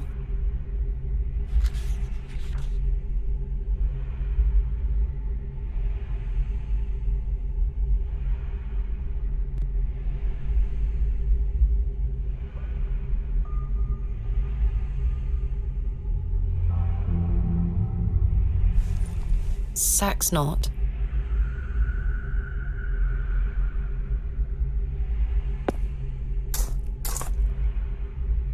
A goat has been buried here.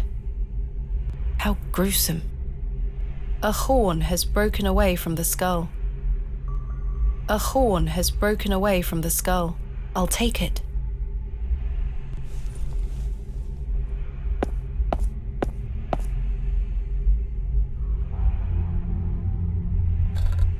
The horn fits perfectly, as if by design.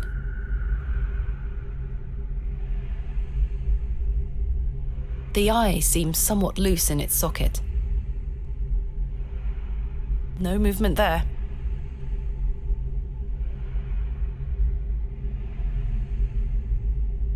If I can just wedge the knife under here... Got it.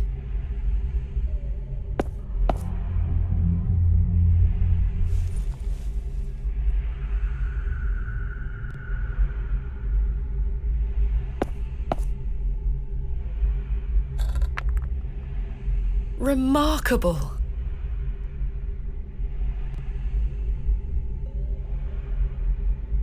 There's a key. I'll take it.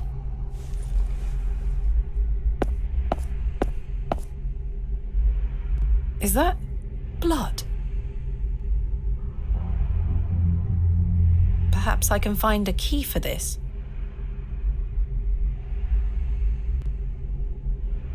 It fits.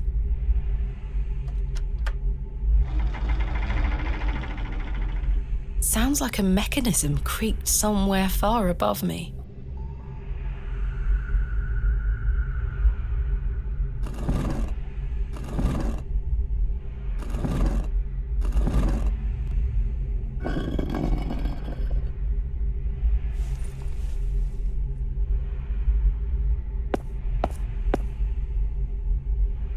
A keyhole.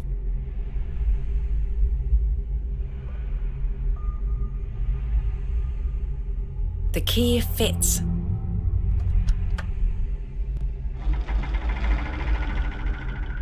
Sounds like a mechanism creaked somewhere far above me.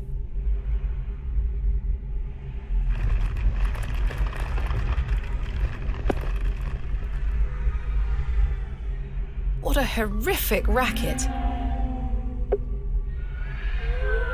It looks like some sort of pattern.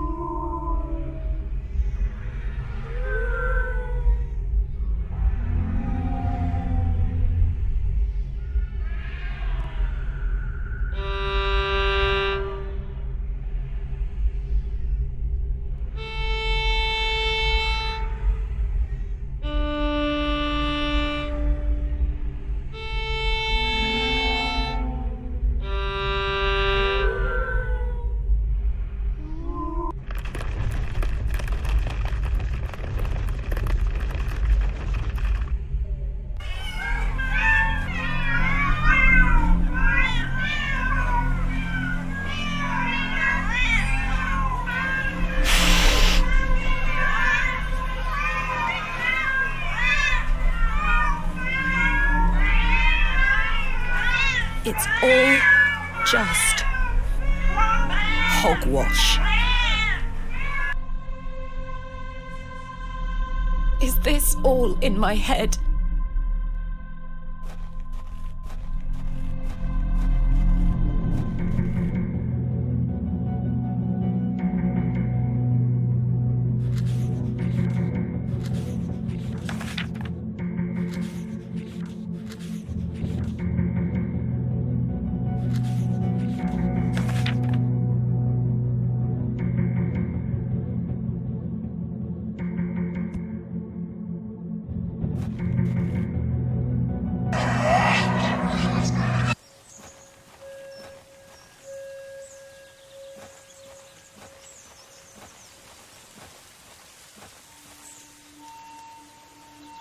Father? With popish tricks and relics rare, the priests their flocks do gull. In casting out the earth take care. Huzzah! I've found a skull!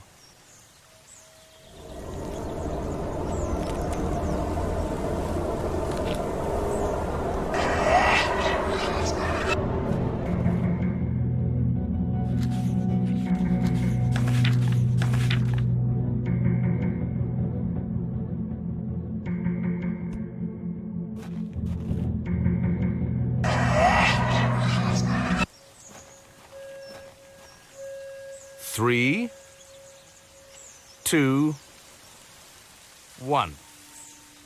You can open your eyes now, Thomasina. Come.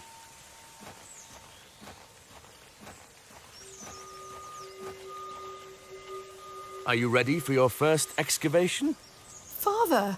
Capital. Make sure you remember everything I've taught you. I have a feeling you might find something special. Can you hear me, Father? Is it really you? I'll be watching from the steps, my little bird. Good luck.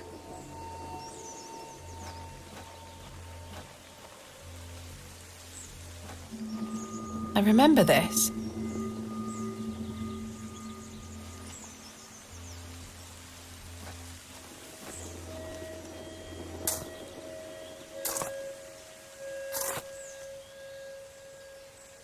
Nothing.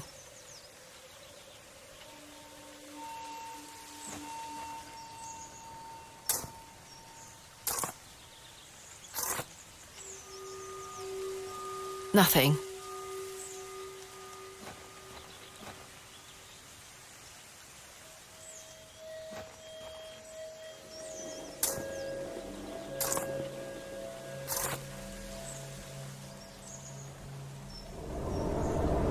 Oh, the wretched smell!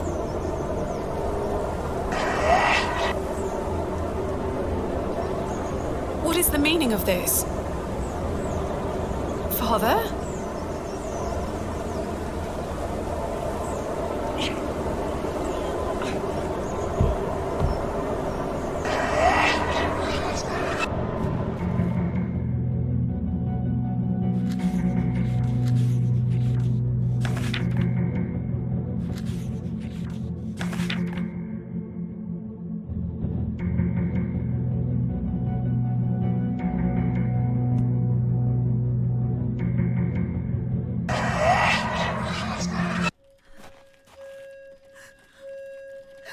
Thomasina, is that you?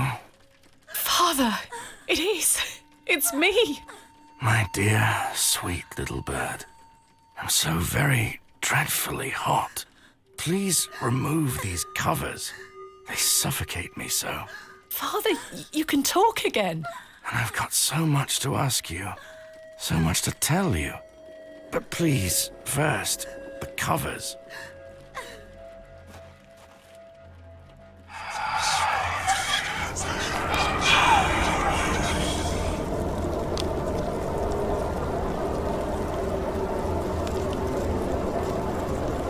Father, your body.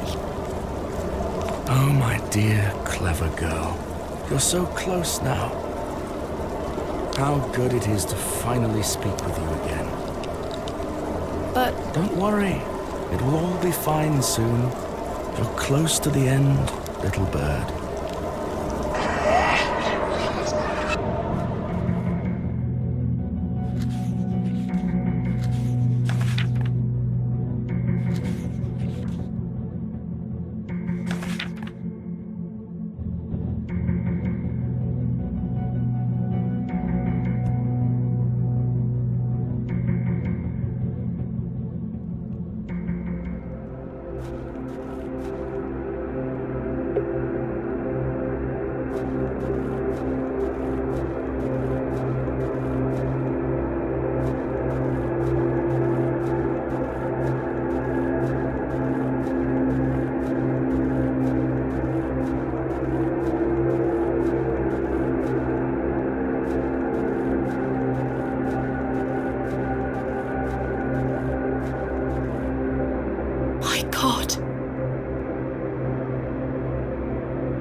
Father, this ends now.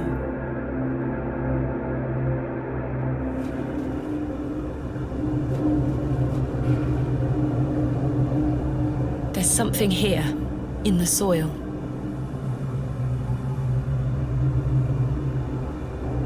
A tablet, made of lead. There's an inscription scratched into it. Aliges daemonium incantamentum. With mine blood shall thou be bound to the earth, and only with mine blood shall thou be freed. Is this what Saxnot was referring to? My father wrote this? I know what I need to do.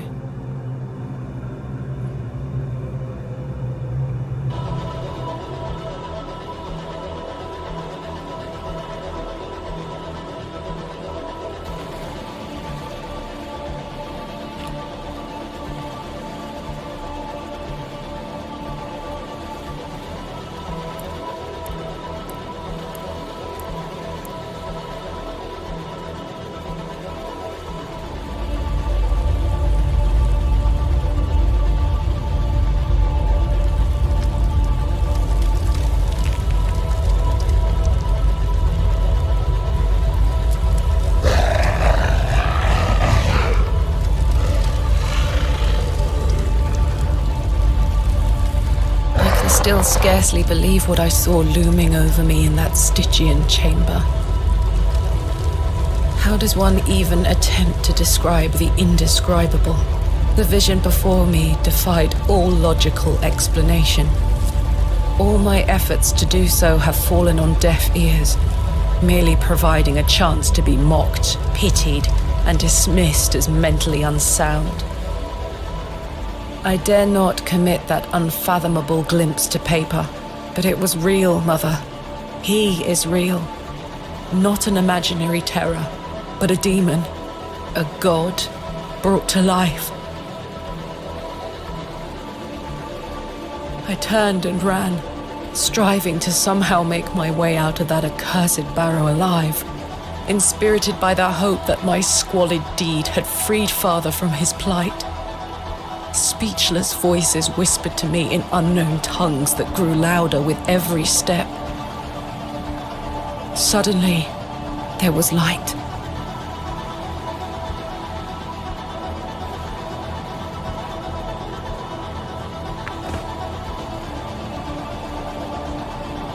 I saw him too. That night I saved your father. Ever since then, I've felt his corruption growing within me. He grew stronger and stronger as he raged against the incantation that bound him beneath the soil. I fought him with all my might, tried hard to bury him in the corners of my mind. Oh, Thomasina, how I tried, but I could deny him no longer. I became naught but an instrument. His voice became my own. I deceived you. I'm sorry. I am his now. Soon we'll all be his. Hail Abrexus Rex.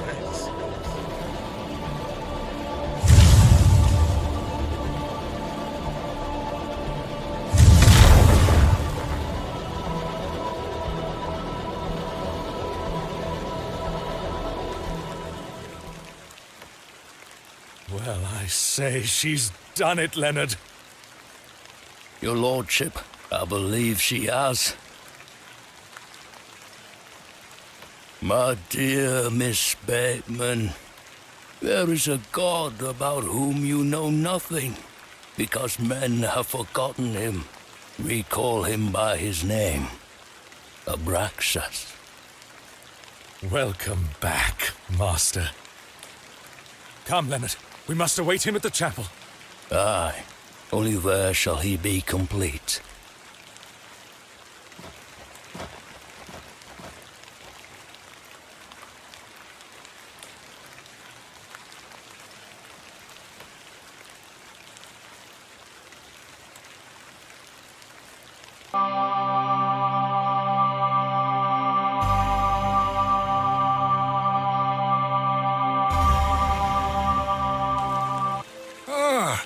Miss Bateman, welcome back to Ticehurst House.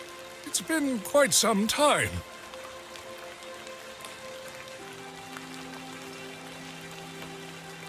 Terrible weather this evening, is it not? Nurse Blaketon has had enough of me smoking inside. Makes her cough, you see. A bit of rain won't kill me, will it? You mustn't be interested in me nattering on. Give my regards to your father. Nurse Blaketon is preparing his supper.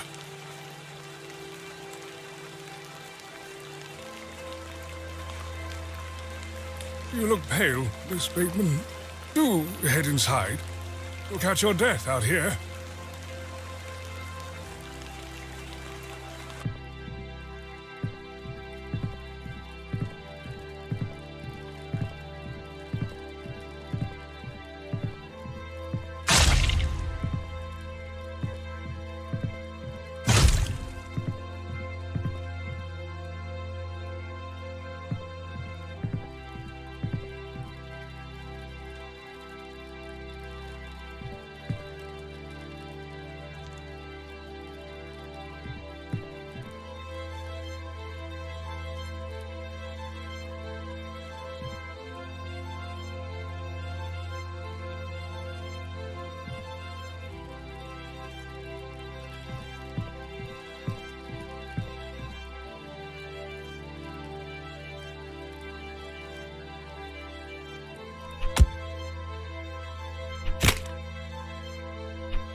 Ah, Mr. Kemp.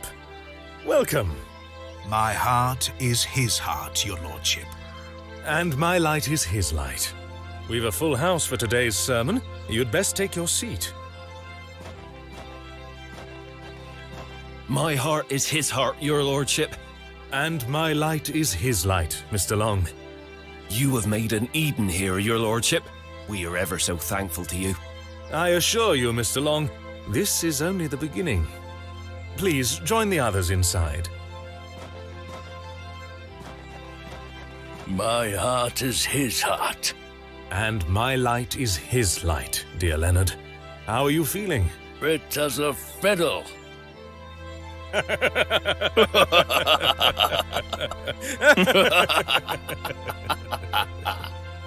After you.